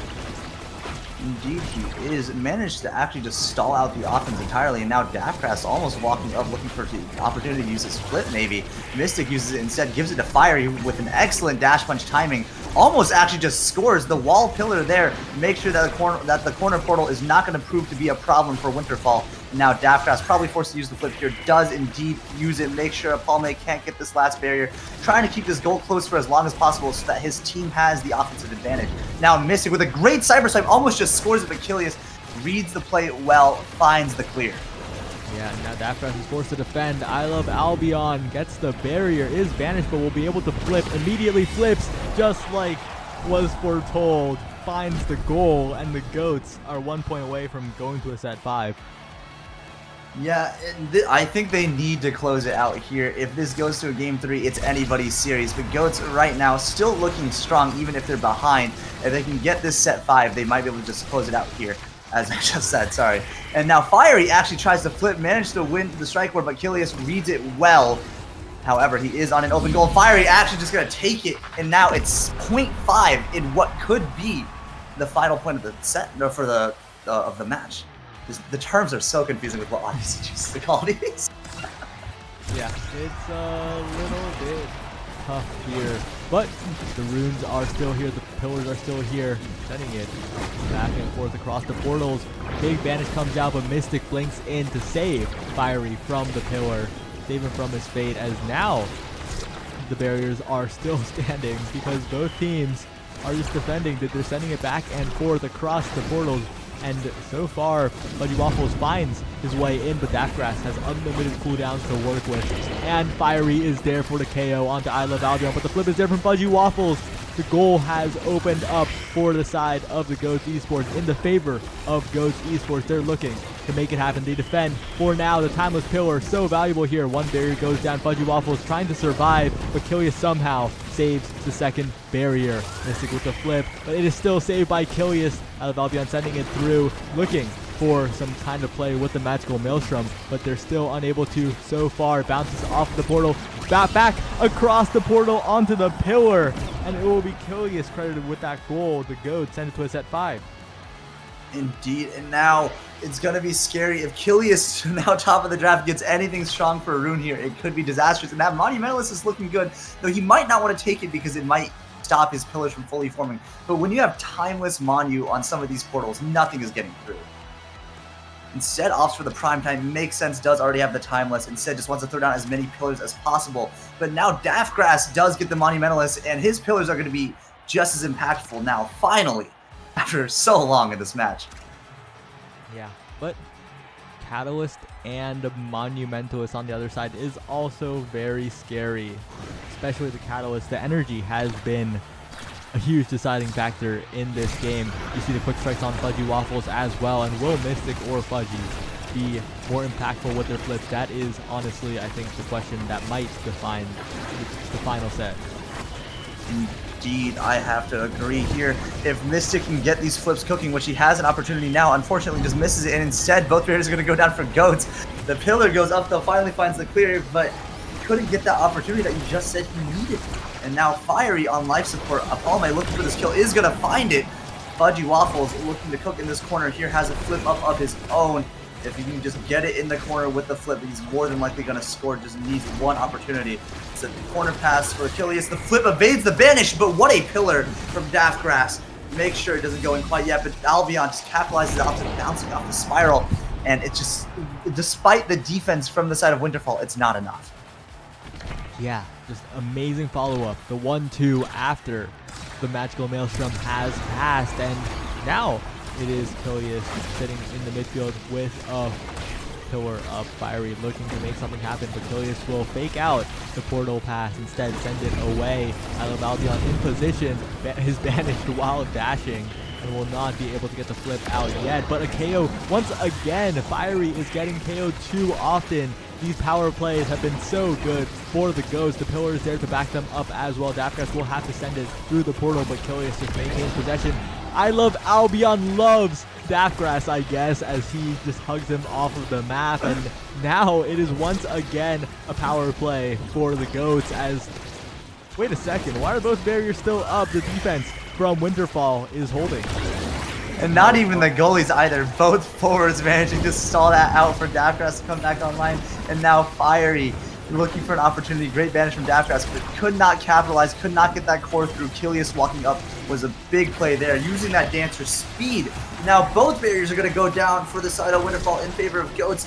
And if Goats can score here, that might just end it all. Despite it not quite being match point yet, it's looking like the momentum is heavily in their favor.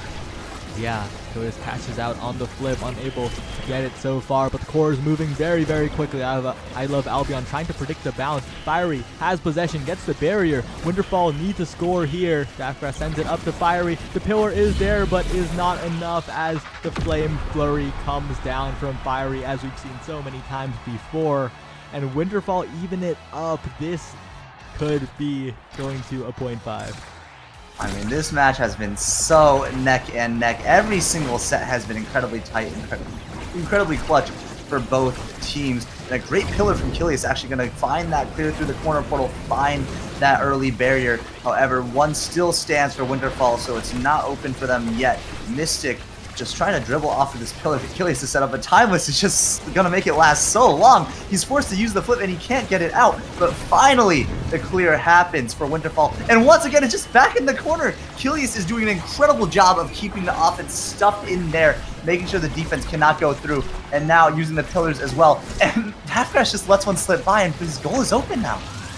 Yeah, and whoa, what a flip angle directly to I Love Albion. That dash punch perfectly coordinated, one goal away are Goats from taking the series. And I gotta say, Kilius putting on a bit of a Kazan cosplay as Rune. That twin drive prime time, 4 buttons to press, really. Like, holy. Even if the cooldowns come back for Daftgrass so quickly, Kilius just has the buttons straight up. Like, no need to wait for cooldowns in the slightest. Daftgrass doesn't have a pillar here. Finally gets one, the Monumentalist pillar covering what seems like the entire barrier. But the KO differential. The GOATs are just consistently getting power play somehow. But as I say that, the barrier goes down. Huge opportunity as Fiery finds the strike. It is set 5.5.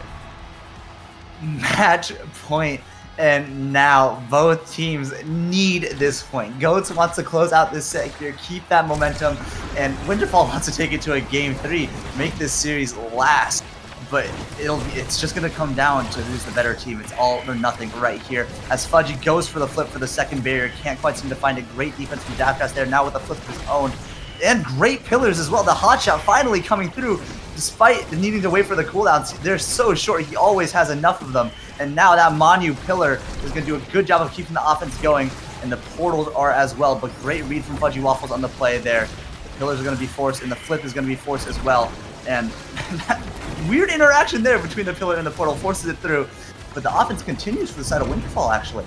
Oh, but that banish is burned for Daftgrass to try and put a halt to try and buy some cooldown time back. But I Love Albion is approaching, is trying to stall out this pillar. Fudgy Waffles gets the pass and almost gets the window between the two pillars. But Daftgrass is putting up one again and again. Kilius is walled off the top side as now the overtime portals are approaching. Fiery does get the barrier, and this is a huge opportunity for Winterfall as the GOATs are scrambling to defend. Fiery has it, but the flip will deflect it away for now. I Love Albion trying to get in position, but the portals are there to send it away yet again. Daftgrass is there as well. Fudgy Waffle sending it to the bottom side, looking for the barrier from that side. I Love Albion gets it, but the pillar will save it. The flip will be burned for the KO. Striker advantage, pass up, down, and the GOATs will take the series in a 2-0. What an incredibly clutch play there from Goats, especially on the defense. Kilius holding it down as long as he possibly can. Eventually, Fudgy and Apalme will score, and they do. What a match and what a series. Yeah, that last match is what you want to see when you click on to the stream for the North American Strikers League. It was close. The KOs were all over the place, but in the end, the GOATs just were more consistent. And also they had the better rune build. But I will say, I think a huge difference. Look at the 11 KOs coming out from the side of Apalme. Despite Fiery having an insane build for that, he still outperformed, and the damage too. I think that could have been a large difference maker, though Fiery did have 10 goals, was playing out of his mind whenever he got those opportunities to score.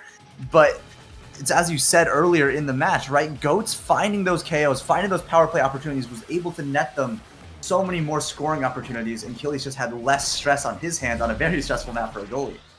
yeah, and especially so valuable to have a little bit more time to stall out when you have that prime time twin drive build. Your cooldowns just keep coming back as long as you have like a little bit of breathing room. And basically Winterfall had to face an infinite pillar rune with Timeless, so yeah, definitely not a fate that I would wish upon my worst enemies, I gotta say. But we got to see the portal map finally. We got to see the gates of Obscura, and well, it definitely is a map. Personally, I would rather not see it again, to be quite frank with you. But they definitely put on a show for us anyway, despite the chaos, despite everything. The quality of play was still there. That is what you come for when you come to an NASL stream. Yeah, and well, as the replays and that 1-2 play at the end was so clutch. Like, Kilius was holding for what seemed like forever. Fudgy and Apalme were like, okay, I got you. And then managed to do it in the end. But that'll be it for us, FemBison. Anything you want to shout out before we head to a straight break, before we head to the analyst desk? Not really. Support BestieInSlot. They do, specifically the TOs and the organizers do so much work. I just cast, but the amount of work that gets put into the competitive scene here is incredible. Please support them, and yeah, I'll see y'all later. All right, see ya.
And welcome back, everybody, to the North American Strikers League broadcast, where I am now joined by Fudgy Waffles, coming off of a goal 5 in that last game that we just watched over Winterfall, and joined by Gumi, who held it down there for Demons Raw versus, I'm blanking.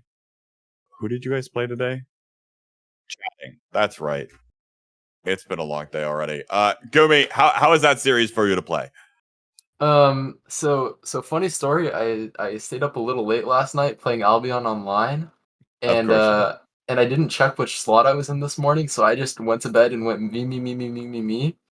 And I woke up at 1:30, and I was like, oh my god, if I was first or second slot, I just missed my entire game. I look at my phone and I see Snake say, "We're playing in 20 minutes. Where are you?" And I'm like, oh my god, it's so chill. It's so chill. Oh boy. Well, how about that? Fudgy, you were excited when you joined Staff's Call, though, to get set up for this little segment. Walk me through how it felt to be in the last moments of that last game. Yeah, I didn't want to bring that to a third one because I knew if it was a third one, it was going to be Obscura again, and I was going to punch a hole in the wall. Please this map should not be in the game. It should not be in my NASL matches. But we won. We got there. We 2-0. It would have sucked to win that and then have to go to the analyst desk, or to lose that and then go to the analyst desk and then be like, yeah, so we kind of got owned. So if you punch a hole in your wall, then maybe an Obscura portal appears there. Yeah. I think that's how it works. That's probably what the devs did, because sometimes they're just covered up. Sometimes they hit you into the portal and you get KO'd, even though there's a portal there and you're supposed to go through it. I don't know, man. Hey, Gumi, how overpowered is Rune Goalie on this map?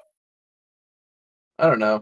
I was saying in a call earlier with my team, everybody's like, oh, that's the Rune map, and I was like, I don't know, I feel Atlas and Dubu aren't that much like worse or like different from Dubu.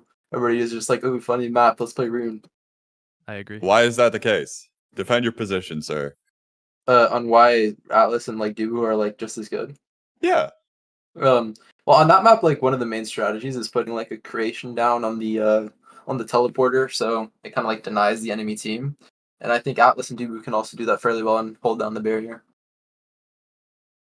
Fair enough. Fudgy, any other just general thoughts on that map other than it's a fun fiesta where you have to think with portals? Yeah, I really like when it goes to overtime and there's 4 portals and someone flips and it goes through all 4 portals and then it goes through the goal, and it was like, yeah, should have known, should have predicted that. Should have known. You should have seen that angle, right? Yeah, should have seen it. Should have predicted it. Play better, win more. Play better, win more. Is it exactly correct? Gooby, what other thoughts do you have from your series versus Jakar chatting? Are people still underestimating you all as a team? Because it sounds like, had a couple of matches that were a little bit shakier earlier in the season, but now, especially with that last match, feels like you all are in full form, especially with Kainoob gets that PC upgrade and is locked in.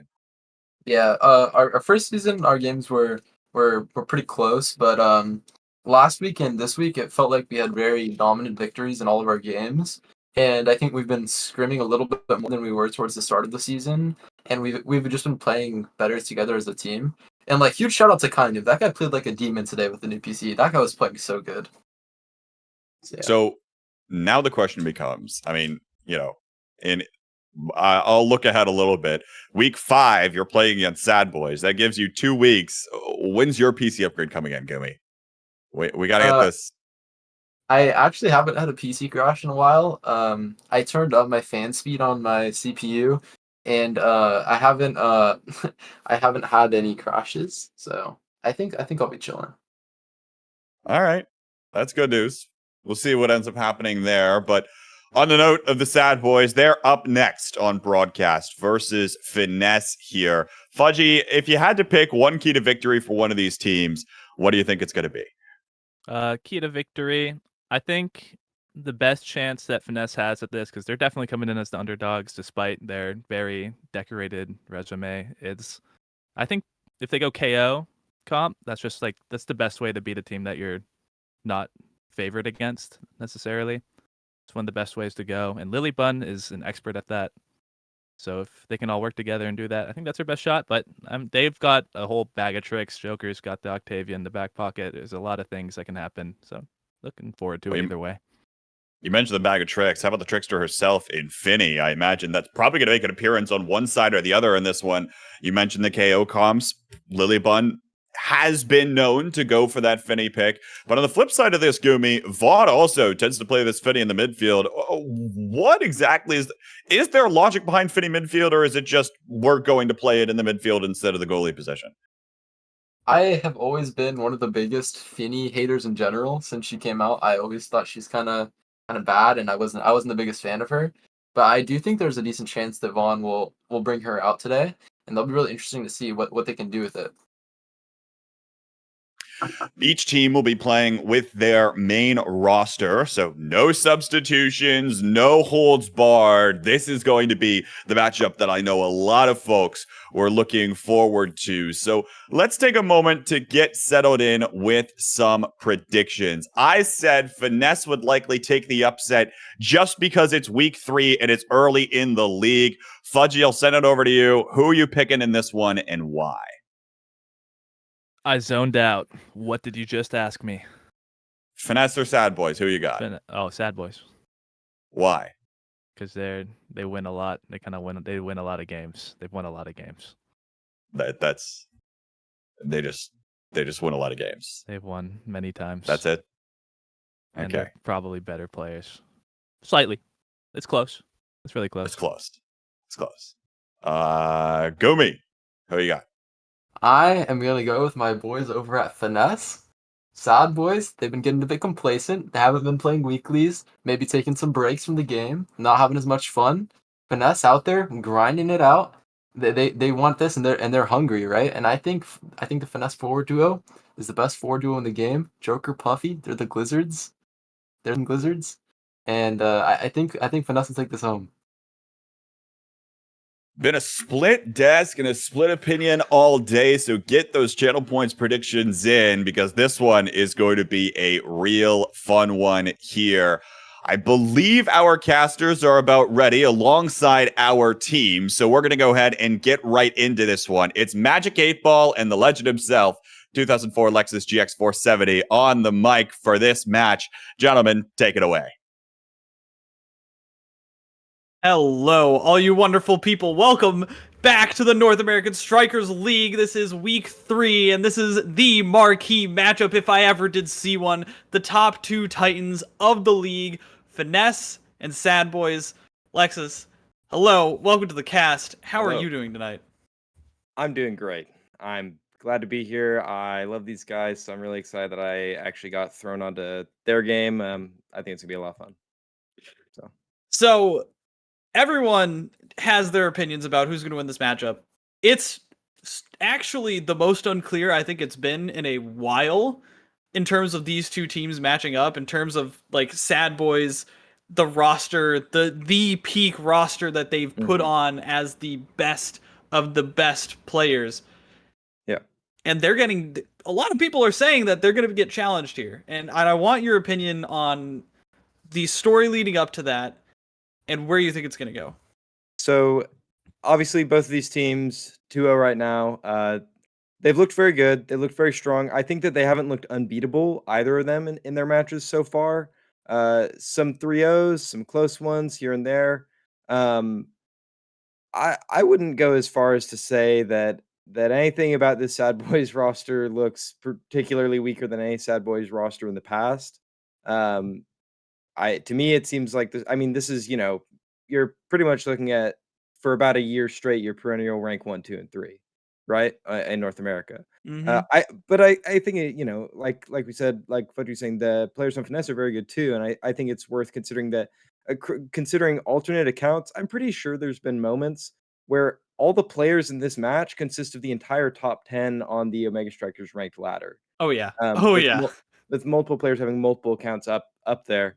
For me, I think that probably the biggest X factor is obviously going to be Lilybun, kind of the newcomer, at least relative to all of these players. I think it's going to be really interesting to see how she's able to perform at this level of a game. Obviously had some great performances so far, and someone that these top tier players on Finesse clearly believe in. But still, you already lose is kind of been the guy for most of the full release. So it'll be interesting to see how all that goes. He really has, and I'm still like reeling from the clip that he got during the Philly land with the glitch pop into the goal as he was 1v3. Like, just the playmaking capabilities of all these players, I think, is really what makes them all stand out, because they all can do it. Every one of them. Even Lilybun has had her moments in the past where she's taken control of the game, even from the goalie position. So it's all coming down to this until playoffs, obviously, because I'm expecting both of these teams to make playoffs. We're expecting both of them to still maintain 1 and 2. But this is the midseason. The midseason, I guess you could say gut check. It very much feels like maybe a preview of a grand finals matchup. I'll say, not maybe I'll eat my words come grand finals, but that's what it feels like. That's what it feels like. It's what everybody's thinking. Yeah. We're loading in. We've finally gotten into this game. Let's get down to it. This is the Omega Strikers that everybody wants to see. We're on Atlas's lab. The players are loaded in. There's no gates this time. Bless up. Big Atlas lab fan. I know Vaughn. They used to call it Vaughn's lab as of late, I think. I know that really they're just happy. I don't know so much about Finesse, but I'm pretty sure I know everyone on Sad Boys just glad they didn't roll Inkies. Asher ban comes out, targeted Joker, although I also know that Sad Boys are probably going to ban Asher on every map against every player because they just load that character right now. And Vaughn's Luna targeted as well. He loves it on this map. That's such interesting. I guess it's because of the damage and all the the congested hallways and everything. But I think really, if you're gonna ban Asher against anyone, it's got to be Joker, right? I mean, there's plenty of what we'll call quote unquote talented Asher players running around in NASL, and the Joker's definitely up there as one of the best.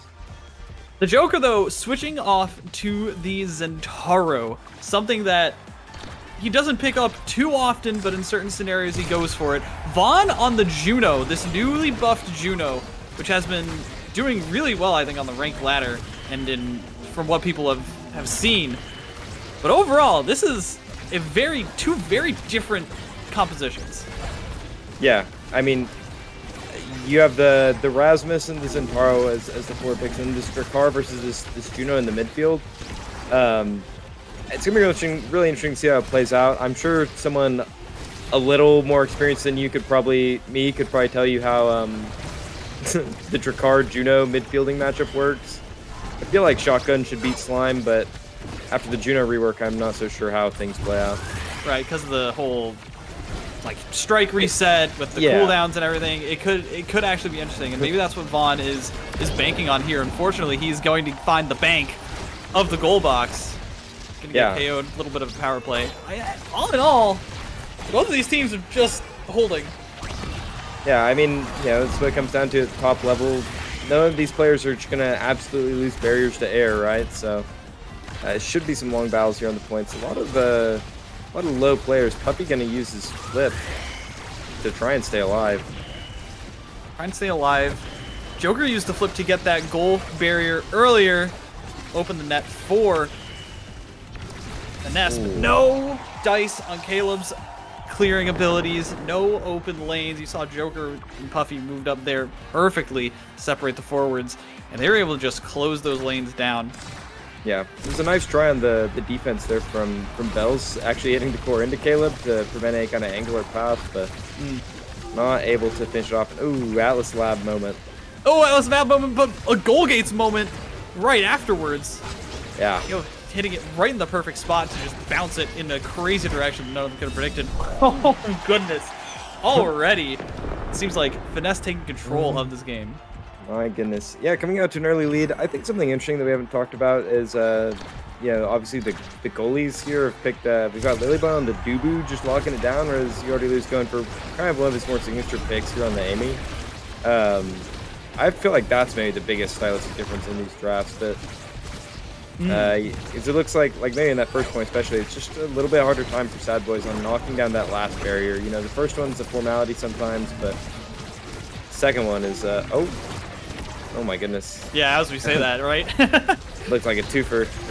Yeah. It very much could have been. Fortunately, we're gonna get two. Once again, Lily locking down a clearing lane. Joker sends the Oni Blade, but not able to find the goal this time. Has the flip at the ready. So does Vaughn. This one could be all right. The defense is going to hold for the time being, and Bill's going to whiplash that one to the goal box.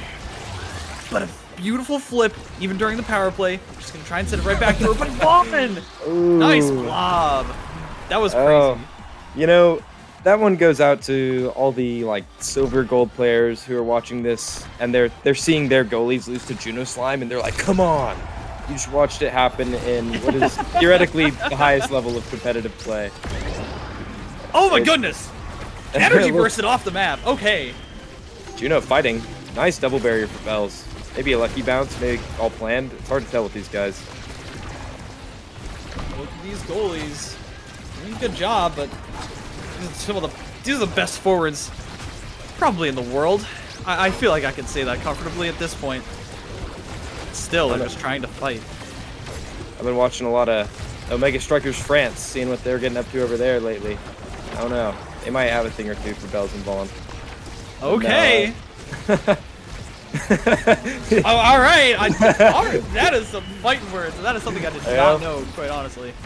Yeah. But they cannot find the open net this time around, as Joker's just going to end up chilling in the corner. Bell's going to back off and grab that orb.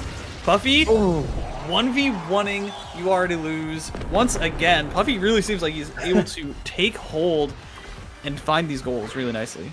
Yeah, they don't call it the Puffy angle for nothing.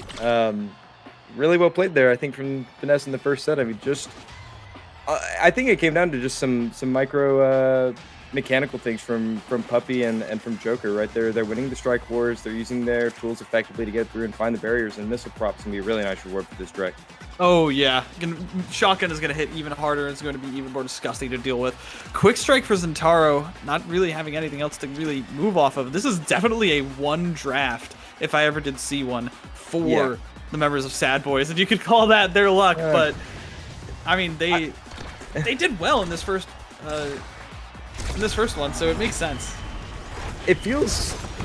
it feels like only one particularly great training even really comes out. I mean, you have the missile prop Drek, and then the rest it's like Juno has to deny Super Surge, Egoist on the Amy, Joker gets quick strikes, a bunch of really mid options here just going over.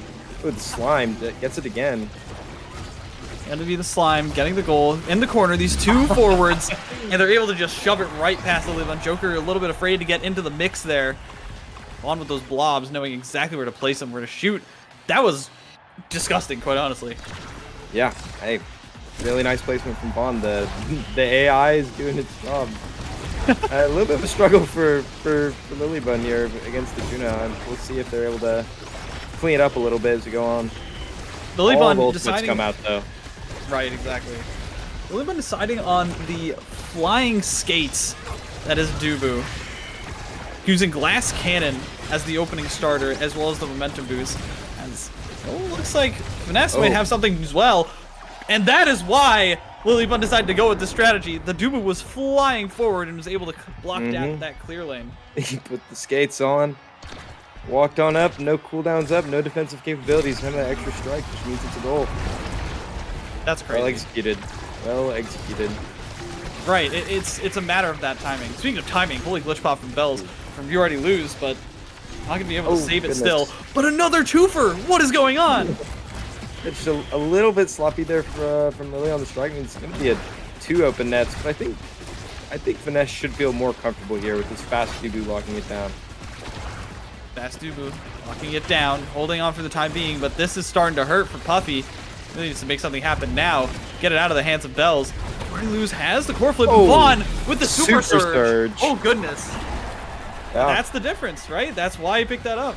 I think he took it just to deny it from Zentaro, right? But it's pretty funny to see it actually getting value. Well, it's definitely not a bad training on Juno, you know? Right. Yeah. Point and click yourself onto the map wherever you like, but I'm sure that when he picked it, he didn't think this is how it's gonna play out, you know. Nice defense from Bells actually with the sending the hook to reel it back in. I think that's been a very big difference in this set is that they've definitely been rocking back much better to help You Already Lose in that goalie box. But they're trying to move it forward now, trying to put the pressure onto Lilybun once again. Not a lot of cooldowns up for Vaughn. Has the core flip, doing some beautiful passing plays to get this one close. And the assistance from the Imi with the glitch pop. That is exactly what you want to see from this third forward style of goalie. Yeah, really nice performance from Vaughn across that set, I think. You Already Lose going to get the first pick here, and it's going to be Twin Drive picked up. He has his choice of Twin Drive or Timeless, but yeah, I mean, with the eject button having that double blink, it's, you know, double the pressure. And this is really, really good. That's, I mean, I guess I can see it.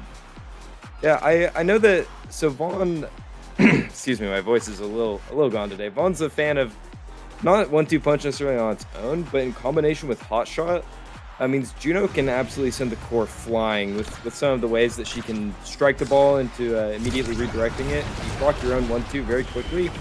You get very fast core speed with this Hot Shot 1-2 combo. Makes it really difficult to defend when it's just flying. Puffy's locked in. Puffy's getting locked down right now, that's for sure. Yeah. But interesting strategies coming out from Vaughn.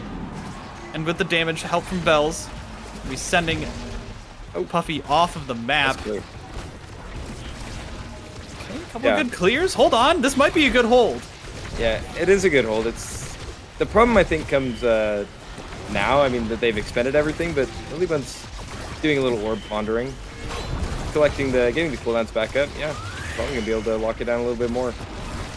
Also has the fire up to help out with the energy from Joker, but unfortunately Joker cannot stay alive. This is gonna be rough. Even these drafts are also interesting, and I could talk about them for hours. Yeah, no, the other thing, I mean, talking about the fast core capabilities of this 1-2 Hot Shot, but Juno does do a considerable amount of damage with the slimes. Exactly. We're in it's overtime kind of surprising. now, so. This core is about to go flying for sure. Bell's hitting it off, and already you can see the speed deciding to go up Mach 4 at least. Look at these cores! And the strike from Lily doesn't come out in time! Holy cow! That's the combo of this core speed. Yeah, it's tough when the Juno slimes are just all out there for your goalie, because you never know. Like, I mean, right there, Vaughn just let the AI do the work, but you never know if it's going to go down, if it's going to go into a corner. You don't know what's going to happen there. So, really nice pressure there from Sad Boys. Overall, this Imi's finally starting to get like it's cooking, right? That first set did not seem like it was really able to hold it down, but with the Twin Drive, with the added Awakenings, definitely starting to flow a little bit better with the teammates. And now, two of them have that beautiful blue button that they can press at any point. Just need to get it close enough to that goal barrier. Wow. So much damage coming out here. Yeah, I think this Amy's definitely a bit of a scaling pick, right? Oh. No options for Lilybud. Thought Joker might try and flip it there, but Vaughn gets it first, and a nice little timer. Yeah, that was a beautiful two-piece.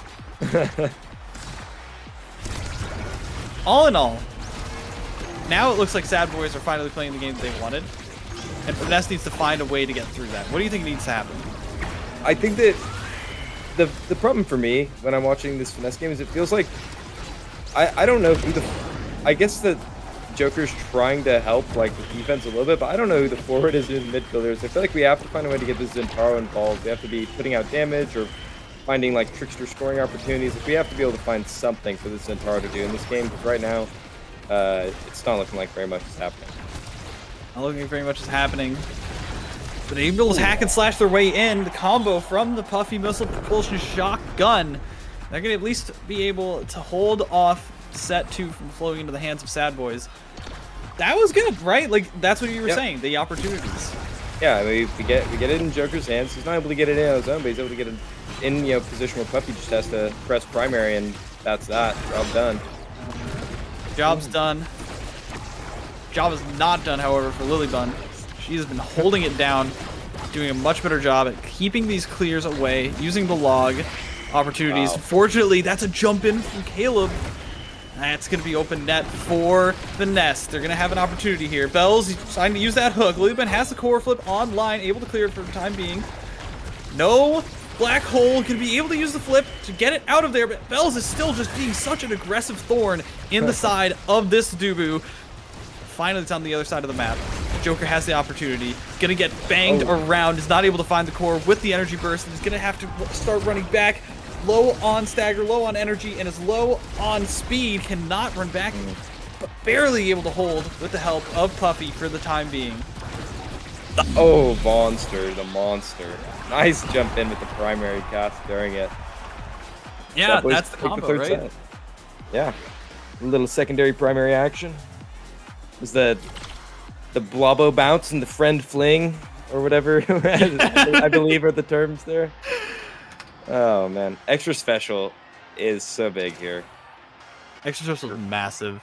Halo was already doing so much work, but now he's Whoa. gonna be able to like just start jumping forward 2 times in a volley and lay down that turn. Is that right? Is Pancakes? I mean, I guess Lilybone would know. I'm assuming it's right. I don't know what. Yeah, I'm no, on Stacks about. is part of the strat. But primetime on the table. I don't know. I guess it did get nerfed recently. Maybe I'm washed out of the loop. We'll see how it pans out for him. Pancake's definitely not a bad training. It's gonna feel pretty nice.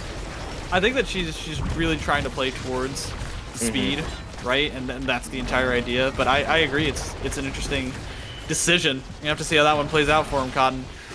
All in all, Joker's still getting beat up. Like they need to find a way to get Joker back into this game, whether it's the speed, whether it's the big fish, the healing from specialized training, finally able to use that flip and at least get a little bit of pressure onto this goal box, but it's going to get banged around by Bells as Lilybun decides to fly forward in place of Joker as he rotates back. That's a beautiful rotation. It's going to lead to them getting the goal barrier and a nice little tricky shot with the Xenocloak.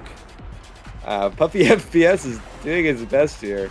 Wow, and yeah, a really nice rotation from Lily. I mean, she goes up and finds that second barrier while Joker's staggered, has no cooldowns. He just plays back, holds it down to 1, and Lily's able to play forward for a little bit there. But this Amy turret every kickoff is just so brutal.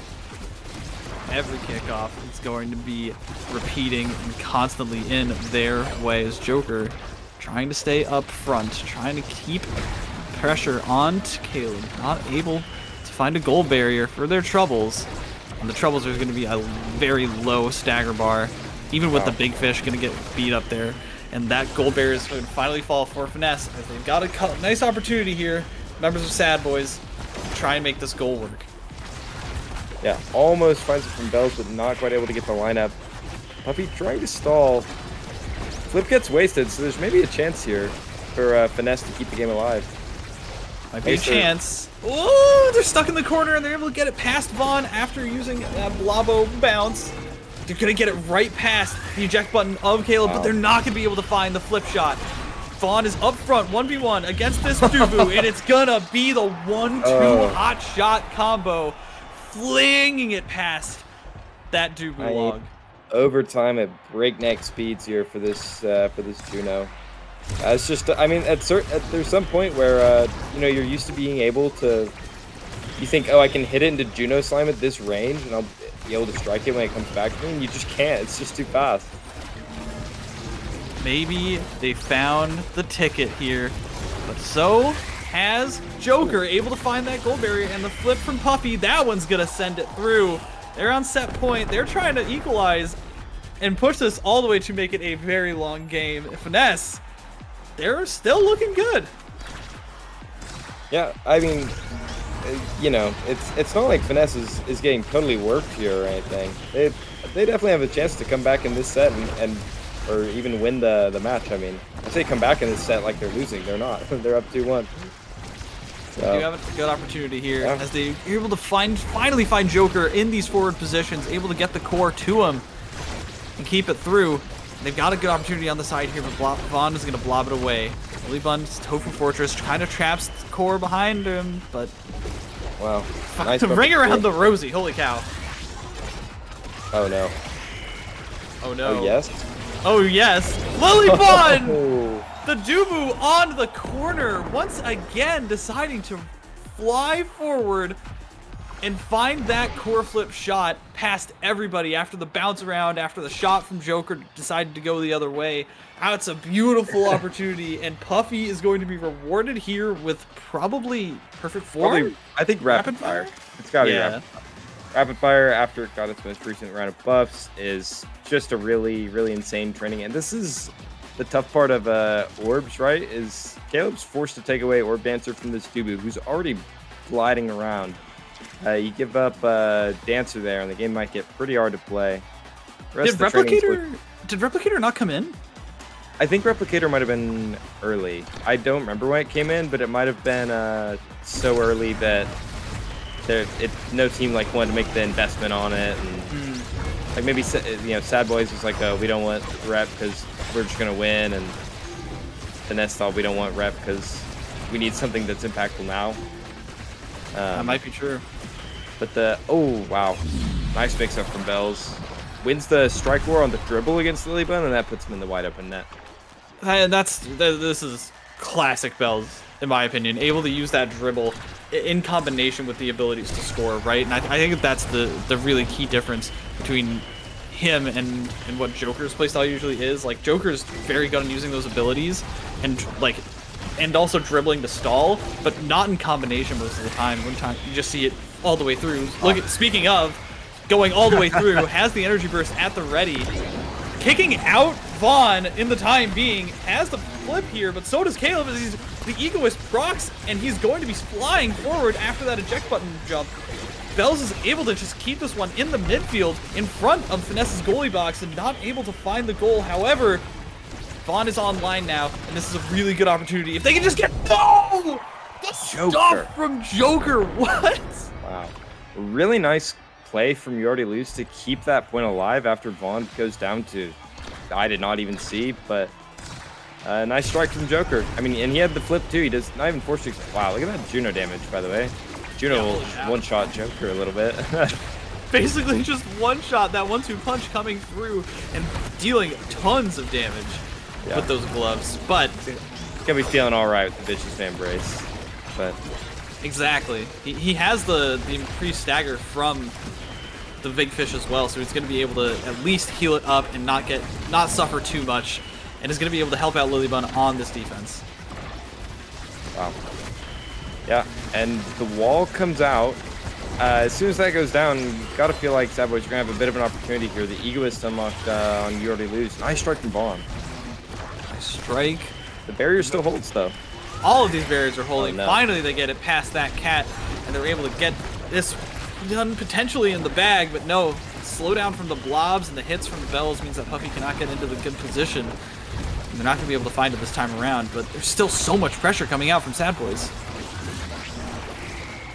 Oh, the barrier goes down, actually. It's all open. It's all open! Joker takes it on the sideline. Oni Blade's in the middle of the field, trying to hit Bells, but not able to find him. Death's Touch flies through, but Lilybun's there for the redirect. Hotshot now is alongside this overtime, means that these core is going to go flying. You already see it going at Mach speeds. It's going from the midfield to the goalie boxes in basically an instant. Everyone has core flip, it seems like. Gonna be sending it right past that Death's Touch. Beautiful placement from Lilybun. Gonna be able to get this one through to the other side of the net as Puffy is there with the flip. There are 2 energy bursts burned, and Joker has one of his own and is going to be sending them to match point. A beautiful shot from Puffy to scare the members of Sad Boys. Yeah, we had to get over a little bit of clown show, hot shot, overtime shenanigans there before one team was able to finally line up a shot. Both teams getting opportunities there, but Finesse is able to create a meaningful one first. I really do think that Lilybun is showing exactly why Finesse picked her up. She showed that she can easily be on par with the saves of You Already Lose, with the caliber of these forwards, although the members of Finesse are looking pretty low right now. Yeah, this is, I think like it should be a double kill at some point. I mean, Bells is going to find one. Juno not the best on finishing off her own kills, but see what they're able to do here. They might just leave Puffy to his own devices and try and keep him staggered. Okay, interesting. Why do you think they're trying to do that? Just because, well, that's exactly why, yeah. And because I don't think that it's really possible for this Juno. I mean, and with this Amy build, they just have a hard time finishing him off if he just stands in the middle of the field, and Bells has no cooldowns, right? Right. He can just finish him off later. They have an opportunity here to send it to 2-2-2-2. Try and get this one to 0.5, but no, it gets stuck in the backfield of the goalie box, and Caleb's not able to find it, but Bells able to just get this one right around this massive Dubu, this Dubu that has been holding it down, and this is 0.5. But I mean, everyone is performing, but it's little moves like that where, you know, Bells just makes it look so easy sometimes. Even in these high pressure situations, right? Yeah. He makes it look so easy. Yeah, exactly. It's the Juno ult. Could be an opportunity. Slime gets court flip though. Not able to find anything just yet. One barrier alive for both of these teams. It's stuck in the corner between them. Death's Touch comes out from Bells. That's both of the specials down, but it's able to get the net open. Try and find it on the other side. It's looking so even right now. Has to dodge from the Oni Blade. Beautiful stuff from Joker to prevent that energy burst from really making use of an effect. And they're going to be able to find the net here, but not able to get it through just yet. Puffy ended up burning the energy burst, and Caleb's trying to run forward with his own, is able to get a shot down. Wow. Joker able to stop it, but Bells was there for the rebound and puts it back. They were determined there. I mean, you already lose the Egoist. He did not take his eject button. That ran out and he stayed up. Yeah, they he were was determined fully to score committed to there, that. score there or bust. And they were able to get into Joker. Joker lands the first strike. The Bell's there. Wow, really, really, really nice match. Well played both sides. Very well played both sides. If there's any argument that these teams are evenly matched right now, I don't want to hear it anymore. Both of these teams both of these teams are playing so well. My goodness. Look at these numbers. 30k damage from everybody on You Are You Lose got 40k from the goalie box. Oh my goodness. What do you think really encompassed that match though? Like if you could just write like a paragraph summary, what would you say is that match? Well, it's tough, and I don't want to I don't like, you know, when you say paragraphs for me, I don't want to call anyone out, but I think that there were a lot of goals in the early part of that game that were probably preventable. I think that you know, there was like a training arc in that match for Lilybun. Some of the Juno slime stuff they were talking about, right? And you know, you hate to nitpick stuff like that, but when it goes 2-2-2-2, those, you know, those points matter.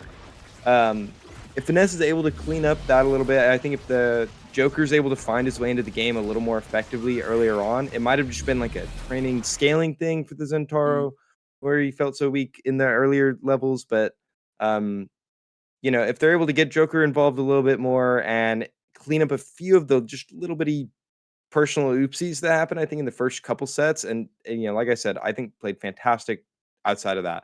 Then I think Finesse could very easily be taking this second match here. Gates of Obscura. Open up the gates! Ooh. We're going all the way to Obscura. And the guys are already getting hovered. We have to be seeing some rune bands, some Dubu bands. No, they're gonna stick with the Asher.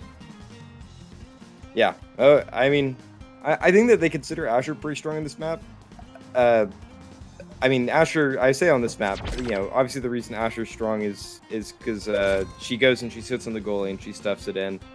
And there's a lot of different ways that you can kind of achieve that on Obscura, I think. Obviously, she can do that on any map. I think that's why they're just banning Asher. For whatever this statement actually means, I have heard multiple people this past week or so say, like, goalie sitting is too strong. I don't really know how you would, like, make that a... Like, I don't know any other way to describe the concept, exactly. or what would be too strong about it. But clearly, Asher is one of the best at doing the aforementioned goalie sitting. So the Octavia comes out here, going to be for Joker. I have a pocket Maybe it was a Chrono Boost start. I'm assuming it has to be because of both the eras. Maybe aerials. Oh, pancakes. Oh, okay, Pancakes. that makes sense. That makes sense. But deciding to switch up the strategy entirely is Finesse. Going to Era and Octavia instead of matching up against Bells. Yeah, well, I mean, I think Sad Boys have switched up the strategy more, right? I mean, they were on a totally different composition from what they were on the game before. Yeah, and it's actually gonna be the quick strikes here for Vaughn, and you already lose. Only Bells with the pancakes. but that makes sense, right? As Juliet, you need to be able to position, like, you need to try and position more often, try and reposition. But still, maybe they're trying to go for an energy angle. Could be interesting, but the net is open, and Vaughn able to intercept from Puffy right there. Sneaks it right by. I don't even know if Vaughn was sure if that was going to go in or just go through the portal, but he finds it in. Yeah, and the other thing, I see why they have the Octavia here with the, I mean, it's obviously one of Joker's favorite picks, if you know Joker, and then the pancake start is very nice, but not being able to get the quick strikes is going to maybe hurt for him in the long run. Yeah, I think so. It's definitely one of Octavia's better trainings. Speaking of better trainings, Bellows was definitely trained to make sure that Puffy could not stand around there. Already has the core flip and is going to be able to bounce it right around Lilybun, deciding to get a crazy angle, and gets a crazy angle off the wall. What? This is what I mean from Bells. Using the walls in combination with these abilities to get some disgusting shots off. Yeah, I mean, it feels tough because I wouldn't say that. I mean, Sad Boys is having it feels like they're getting equal opportunities here between Sad Boys and Finesse on the barriers and on all that, but Bells is just creating. He's finding a lot more than I think Octavia has been able to do so far in this match. Finally, Octavia is able to use that, drop the base, and able to get the core flip out from both Caleb and Vaughn, but is going to be a lot lower on the stagger for it. Going to be able to find the barrier here, though, and I want to hear from, quote-unquote, an expert. How do you get the barriers on this map? Bro, I do. We're gonna have to find another expert. Okay. On the barriers. You pray, you ask God to take the barrier. You hit it through the portal. Speaking of praying, I think Lilybun did a little bit of praying right there. Yeah. Evading and wonderfully shooting that shot. Wait a minute, going through the portal. Hold on. This goalie's going crazy right now. She's going to be able to go through and tries to hit it around once again. What in the world? How do you even react to that? Well, it's pretty goofy, but it's technically, as long as you go back through the portal before the core does, you're okay. But it doesn't stop it from being a little silly looking when the goalie just pops up in the other goal box. Talk about a third forward. That is the definition of it. And this is kind of the exchange on this map that I've been noticing, at least, right? When it's a corner portal, both teams just tend to just lose the barrier on the side of that corner, right? Because it's just so hard to react to over time. Eventually, one hit in the portal takes it. Finesse here now with an opportunity to tie it up at 2-2, though. Oh, and Joker doing something a little smart. Unfortunately, gets punished for it as Bell's finally caught on, staying in the portal until there was an opportunity in his own goal box so that he can restore the stagger and have that bonus buff. Gonna be back on the line now, has the flow state at the ready. He's gonna try and do a little bit of damage to Bells in the meanwhile. As this gate's open, this net is open. You're gonna try and find it, try and equalize the score here in the set. Bells cannot find the barrier. Good shots from Lilybun to change the angle on the Bells fiery flurry. Finally, this other gate's about to be open. We're about to go to overtime. Joker has good opportunity here on this net, but no. Oh, yeah. Sorry, it's so hard to tell what's going on half the time on this map. But Dubuing. Dubuing? We're all good. The Dubu is Dubuing, and Bells is Bellsing. Caleb finally finding the Tofu Fortress, but no, Puppy bounced it in the perfect spot to get it right around the wall. And get one that little goal. bit. Yeah. One little bit of the Tofu Fortress doesn't extend all the way, gives Puppy room, and it also makes Caleb Walker all the way around it. But so realistically, we were talking about how do you take barriers on this map, and I said you pray for it. But something that you'll notice here that I remembered that's how you play the game is you're gonna notice both teams, the forwards, they actually, despite all the thinking with portals that people talk about doing in this map, if you want to take barriers, you have to play on the sides away from the portals, right? Because it gets a lot harder. You can't bring it up, you know. Finesse can't bring it up here on the top side of the field and then stuff in the portal, because it's just going to go through the portal and then turn into a goalies strike boarding each other through portals best. Right, then in terms of Clown Fest, and you have no idea what's going to happen. Yeah, you can see both teams when they're trying to take these portals are going to be hitting it into that closed off corner, right? So something a little more to watch out for. See who's able to step in there more effectively, and pretty much the way this map feels like it should work is someone gets into that corner and then lays out a doodle log, and then barriers are taken. Wow, nice flip. Overall, good play from both teams. I'm trying to find this goal barrier. Puffy and Bells, low energy. Bells low on the stagger. It's going to be healing up for the time being. Finally finds the goal barrier. It's going to be trying to bounce this off the wall, but no dice. Puffy control, not able to find anything. Lilybun, nice save. No abilities used. They're going to be bouncing it through this portal on the corner, trying to find a way through. It's a beautiful clear angle from You Already Lose. Once again, to just keep Lilybun under this pressure. But Joker might be passing it directly to Bells using that goal barrier, but it gets caught on the side of the bumper barrier. Gonna be trying to punch that one in with the combination of the Maelstrom. Is gonna be able to find it. A couple of nice opportunities, and they're able to get it through, but my goodness, it took a while to get there. Yeah, I don't know if that was the intentional mix-up, but yeah, it looked cool. So we're just gonna say well played to the Sad Boys, and they take the first set. I feel like it took ages here in this game too. That's the last. Oh, that's so important, right? Yeah, it's a big takeaway here. You don't want to play against, you know, their era has first pick. You're denying it. And there's not really anything that great here. Probably peak performance for Octavia. Yeah. Yeah, he you needs, just kind of have likes to the take it. speed, needs the stagger. Kind of a tough draft and all around for Finesse here. I don't, you know, they're getting the dancer stacks, the Lilybun, which I think is going to feel really nice, but can't help but feel like Big Fish on the Juliet is a really big winner here for Sad Boys. Right, Sad Boys gonna be locked and loaded for the next few sets. Try and find a good opportunity here. Take this away. Once again, Vaughn going through the corner portal, but ends up getting caught on the other side. Yeah, he runs Topa through Fortress, to give though. the speed to Bells. Oh! That's gonna be why. In a perfect position, able to just classic combo from the Juliet. These emotes. Yeah, there's some silly ones have been added here. Dude, I'm a big fan, I'll say.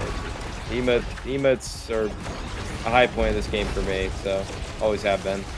Always. I agree. No, I totally agree. I see where you're coming from. Joker gets his own barrier with the drop the base. Kind of an Octavio moment there, if you ask me. You know, a goalie skill check was thrown. If you don't pass it, it's not the forward's fault. No, I don't think so. Bells mixing it up. Gonna be Gonna mixing get it up. the wall out. Right, yeah. Like, these cooldowns are so important, and these players are so good at tracking them. Flow state is online now for Joker. He's gonna be able to keep it alive for the time being. Might be able to just keep this one going. And this is actually could spell a good opportunity, but gonna get slowed down with that Bewitching Beam and is gonna lose it. And this is why it's so hard to play into this matchup specifically. Nice strike from Bells to stop the They're shooting at the barrier. Whoa! Whoa! Even took. Was that a? I think that was a primary from Octavia. It was the ability that should not have killed him. No, I think Caleb was just too far back and just kicked him through. Oh. Ness, I mean, still signs of life here in the game for Ness, right? Oh, maybe bad timing for me on that one. Little bit of a caster's curse right there, but it's fine. They're gonna get the barrier still anyways. Not slowing down is this Octavia. Not slowing down is Lilybun with this dancer. It's gonna be for good reason. They have good opportunities here, right? They can keep this one rolling. They just need to find a couple of spots to keep these abilities in place, and this time they're gonna be the ones with the KO. And no elusive for Vaughn. Not a lot of options. He gets caught out there at the edge by the Octavia. Almost a double kill for Bells. They're putting out a lot of damage here. So much All the damage. evasive is gone. Oh my gosh, the energy is gone. The beautiful block from Lilybun, that's going to be both of her abilities gone. as she has to try and defend this one again, but it gets stumped into the corner by the Maelstrom, and the Triple Fortress is back online, just gonna be able to keep it away. Joker gonna get KO'd by the punches.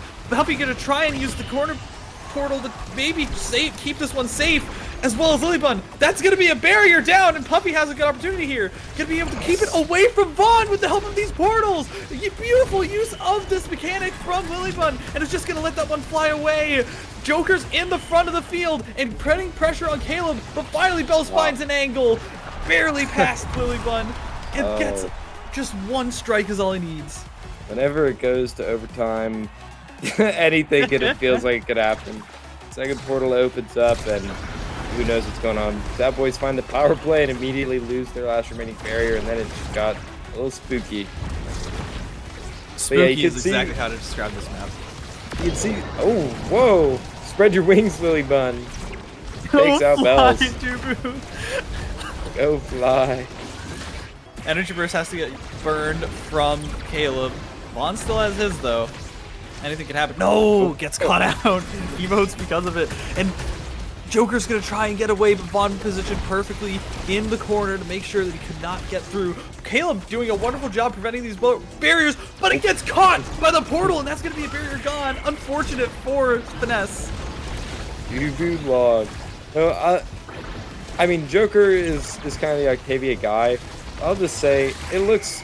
Oh, nice from Bells. It looks pretty difficult to play this character on this map, right? Because right when you're trying to get your flow state charged up, it gets sent through a portal to Narnia, and it just gets taken away from you. It's so easy to play keep away on this map if you just know how to use these portals, and these players have figured it out on Sad Boys. That's going to be 2 sets to nothing, and they're going to get drafted again.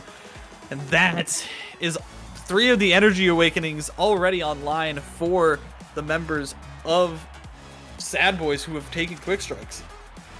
Yeah, I mean, Catalyst, Egoist, Fire Up. Catalyst going over to Octavia here makes sense, right? She wants those, punish you a little more for trying to kill this character that really needs to be killed. But Twin Drive for the Dubu, Heavy Impact for the Julie. I don't think they're going to have too difficult of a time taking her out, even through this Catalyst, you know? Yeah, and exactly. In a way, I actually think it hurts Finesse's chances, maybe not in this set, but in this game, to see just all the Energy Awakenings taken there, because you don't get to... You have no chance to like create an energy monster. Yeah, they're all pretty much off the table now.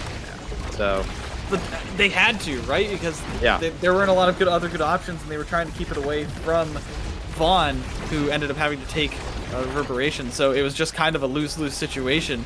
Damned if they do, damned if they don't. And now they're just gonna have to try and play around this energy burst from Joker, energy burst from Puffy, to try and keep this chain going for this Octavia, as they're gonna be able to use it to get this barrier first.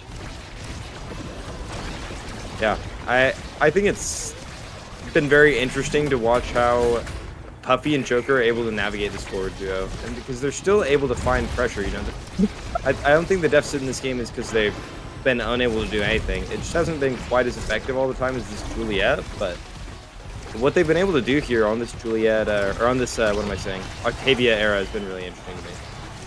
It's been very interesting. They can't find the angle quite yet. Overtime means the corner portal is open and ready for business. And they're going to use it to find a gold barrier for Finesse, and another one because of the energy burst.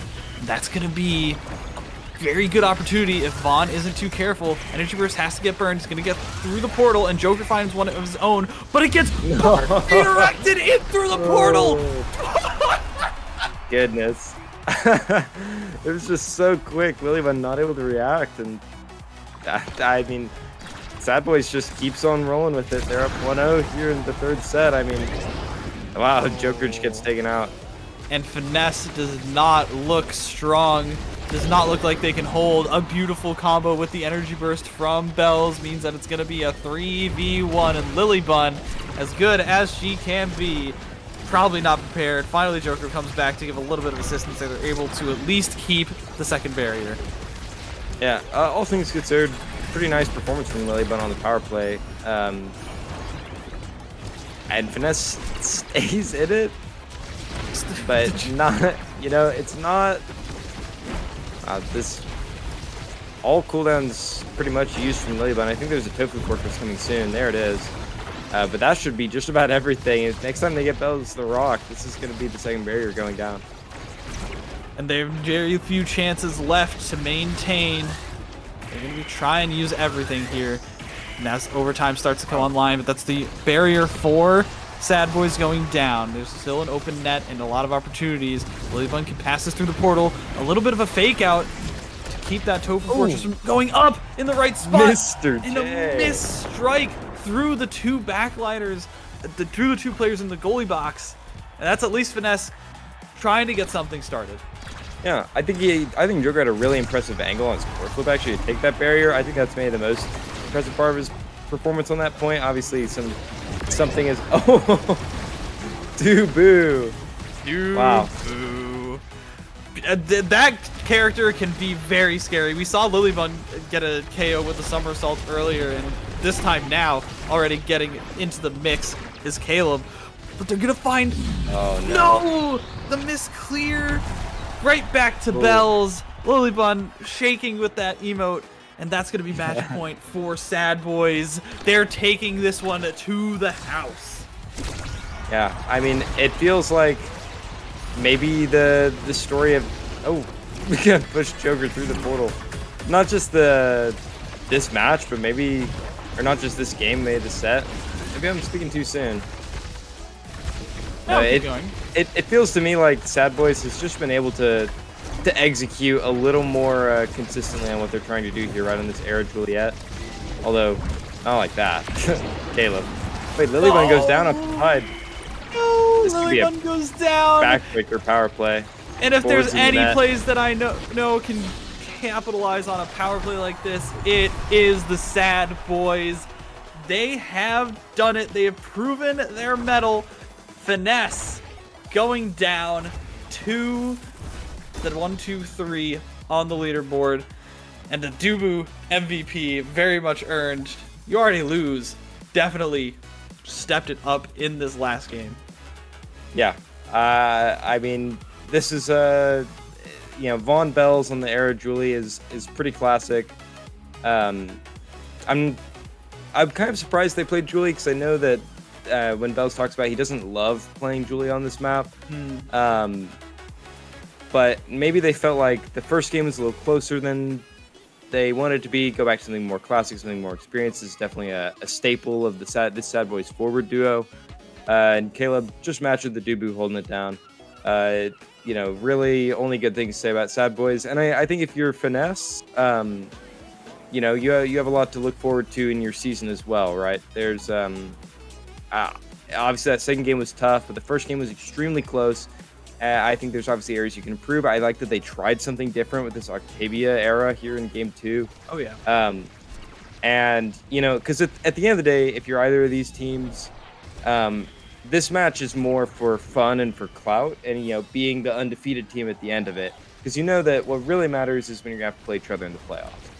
Right. It was a good opportunity for Finesse to test some things out, right? With that little bit interesting Drakkar and Taro composition with the Era Octavia, right? Yeah. A lot of different stuff out here today. So. It was a good exhibition match from the members of Sad Boys and Finesse, showing that they have definitely deserved these spots. I believe we are going to kick it over to the analyst desk soon, and I don't know where my co-caster went. I was told I DC'd from the thing, so we're back. We're so bad. We are so back. So, all in all, great showing from these players. If you had to give one pain point for the Sad Boys, like what do you think happened in that first set that really made them get knocked down a peg or make it super, super close? I think it was just some little things here and there. I think they lost barriers. Times they really shouldn't have. They lost a lot of barriers to like Atlas Lab stuff where it's double bouncing behind the back and you're like, dang it. Right. And I think that there were a couple times where Vaughn and Bells were very clearly able to be more defensive. But I think there were a couple times where maybe wanted the score, particularly in that fourth set. It felt like to me, I didn't mention it, but I felt like they maybe wanted the score too badly. They really wanted to close it out. And when you lose your barriers for fun like that, it makes things a little harder. You know, maybe just a little more patient, a little more balanced. But at the end of the day, you know, they might think, oh well, it was unlucky, Right. and it Yeah. could have been. But and I also think it was probably finesse playing something that I think is a little more classic for them. I mean, Puffy on the Drakkar, Joker on this more of a brawlery stuffer character. Um, I think that they might have been a little more in their comfort zone. Not that they were out of it in game two, but I think that it's probably something they have more practice on and more experience on. And I think the other thing to mention is that Atlas Lab is a map that these teams have a lot more experience on. Yeah. And when you get to Gates of Obscura, it feels like sometimes some really silly things could be going on, and you know, I won't even get into that. But Yeah, we'll skirt around. We'll yeah, skirt around that pothole for a second. But you do have a point, right? Both Yeah. these teams were much more well matched up on Atlas's lab, and I think it's much more showing of what these teams are capable of when they are given a good opportunity to show what they're made Yeah. of. So Sure. I believe we're going to pass to a short break while we have the analyst desk get set up. We've got your winners from the Sad Boys going to be on to talk with K-Bot. I believe we're going to go to a short break for the time being. Don't go anywhere. We've got Sad Boys on the air right after this.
Week 3 of the North American Strikers League has finally concluded, with the Sad Boys taking it in a 2-0 victory over Finesse. I'm K-Bot, joined by Fudgy Waffles once again, and now Bells, and you already lose, because as I told Bells earlier, right, we've heard enough from this Vaughn guy, okay? He talks enough, right?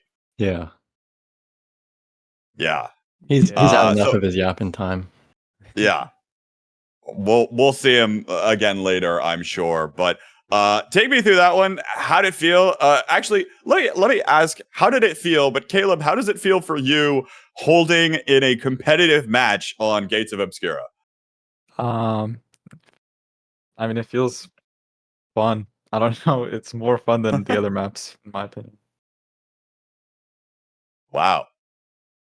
That's probably like a first that anyone has ever said. Yeah, well, we don't have to play against Asher, so it's a lot better. Yeah, we honestly love that map. I mean, and I think Caleb has like acclimated very well to the map. He just makes the last barrier on that map look like it's Oni Village last barrier. That thing does not go down when Caleb's Dubu's sitting on it. Plays it really well, I think. What is the logic behind the Dubu there? Like, we've heard Rune multiple times over, but even Gooby was saying before your match that the Dubu and the Atlas is probably just as fine. What's just most comfortable in that one? It's more anti stuff, like, because most of the time the core gets to the corner, kind of like Night Market, and I think Dubu's the best at clearing against those types of situations. That makes sense. Checks out. How many of the other matches did you all catch today? You get to watch any of the other action? I watched what is it? Winterfall versus Goats. I think I watched both games. Oh, that's Yeah. me. I watched Orbits versus Sundubu. I think that was the most interesting one I watched. For sure. A lot of heater games.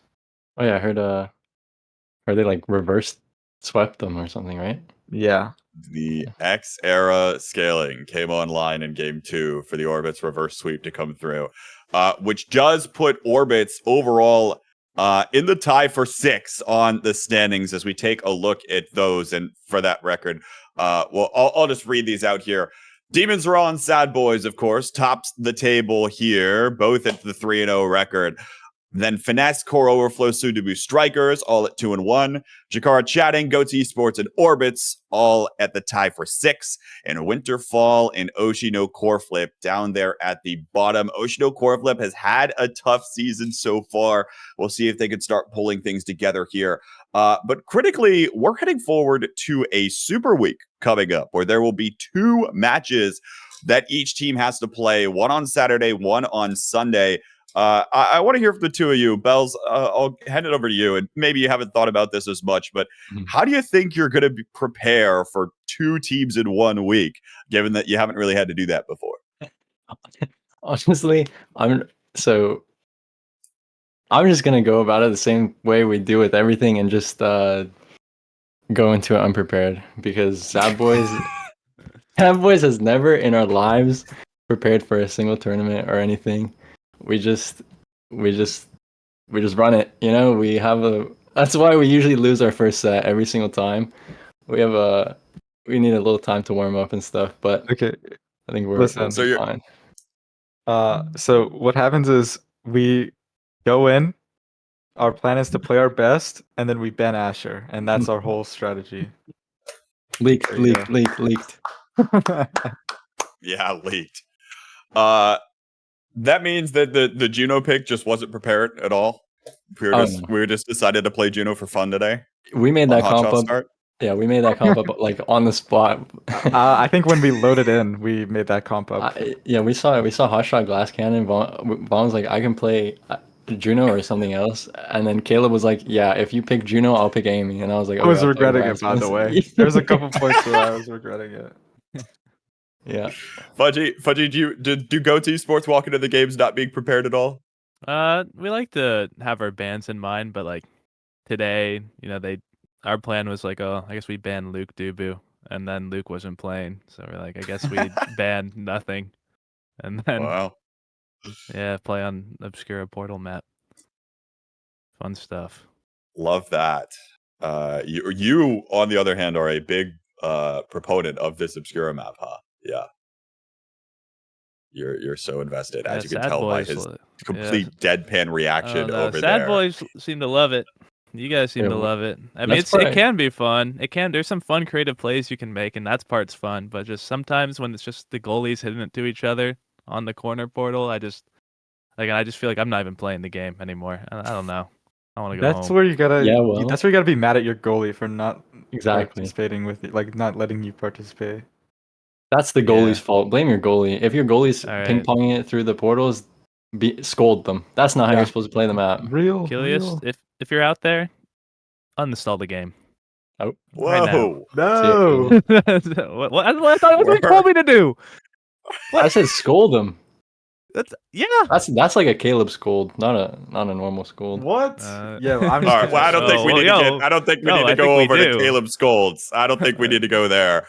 Instead, let's take a closer look at the matches we've got coming up next week. Starting with day one, it's Orbit's Demons Raw, Finesse Winterfall, Sundubu Oshi, Goats Chatting, and Core Overflow versus Sad Boys. Who do y'all have your eye on this week? Caleb, I'll start with you. Next week, day one. Who you got here? I would say a close match is definitely going to be Sundubu versus Oshino Coreflip.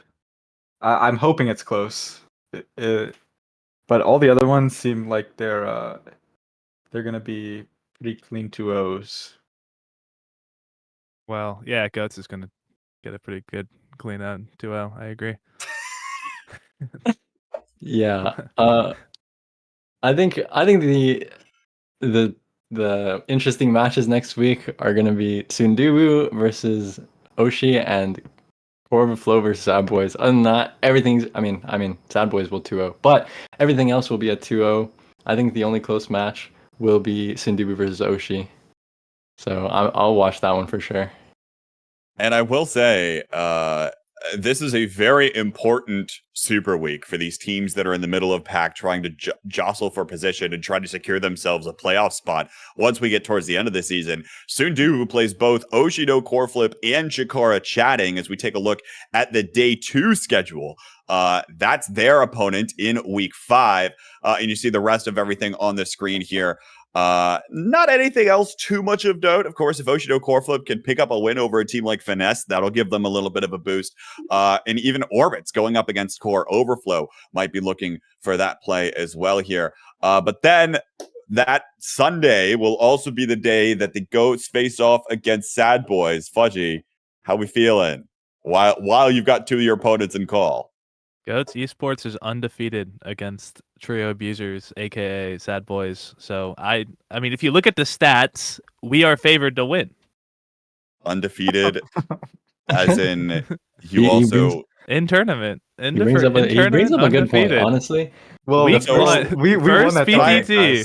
Yeah, but I, that's because you dodged us. Because Finesse counterpicked, or you see, like you didn't beat us. You've never beaten us in tournament ever. That's true. Next week, and that's facts. Yeah. I was about to say, we'll change that. Like both of you are undefeated against each other, and that's in no. They okay. So lore, first ever alert. First ever Primetime Tuesday, they knocked us into losers, in like the second round. So we had to have a bit of a crazy comeback for that tournament because we didn't play our best that game for sure, and we were on West. That's our code. Well, yeah, no, I mean, we all gotta talk about the details, like we don't gotta. Yeah. No, we had Blue Flu. That's like having a player on ping. Shout out to Blue Flu. Okay. Wow. Anyways, I don't be a goalie There's on my the lore, team, folks. Then the rest was history as the Sad Boys went on to win 10 prime times in a row. But enough about the Sad Boys and enough about the North American Strikers action that you'll catch back here next weekend, starting both Saturday, but will continue into Sunday. Instead, we've got a Tier 2 match coming up here as the North American Strikers Academy is about to set the stage for their match of the week, which we'll be watching between the LP Thieves and Party Rockers. But first, let's check out the standings for those of you that haven't been following as closely or intently. You see some of these teams starting to separate themselves out ahead of the pack, notably PP Legends, LP Thieves, and Party Rockers all picking up their first 2 victories in matches earlier this season. And you see the rest of them follow suit here as well. I'll say, Bells, handing it over to you. Who do you think is most likely, aside from PP Legends? Okay, everyone's going to say PP Legends because maybe they don't count as a Tier 2 team. Who else have you got to try to make a deeper run in the Tier 2 league? Honestly, I'm a fan of Demons Academy. Like I've watched a couple of their games. I think they have potential to improve a lot, and over the season I hope to see them play well. I mean, Demons Academy is definitely my favorite team to watch in NASA. Yeah, we also play them in PTT a lot. Yep. Sounds good. Caleb, you got anyone else you've got your eyes on here? Oh yeah, I want Platinum exclusive to make it in. Honestly, I think they're cool. Platinum exclusive enjoyer over here. Fudgy, who else you got? I'm a big Destroyer Mega Noob fan. They kind of go crazy sometimes. They have the passing plays. They have the synergy. They threw the first 2 weeks for fun, and now they're going to sweat it out. They are going, what's it, like 7-2. They are not losing another game this season. Well, we'll see if that's the case. Unfortunately, though, we're not about to see any of those teams because up next is 2 2-0 teams whose names aren't the PP Legends. It'll be the Party Rockers in the How, I suppose, versus LP Thieves. Taking a look at the Party Rockers roster here, we've got Mark Cameraman, Remix, and Freege playing for them today. Fudgy, what can you tell me here about this roster? I think these are 2 subs at least. I don't know if Freege is a starter or not. I don't really remember, but I'm a big Swag Haver fan. I play a lot of in-houses with him. I think he's a really good Asher player. And he is not playing. So Mori Cameraman also been grinding the in-houses, has been getting a lot better. I really like Mori Cameraman. Remix plays this game too much, I think. I think he's played so much that he's reverse brain rotted himself and has gotten worse somehow. But he's still he's still he's up there. He's definitely he's capable. And then Frage, also a good grinder.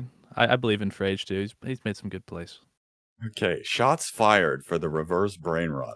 What is going on this broadcast today? What is their logo? I don't like it. I don't like it. You never seen this? You never seen that before?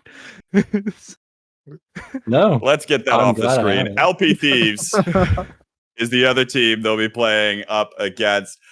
Death Gun, Sir Panda, and Fine Muck will be playing for this crew today. Bells, you already lose. You got any comments on any of these folks? I mean, honestly, I'm pretty sure LP Thieves is the team that knocked out, what was it? Quest Esports with Lily Bun Hamster Quest and was it Switch SSB? Yeah. I don't know. Probably, but that team out of NASL, so I mean, these guys have to be at least pretty good. So yeah, I'm assuming they're gonna win. What is it? So Red Panda was pretty good in beta. Definitely an old player, so they have the experience behind them. So I think they're favored to win this match, in my opinion. Let's roll right into those predictions here. Caleb, I'll let you finish your thought there. You're favoring LP Thieves here? Yes, sir. Bells, how about you? Yeah, for sure. I'm a big Sir Red Panda fan. Fudgy, thoughts on predictions here? I'll split it up. I'll give it to Party Rockers in the How. Gotta give a +1. Even if Swag Haver's not on the starting roster, gotta support my pal. I will say LP Thieves because I like their logo better. Folks, the match of the week in week 3 for the North American Strikers Academy is coming up next, and we'll send it right back over to Magic 8 Ball and Lexus, who will have the cast. Never mind, we're setting it to a break instead. Don't go anywhere. It's on the other side of this.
Hello, all you wonderful people. Welcome back to the casting booth.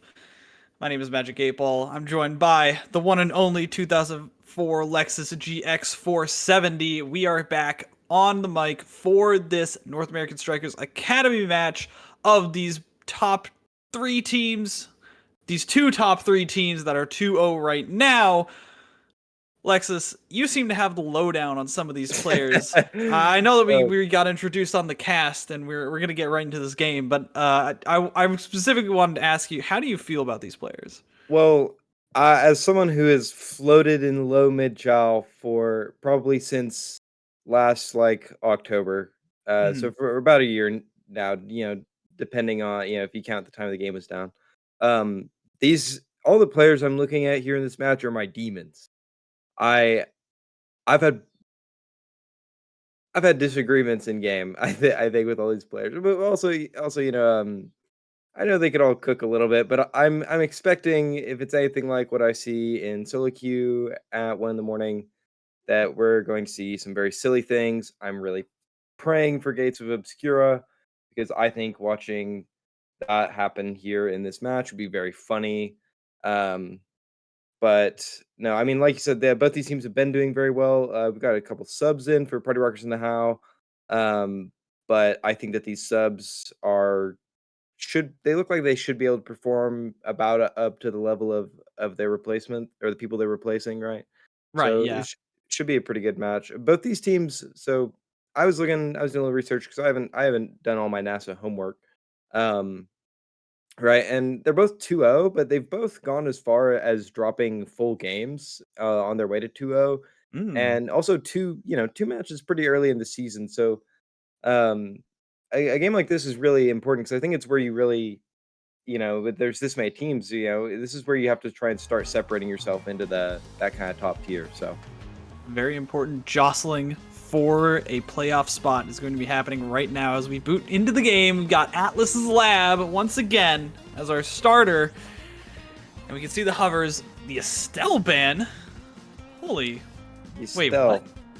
So I'm gonna say the only person on Party Rockers in the How, the party, as I'm going to refer to them henceforth, that I'm not that familiar with is Freed. So I'm assuming that Freed is the Estelle player because I know that Remix is more of a Zentaro. It's probably there for him. Zentaro, Rune, maybe a Luna, Mari Cameraman. Definitely always pended to Atlas. So I'm assuming that's takeaway from Freed, and then the Amy gonna get denied. I believe that's from Fine Mutt. Yeah, I think that's right. But Deathgun going to be picking that X combo with the Drek, going to be dealing a ton of damage. The Luna Zentaro, though, could also match that. We're going to have a pretty explosive game, if I do say so. Let's look at the Awakenings. We've got a Catalyst prime time start for these players, and my goodness, this is looking like it's going to be a fun game. Really, that's really interesting to see. I mean, the state of the Energy Awakenings is one that, the previously formidable prime time is only one player in the game is going to pick it up here over Catalyst. But it's even with the decreased hit is going to leave the Luna in the sidelines. Unfortunately, 2 barriers get taken because of it. Deathgun going to do his best Oki impression right now, trying to hit on Mori, but doing a good job with the dribbles. Oh, a beautiful pass from Freed. Yeah, and it looks like also, by the way, I made a comment in the character selection, but Remix did pick up the Luna and Freed over here on the Zentaro. They're in a nice little combo there, the Zentaro passive. Which I'm being told, well, never mind. Actually, I was about to say something about it being confusing, but then I remember that's just a me thing, because he does have the little bar right there. You can see it. Right, yeah, it's the red bar, right? Yeah. It's the one under the stagger. I guess, 2 red bars. Deathgun finds second barrier. Finds second barrier. Ooh, a little bit of damage on Amari, though. Wow. The Atlas primary not quite out there in time, and Deathgun finds a nice angle. Maybe you should say Deathgun times his strike perfectly to get around the Atlas primary. Right, and that's the impressive part, right? Yeah. Say hi to the stars for me. That's going to be 1 barrier going down. Can they take the second? I cannot But tell you then how many times I've heard that voice line, by the way, and it frustrates the heck out of me every time because it is grating on the ears and grating on my mind. I love it. I know you do, Mr. Luna player. Unfortunately, the Luna is not going to be able to stop that one from getting the goal barriers down. Find Mucked. Passing it up to Death Gun, but no. Beautiful core flip from Mari. Wow. Yeah, nice save from Mari because he was hung out to dry after Remix just spread his wings and fly, but nice little passing play from Find Muck and Death Gun. It's going to find Mari Cameraman out in the open. No one covering the pass there, trying to either Freed or Remix. It's going to be 2-1, and we've had 2 of these 3 points so far. It felt like whoops, both barriers got Atlas labbed. They went around the back and just, one missed strike means you lose both barriers instantly. These barriers very hard to defend, right? Wow. Nice ability usage from Remix. It's both of the rocket and the boost. Freed trying to keep it up a little bit. Just going to charge Death Gun's core flip up. But could still be a kill here. Wow. And it's going to be the KO for Remix. Going to be able to send that one to Sir Red Panda, just hitting it 3 times right to him. Going to get through him eventually without cooldowns. That's going to be 2-2 on this first set, and both these teams making a strong case for why they should be in the number 2 spot. Indeed. Yeah, we're going to have to see how this first one turns out. Because when you've got a character like X on the field, right, these early rounds feel really important because you can't, be like, whoops, we lost a round and he got cast last or something, and now the game is 10 times harder. Just really, really training and or awakening reliant character. If you're the side of Party Rockers, you'd really like to push this one out here. Nice pass. Very good pass. To be able to get that one almost to Remix. Had a good opportunity, but not able to find a Death Gun. Gonna get stuffed by Remix. Already playing very well on this Luna. There's no expanse right now, so I know Remix. I mean, Luna Boost is, I believe, a shorter cooldown than the expanse, although narrowly. So they're trying to find the scoring angle here, because it's about the only time where Remix can actually solo stuff on Atlas. But it's going to be Mori Cameraman who core flips it in, sneaks it by Red Panda and Death Gun. That was just a great shot, and Atlas's can be surprisingly offensive if given the opportunity to fly. Oh, Deadeye. Oh, it's Deadeye for Luna? Are you kidding already? Deadeye. Talk about a perfect opening set for Party Rockers. They're going to get very heavily rewarded. Monumentalist is online. Quick Strike's going to get taken. Oh, and it's the free Super Surge too. It's everything you want here if you're Party Rockers. Atlas going to take Ponder. X gets Chrono Boost, which is pretty decent.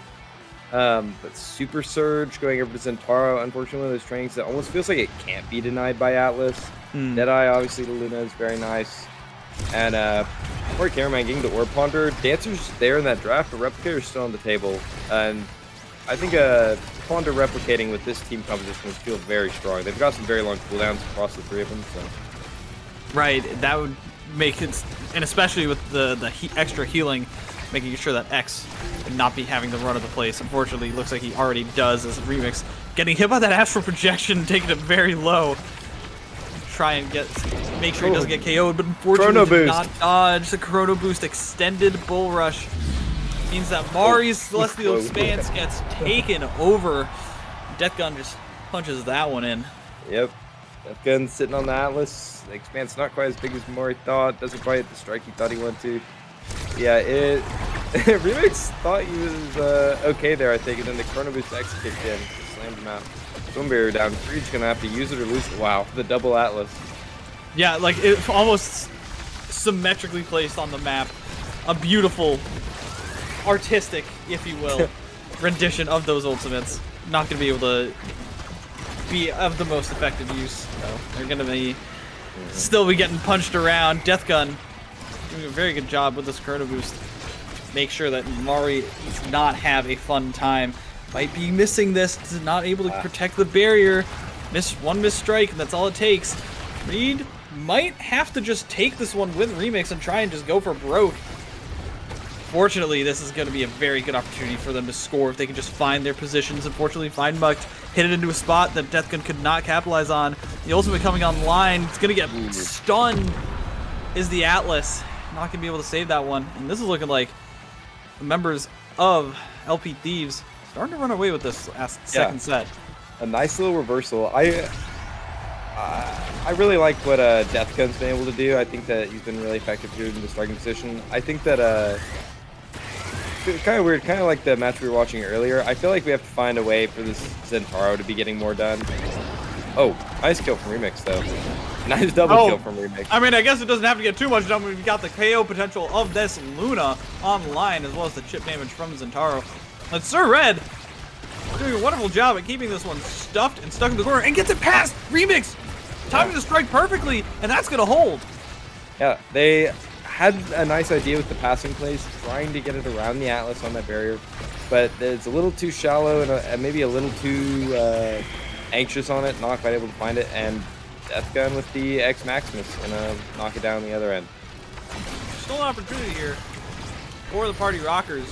Oh, again, there's but not if Deathgun can find an angle like that.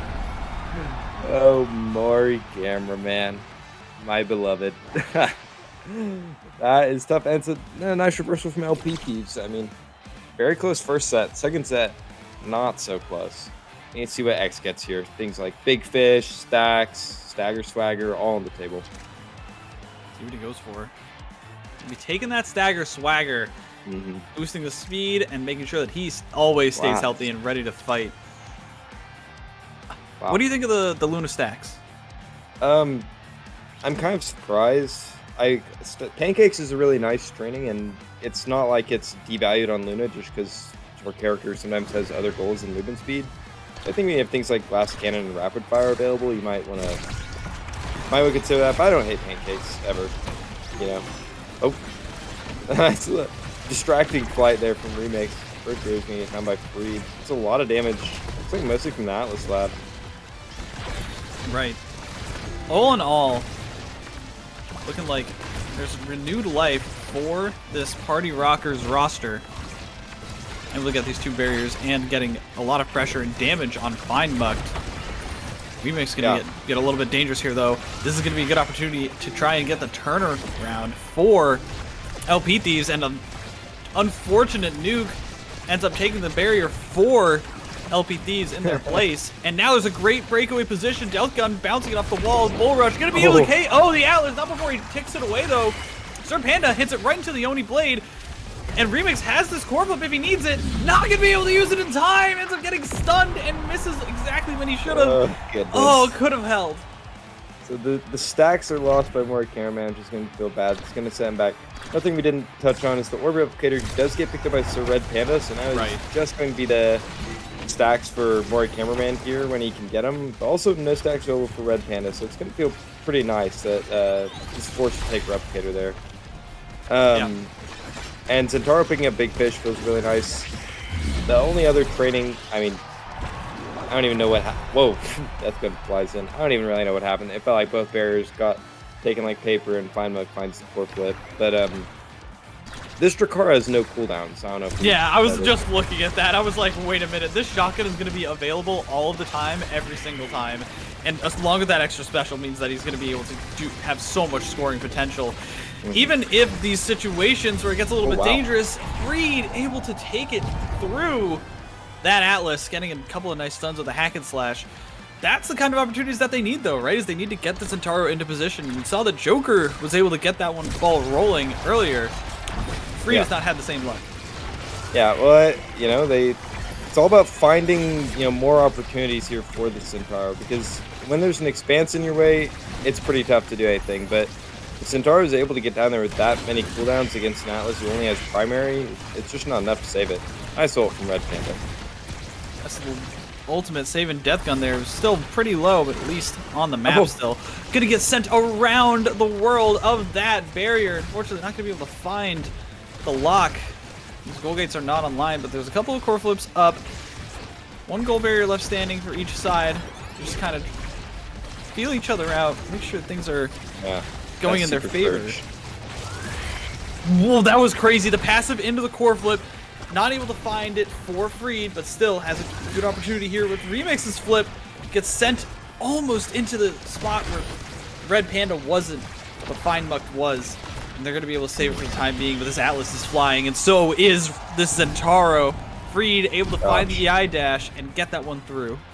And I mean, this is how these last 2 points are how I was expecting this match to kind of go after that first carousel draft, where this Luna is doing a lot of damage. Zentaro getting Super Surge on third pick because you have Atlas on second pick feels so bad for LP teams. I think that's going to be something that they're probably going to be annoyed about all game, watching this Zentaro fly across the map for these scoring and KOing opportunities. Gonna have another opportunity here.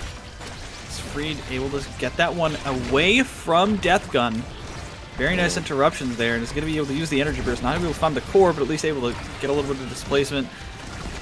Overall, it seems like the longer these rounds go, the more often Party Rockers is able to find these barriers, find these opportunities, and they just need to get a couple of them going as they're trying to cross it up on Sir Red Panda, who's able to at least keep it for the time being. Remix tried to walk all the way up and force a core flip situation. He gets the double hit, a beautiful lineup from the Luna, and Remix is able to secure the second set for Party Rockers.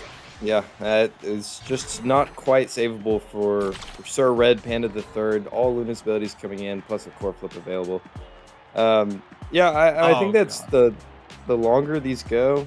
Oh goodness, we have tempo swing, we have heavy impact, we have 1-2, a lot of great options here. Yeah.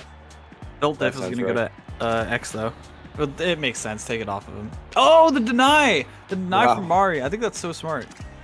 I think that's debatably smart, because you've denied built diff from X, but I feel like you could have just gone perfect form, because X is getting heavy impact or 1-2 punch there either way. I don't feel like you're really denying X at damage training. But the size, I guess, is powerful on its own. We'll have to see if it pays off. See if it pays off, indeed. Yeah. But I think that the longer these rounds go, there's just like a little more damage that's able to come out from this Zentaro and this Luna, and it just starts to get difficult. Remix.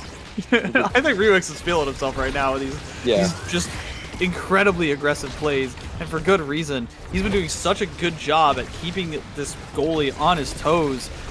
To be able to use the core flip here, gonna be sending it right past Feinmucked, who had the down angle but not able to catch it with the strike.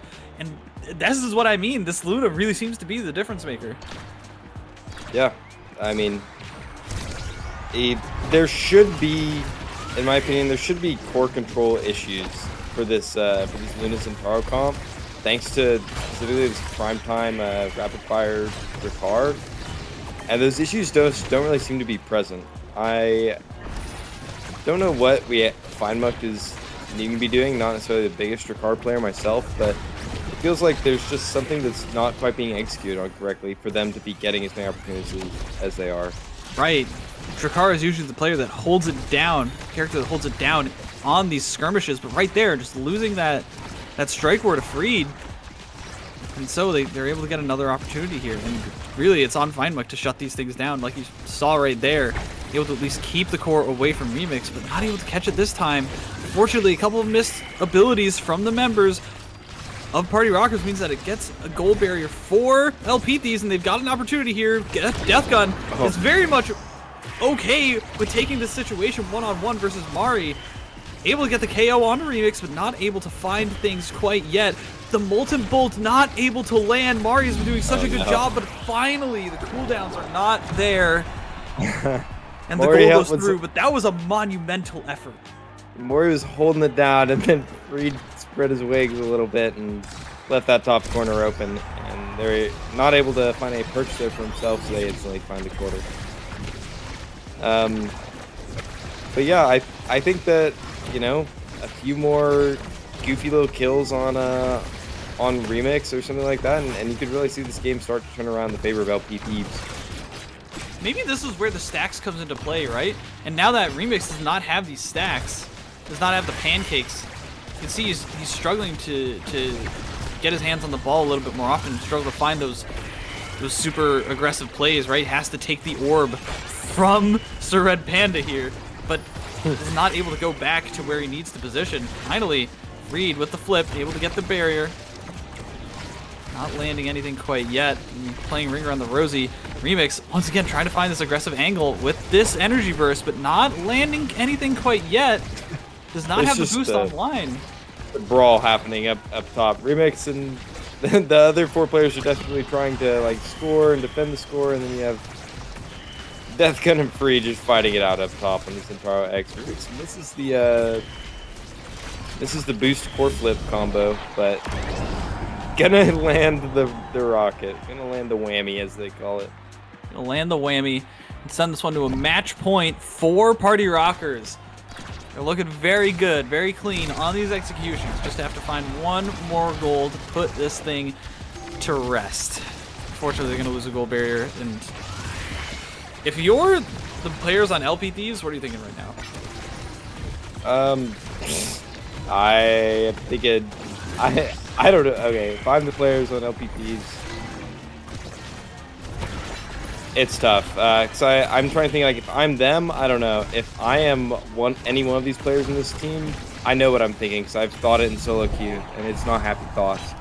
But, you know, 1-3, it's not unwinnable as they're going to move on here in the second match. I think that they might want to change up a couple things. I mean, I understand FineMucked, or at least from what I understand, kind of had their best character banned out. I'm curious why we're seeing Deathgun on the X. Maybe there's some Deathgun lore I don't know. But from what I understand, they're a lot more of a Juliet player. Maybe just doesn't favor it on that map or into that matchup. But because like Catalyst is something that you love taking on the Juliet. It's something that is like it's one of her best awakenings. And to go X in that situation, maybe they were scared of a certain character. Maybe they wanted the healing from the X Maximus because they were scared of getting too down to the dumps with the damage. Maybe they weren't confident in the specific Zentaro X matchup. That's why they went for it. But you have to be thinking, like, although this X was able to score 4 goals and get 3 KOs, like, the damage doesn't equate because Luna was able to get more KOs, was able to put on so much more pressure, and with just as many redirects. I don't know. Yeah. Ooh.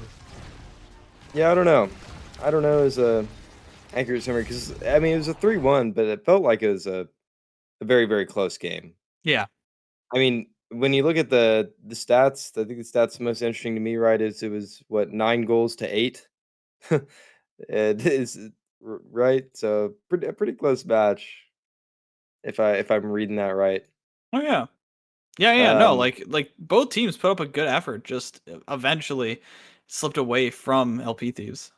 Yeah, and it really looked like they had it going there in that second set, but I don't know if it should have been. I feel like with the way that first Awakening draft went, Party Rockers should have been able to run away with it, and it kind of felt like they screwed their heads on straight a little bit going into the third set and the fourth set, and figured things out. Figured out what they wanted to do a little bit. We're gonna have to see if they can screw themselves back on, or if the members of LP Thieves can screw them a new one. Because I think that's what they have to do, is they really have to find a strategy that's good in the early game, so that they can't have these champions that are going to scale run away, right? These very Awakening dependent strikers just take over, and hopefully they get a better situation for them on the opening jump. Let's see if they can do it. I believe we're queuing in. This is going to be 1-0 for Party Rockers, as they're going to try and prove that they are the number 2 in the North American Strikers Academy, the second best in the West. Not the North American West, but in the West, the larger West, the Western Hemisphere. I don't know. Sure. Yeah. Sure. I'll just agree with you. Thank you. We're loading in. We've got the gates. Oh yeah. You called it. You did. Gates of Biscura. Oh my goodness. What comps are we gonna roll with here? Is really the question I have, because I know that I think Remix has a very interesting character pool. Things like Zentaro, Luna, and Rune. I'm interested to see what they look to bring out here. It's not going to be the Rune. Amy going to continue to be denied from Fine Muck, which I think makes a lot of sense if you look this player up on like striker.gg. It's something that needs to be taken away, frankly, from them. But yeah, I'm really curious what Party Rockers are cooking up, because we can see right here what LP Thieves are cooking up, and it looks like an old classic X era composition. This is some beta stuff. This is what we saw probably almost a year ago at this point, but Remix going to be back on the characteristics and Zentaro as freed back on the own Estelle. I almost said Extel. It's hilarious. Oh yeah, but the Estelle gets let through here in this match, and I'm so excited to see how we think with portals here. we do need to start thinking with portals, why don't we? Going back to Aperture Science. Because I expect some, based on what I've seen from these players in my games and maps that don't have portals, I'm expecting something very silly to occur as soon as you add portals into the mix. But right now it's looking a little standard. As standard as it's going to get around here. But hey, Mari's holding it down. Definitely Yeah. a standout player, I think, in this set overall. So look at that. Just keeping it away. Ooh, the portal. Yeah, a really nice hold on that barrier as it goes. Freed. I feel like this map, I don't know a good way to describe it. It feels like the walls are like closer.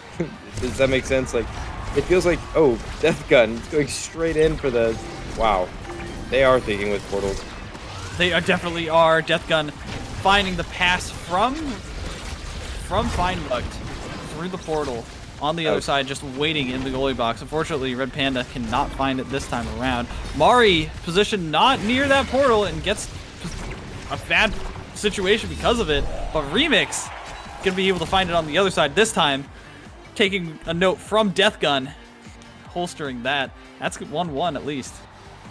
I don't know if we talked about the starting awakenings here yet. We're 2 points in, so I just realized I had no clue what was going on. Looks like it's a Stagger Swagger Heavy Impact start is what we're looking at, which I always think is really interesting when it's Stagger Swagger start and teams go the damage training, because I feel like you inevitably have your damage training and then you think, wait, I do no damage because they all have Stagger Swagger.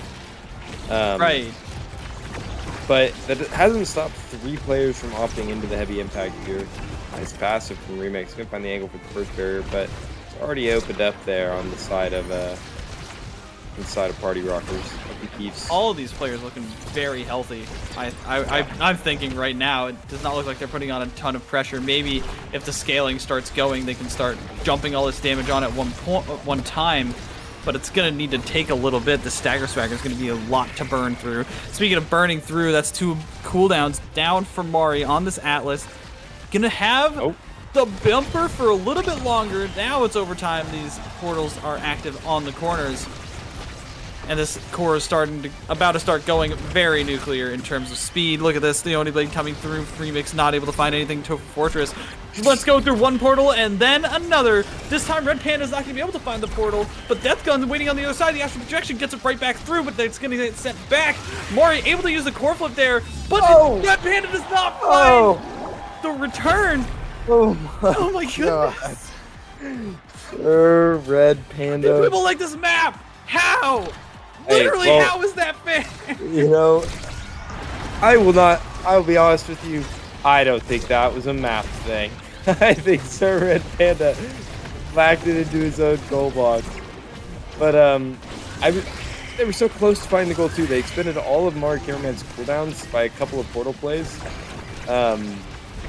They just needed to not do that, and I think that they were about home free. Death Gun probably feeling a little upset about that one, but I like the strategy LPT seem to have gone for here, which is Death Gun goes and sits by the portal, and his teammates are just passing it straight into the portal, and they're just hoping that, enough opportunities, and Mari Cameraman's going to let one go. Right, because like it's one of those situations where it's like, okay, well if you mark Death Gun, right? If you like, let's say we have Remix on Death Gun right here, right? Yeah. To just like prevent him, then all it takes is just a couple of good passes from the goalie and the midfielder to get it right around the other side, and then it's just a one-on-one with your goalie, and you're screwed. It's one of those situations where, like, these gates create so many opportunities for these forwards. And speaking of forwards, Feinmucht able to get, like, bewitching beam through Frage, which I'm just getting told that it is how it's pronounced, Frage, and getting that goal, sending it to 2-2. Frage. Interesting. I am Frage. This map. Fridge. Sorry. Yeah. I don't know. I agree. I think this is maybe the aforementioned goalie sitting from earlier, where I can see I'm talking about how Deathgun's just like sitting on a portal or sitting on their goalie, but he doesn't really need to be anywhere else. His team could get him to core pretty much instantly. Wow. It's gonna be a. I'm not sure if that should have been an elusive faster or an Atlas faster. Oh, thinking with portals. Oh, they're definitely thinking with portals. Remix thinking about the portal right there. Oniblade sending it through. Not able to send it through a second time or bounce it off the wall right where we wanted. The log able to stop it. But Frage is up now. You're gonna have an opportunity. Deathgun is trying to find this one. Gonna be punching around that Atlas. And finally the flip comes through for Feinmucht, who sends it through the portal. But Deathgun bounces it off the bumper. Not able to find the goal this time around. They've been doing such a good job on this offensive presence. Yeah. I could see I could see Deathgun just walk up at that portal. I could tell, what's going on in their comms is he's just saying like, oh, hit it through the portal, hit it through the portal. Took him a second, they got it. And Mori reacts to the clear, but hits it straight back into Deathgun. So that's gonna be a first set going over to the LP Thieves. First set going over. This X is kind of low in this draft, but there's a lot of good awakenings for all of these players. Yeah, Castellat's going to get denied here by the Atlas. Take it away from the Era, because that is terribly unfun to play against. Missile Prop just goes over to Estelle here pretty much. I mean, there's not a lot that can be done about it. I think Red Panda could have opted into it as a denial, but when you're coming down to, like, should I have denied stacks over Missile Prop, it feels like, you're going to be happy with whatever you get, both sides, so. Feinmucht taking Big Fish, I think, is also really important. Taking it over the Zentaro, opts to take Tempo Swing now. So he's going to have that healing and a little bit more damage, hopefully break through that Stagger Swagger. But speaking of breaking, these barriers are down already. Thrower, Party Rockers, they need to try and find their way back to the other side of the map and maybe try and equalize this set if they can. Yeah, so much of this Era character is... Oh, Deathgun with the Bull Rush. Wow. Through the Astral Projection means that, like, it hits at like, such a weird moment. Oh, that's so unfortunate. No way to react to that. The extra little delay on the strike. And I am a big fan of this maneuver here from Deathgun. I mean, really? You can engage the Oki at record pace. Not able to find the KO, though. Yeah, not able to find anything. Stagger Swagger, but I guess it's heavy impact on the Estelle here. So that actually is meaningful damage. I was wondering why he's doing that, because the Stagger Swagger starts. I remember the Estelle and Zen both have heavy impact. So. Estelle and Zen are able to find these barriers. Working around Sir Red Panda. Atlas ult comes through. This Deathgun is not going to be able to kill anyone this time around. And a beautiful set of abilities from Feinmucht means that the Energy Burst KOs the opposing Era. Deathgun is in a perfect situation off of this corner portal. If Remix can at least get it away from the two forwards, he's going to be able to. Oniblade comes through, does not catch the core. It's going to be one more shot from Remix, but no. Sir Red Panda and Feinmucht are over on the other side of this barrier of this portal and are able to just keep it away. Finally, the creation of the Tofu Fortress comes through and prevents that core from going all the way through. Remix with the hack and slash able to maybe find it, but no! Mori doesn't send it back through the portal. With Remix on the other side. Instead, it's gonna go the other opposite way. Mori's able to at least get it on the side portal now instead of the bumper portals. And Rage is just trying to get this one over to Remix at any cost. The missile propulsion does not come through. Deathgun not able to find it through the astral projection. Castellat working wonderfully. The core flip goes right past Deathgun at too fast to react to. And finally, a Rose Warp from Rage ends the chaos. Guys, we can... I mean, okay, I understand why FineMuck and Red Panda are just staying through the portal because that's the only way they can get their X involved in the play. That seems to be kind of their game plan, is X goes through the portal and they hit it to him.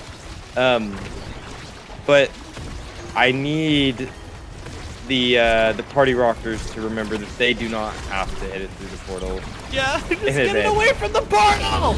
Get it away! We gotta find a way. Get it out of the portal, guys. You just have to find a way to get it out of that corner, right? It's such like a trap. Yeah. Like Jar Jar, it's a trap.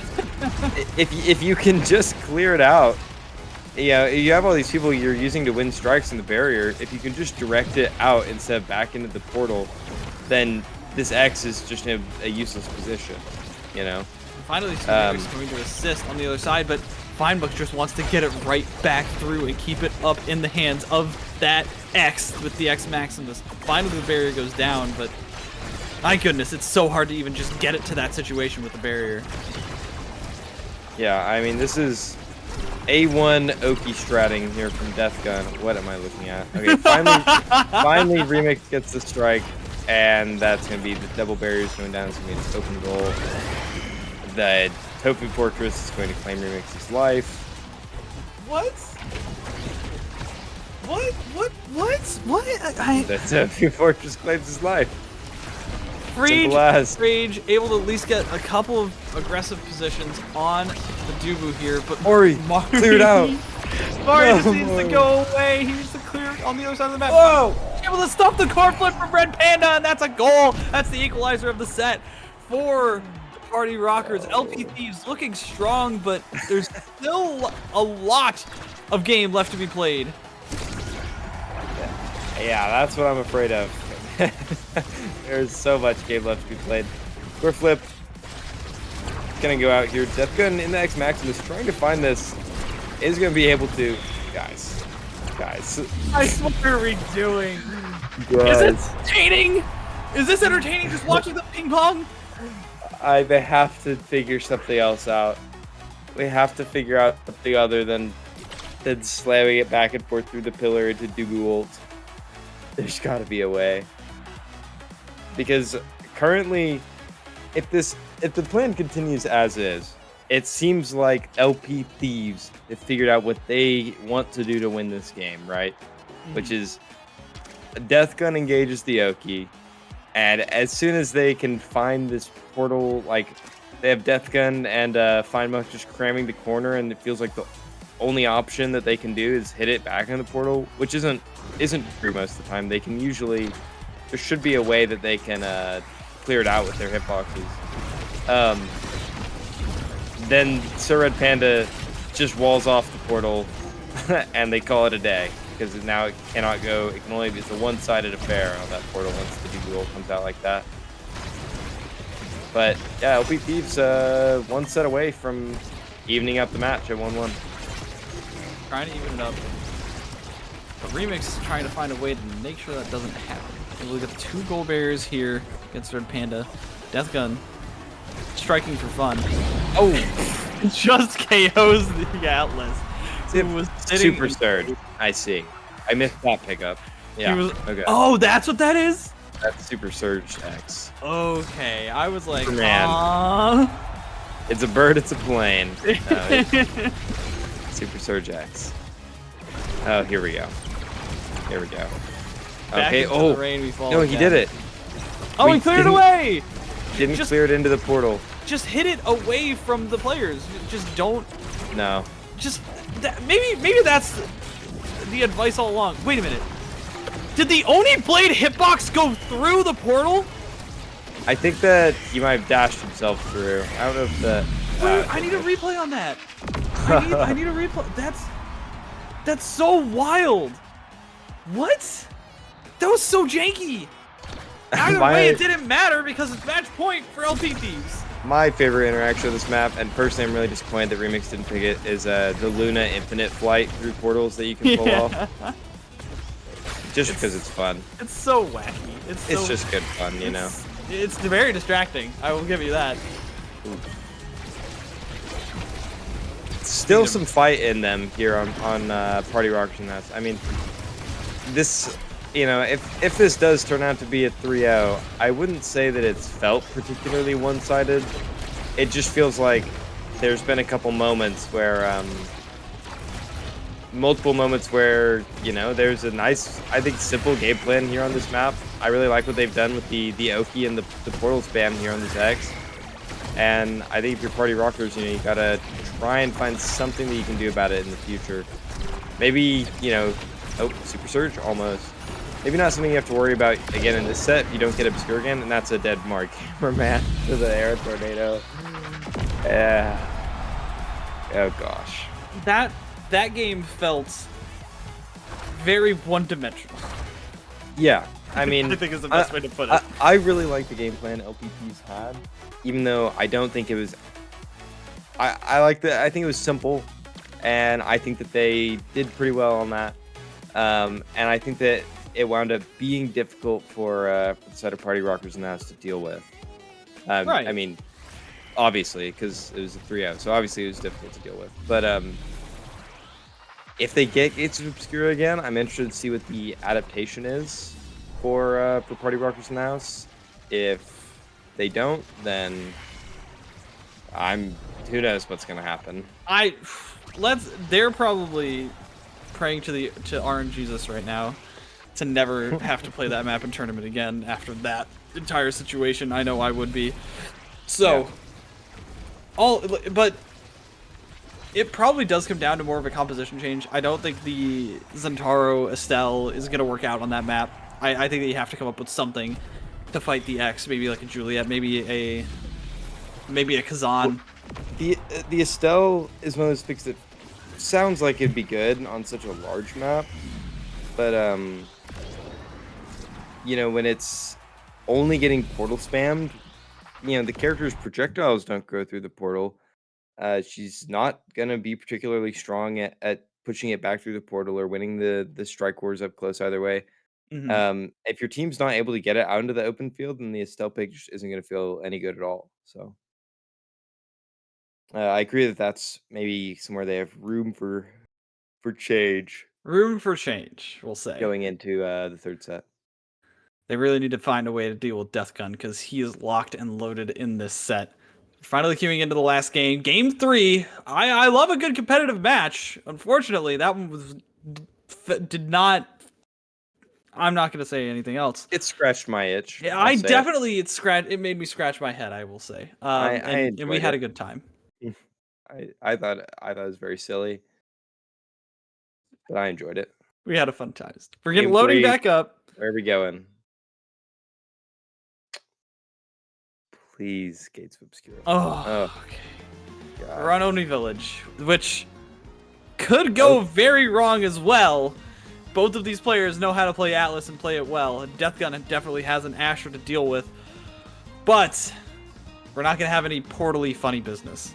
Thank goodness. Yeah, Estelle makes a lot more sense to take away here. I'm assuming we're going to see the Amy ban again. I think that they probably felt pretty good about that. Now the question here is, what do we see these teams bring out? I wouldn't be surprised to see... I mean, we kind of know 2 or 3 characters Remix is going to play. I'm interested to see what Fridge is going to bust out. I'm expecting to see some kind of Dubu Atlas mirror. They're going to go with what worked in the first game. Yeah. I mean, Luna and Zentaro are both kind of okay, I think, at OD Village. Nothing crazy. I think that there's times where Luna can be very good on this map, and there's times where she can feel very weak. Obviously, the long range on her abilities in the flight is a boon on such a long range map, but also lacking in some areas of core control on this map. Fine Mucked on the Kai, though, is, I think, interesting pick, and I think that, you know, when you have this Asher who's going to be trying to play up on these barriers, a lot of work is gonna have to be done by Fine Monk here on this Kai to make sure that he's able to get the rock to the Asher and they're able to find these barriers. Already we're seeing the struggles with the core control on the side of LP Thieves. That nuke alongside the Tofu Fortress from Mari, beautifully timed, releases the X from this mortal plane. gonna get kicked out of the arena, but they're not gonna be able to capitalize. Deathgun doing a great job on this defense alongside Sir Red Panda, and I have to say the Awakening start probably favors this Luna. Already has a prize fighter stack and is gonna send that one right through.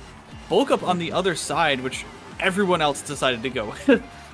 Yeah, I feel like, I mean, I think Prize Fire is absolutely correct over Bulk Up here for Luna, and I guess everyone else you know, figured the character benefits more from the stagger or the potential to take other stagger awakenings. I think Luna just wants the raw power here. But yeah, Remix gonna find the first goal, and he's gonna find the second Prize Fighter stack. Yeah. That was a disgusting combination, as well as the help from Frage on that. Mari Cameraman sending that one to the top corner, right past Deathgun, who was looking a little bit out of sorts on this Asher, I must say. Not really able to find too much with it right now. Remix, yeah, on this Luna looking dominant. I'm curious here because I've been a little out of the loop lately, so maybe I'm missing something on Magsoul's Asher. From what I understand, it's usually usually we would be reversed here, right? We'd have like slick kicks on the Asher and Magsoul's on the Kai, so the Kai can run around midfield and do a better job of getting Asher involved in the play. And once Asher gets the score, she has more scoring opportunities. But that's gonna be another kill for Remix. Already a max prize fire stack, so that one is just for the fans and obviously to find the knockout. And yeah, we're just gonna have to see a little bit more here, I think, from this Kai. As far as controlling the core and getting it up to Deathgun. Right, like that barrage didn't really do a whole lot of anything, really. Just kind of was an obstacle that they got around because of that. Deathgun, like you see right here, as soon as Deathgun got that core, like it wasn't in a good spot. He just kicked it away. Like maybe it's a matter of stalling out with the core in order to just keep it in their control for longer. Because as soon as Remix gets his hands on it, it is just flying time. And that Luna, 3 quick goals. Yeah, a very quick start here out of the gate for Party Rockers now, and then, wow, it's going to be a pretty nice start. I'm curious, there's a lot of powerful trainings here for a lot of these characters. I think, obviously, the one who's going to be left holding the short end of the stick here is going to be the Kai, but Extra Special and Prime Time both available here for Luna. Extra Special makes sense as the pickup, being able to hold off the kickoff feels very nice. Prime Time for Zentaro makes sense. Just right, deny it from Kai. Yeah, from Kai, yeah.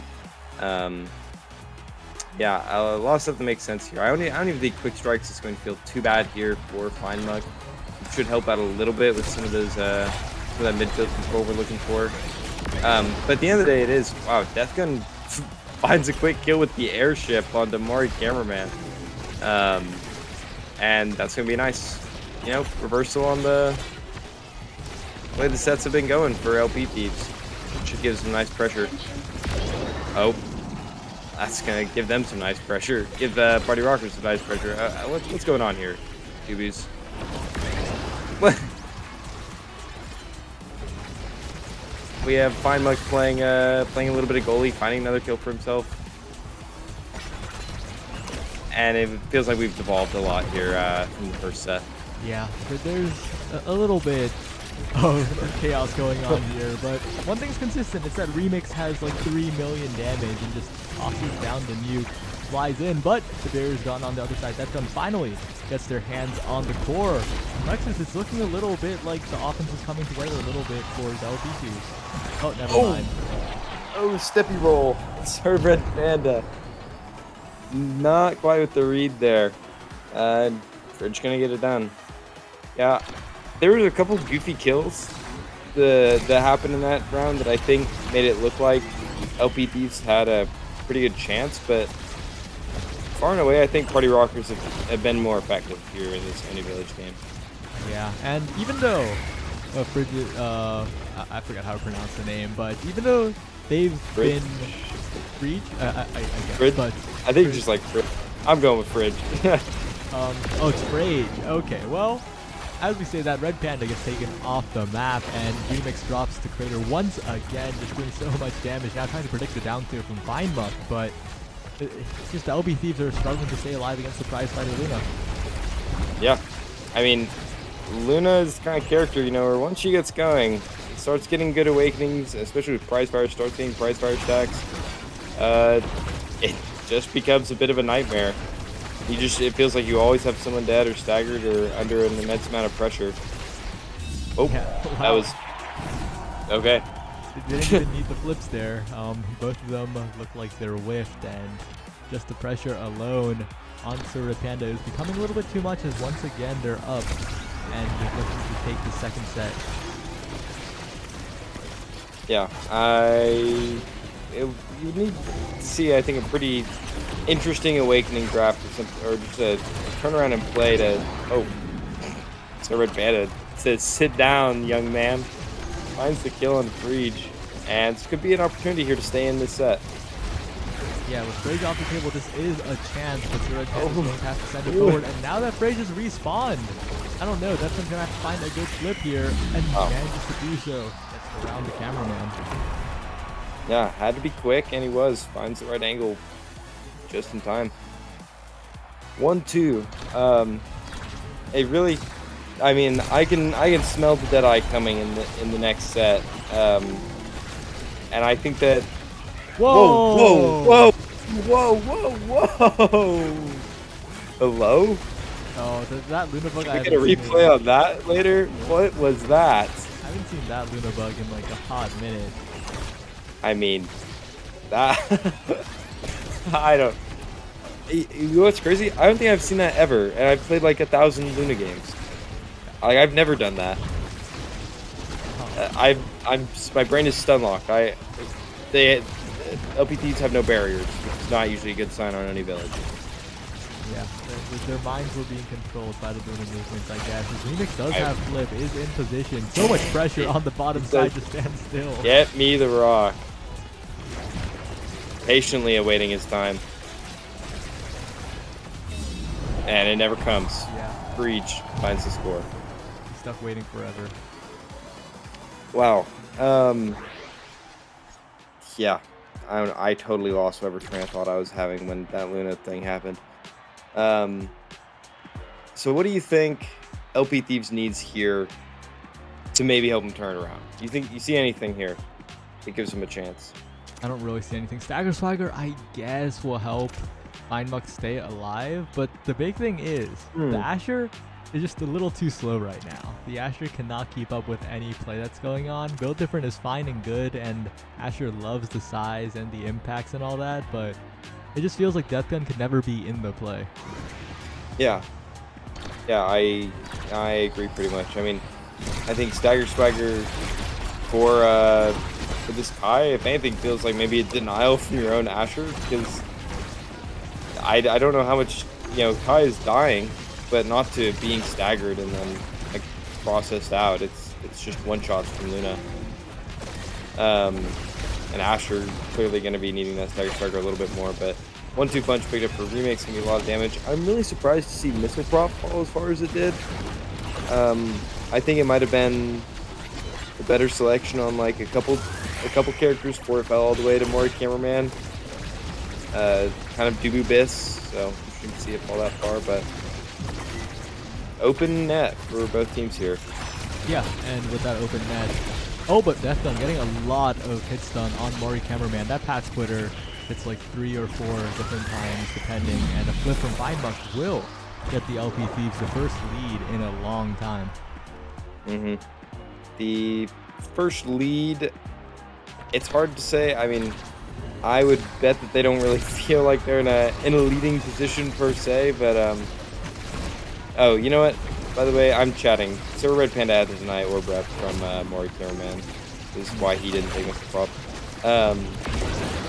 And that's going to be a kill. Prize Fighter stack to get the Remix. That's going to be 2, sitting at 140 power. A nice little quick flip from Frege.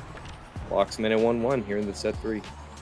Yeah, and with that Prize Fighter, it's just so dangerous. If Remix can get that third stack with the 1-2 punch, with the extra special, this Luna has already taken over the game, but will basically be the nail in the coffin. As Red Panda is dead, the barriers will be taken down shortly, and the LP Thieves are struggling right now. Yeah, LP Thieves are getting their... Mori Cameraman! The LP Thieves absolutely steal that goal. Had no business getting that one. I have seen that move before. That's why they call him Mori Cameraman. But okay, so 2-1, a little bit of luck, or maybe a perfectly angled strike from the LP Thieves in the 2v3. We'll never really know. Stay alive, 2-1. Nice little exchange of barriers. Oh. And Tofu Fortress executes Death Gun off the side. Feinberg doing some nice dribbling here with the quick strikes. Buying a lot of time though. It's elusive force out from Red Panda, not quite fast enough. So I'm curious here. I'm curious if you think, whoa, Steppy. It's gonna be a set going over here for the LP Thieves, and I think LP Thieves is a very accurate description of that set, because that is a robbery. I don't think they had any business winning those points, but they found a way every time. A little bit of help from the cameraman himself, and be right back in it. Specialized training can be denied from the extra special Luna, kind of a forced takeaway. Yeah, and you saw them hovering, going back and forth, and finally realizing, oh wait, if Luna gets this, like it's lost even more than it already is. But yeah. I think the big thing also is the orbs on Mari Cameraman. He is stacking them, does not give it away for free over to Sir Red Panda, and those 10 orb stacks on both, I think, will be a big benefit, because so far, Mori Cameraman, as long as he has the trusty log or the Tofu Fortress, he's chilling. Yeah. So, I was gonna ask you last set before things transpired that I did not expect. How much you think the difference between Powerhouse Pauldrons and Momentum Boots has played a role in some of these earlier barrier takes that are happening? Because Sir Red Panda has the Powerhouse Pauldrons. I know you're a bit of a Powerhouse Pauldrons Voodoo enjoyer. I've seen it in my games. I didn't really like it, but yeah. So I'll be quite honest. I think Powerhouse Pauldrons kind of sucks. Like I'm kind of become the Pauldrons guy, and whoa, Sir Red Panda gets completely reaction checked by Frage in front of the net, but like I've become the guy that takes it on every character. The Luna, the Aimee, the Juno. Yep. But in reality, I'm trolling. Like, don't do this at home. Like, it is just worse than taking Don't do this at home. You are know, doing it at home. I'm seeing it live. Yeah, unfortunately, Sir Red Panda sitting with the Pauldrons, and with Pauldrons on Dubu, especially on a map like Oni Village, you have to commit to one barrier or else you'll lose both. And when you lose both barriers, Mori Cameraman sits on it just in time. Nice passive there. Frage. Very well played. I think that the Centauro has been very effective. I think that a really big difference between this and the Estelle that we saw in Game 2. You could say some things with the map or the comps, but Specialized Training Kai is still on the board. That's still a thing they have going for him. You have to watch out for it. Wow, nice clear from Mori Cameraman. Finds the pass up to Remix, who also successfully strikes it away. Didn't really trust him. Wasted the port flip, and Frage is back alive. Yeah, that port flip was so confusing to me, because Mori Cameraman trusted Remix so much, and then it just flipped anyway. And also Remix is dead. That's the stacks on stacks gone. That's one prize fighter stack gone. And if there's ever a set for the LP Thieves to steal, it is this one. I mean, it's a good point actually. Now that you mentioned it, I mean that when Remix dies like that, he has essentially 2 dead trainings. 0 pancakes, 0 prize fighter stacks. You got specialist training in 1-2. Not a bad thing to work with. Frage almost on the Centauro. Goalie keeps it alive. Not quite able to find the clear at the bottom. Death Gun picks it up. Yeah, and a little bit of context, because I've randomly kidnapped Magic 8 Ball and replaced him. Apparently an alarm's going off. You probably heard, and his voice is out of commission. I did hear a little noise, and then I was on the solo for a little while, and then here was Saya, so it was something along those lines. But yeah, LP Thieves looking a little LP dead, but trying to mount a comeback still in the set from a position that looked dead lost. after they found that one kill, it feels like they've been able to maybe turn around. Death Gun's still alive. Open net. Yeah, and if they could hold this barrier just a little while longer, they get it past the rocket of Remix. There's no elusive though. You know, they have to score pretty soon here because the Lunal comes out is going to not get placed remotely near anyone and do nothing, but they're still very close to the perishing here, I think. Yeah, hypothetically, if that a couple more rotations and there should be a KO advantage, a striker advantage, as they say. Oh, Garfield! All good. He was busy Oh. buffering the roll. But once again, this game has no business being this close, yet we are here at a 5th point, potentially going to the 5th set if the LP Thieves can pull it together. Yeah, I mean, they are trying to claw it all the way back, and they're going to start out losing both barriers, but they've been at... Oh, whoa! No, not like that. Not like... I was about to say they've been at disadvantageous points before, but that one... I mean, one steppy roll for the road. Saw plenty of them throughout the series, and that's how we're going to close it out. Yep. Congratulations to the Party Rockers for staying undefeated in the North American Strikers Academy. Damn, this is so confusing. There's OSAS, there's NASA, there's NASL, there's all of the acronyms, but Party Rockers stay undefeated 3-0, and they'll definitely be looking to try and contest the playoffs. Yeah, I mean, and it was a close match. I mean, it was, you know, everything that was advertised. I think from 2-0 teams who had kind of been a little scrappy on their way to 2-0. So, you know, it'll be interesting to see how you know, how things shake out as the rest of NASA breaks down, because you always have these teams at the start where you're like, whoa, this, you know, 3-0, this team's, or 2-0, they're coming out to a strong start, and then, you know, sometimes it's like, then they proceed to go 2-9 or whatever, and you think, oh, what were we thinking? But it was very entertaining, I think, especially I need more Gates of Obscura NASA matches. Yeah, that game was absolutely goofy, and honestly, like, you also have to pay attention to the schedule, right? Because there's like a difference between 2-0 against two teams that are currently 0-2, and 2-0 against teams that are 1-1 or something. But it appears Magic 8 Ball is back, so I'll vanish and be replaced. Hello, everyone. The alarm. We have a false alarm that goes off in my building, and that Welcome literally back. just turned off. Thank you. That was a hilarious match, by the way. 7 KOs for the Luna. It felt like a lot more. That damage was going nuts. Absolutely. Yeah, you know, this is how I thought this series would go. I kind of expected Party Rockers now to bring it out, and then that second game happened, and it was really weird, and it really looked like they were struggling and didn't have an answer to whatever was going on. And you know, I thought, well, maybe LP Thieves have something here, but no, that only village match, pretty dominant, and you know, it looked like they were mounting a comeback, but I think that it was, you know, at the end of the day, when you look at that, it felt like there was a little bit of sloppy closeout there from the Party Rockers, and it really felt like they were the more dominant team on the Yeah, day. a little bit cheesy at the end, a little bit slippery, but Yeah. all in all, still good play. 100% from LP Thieves.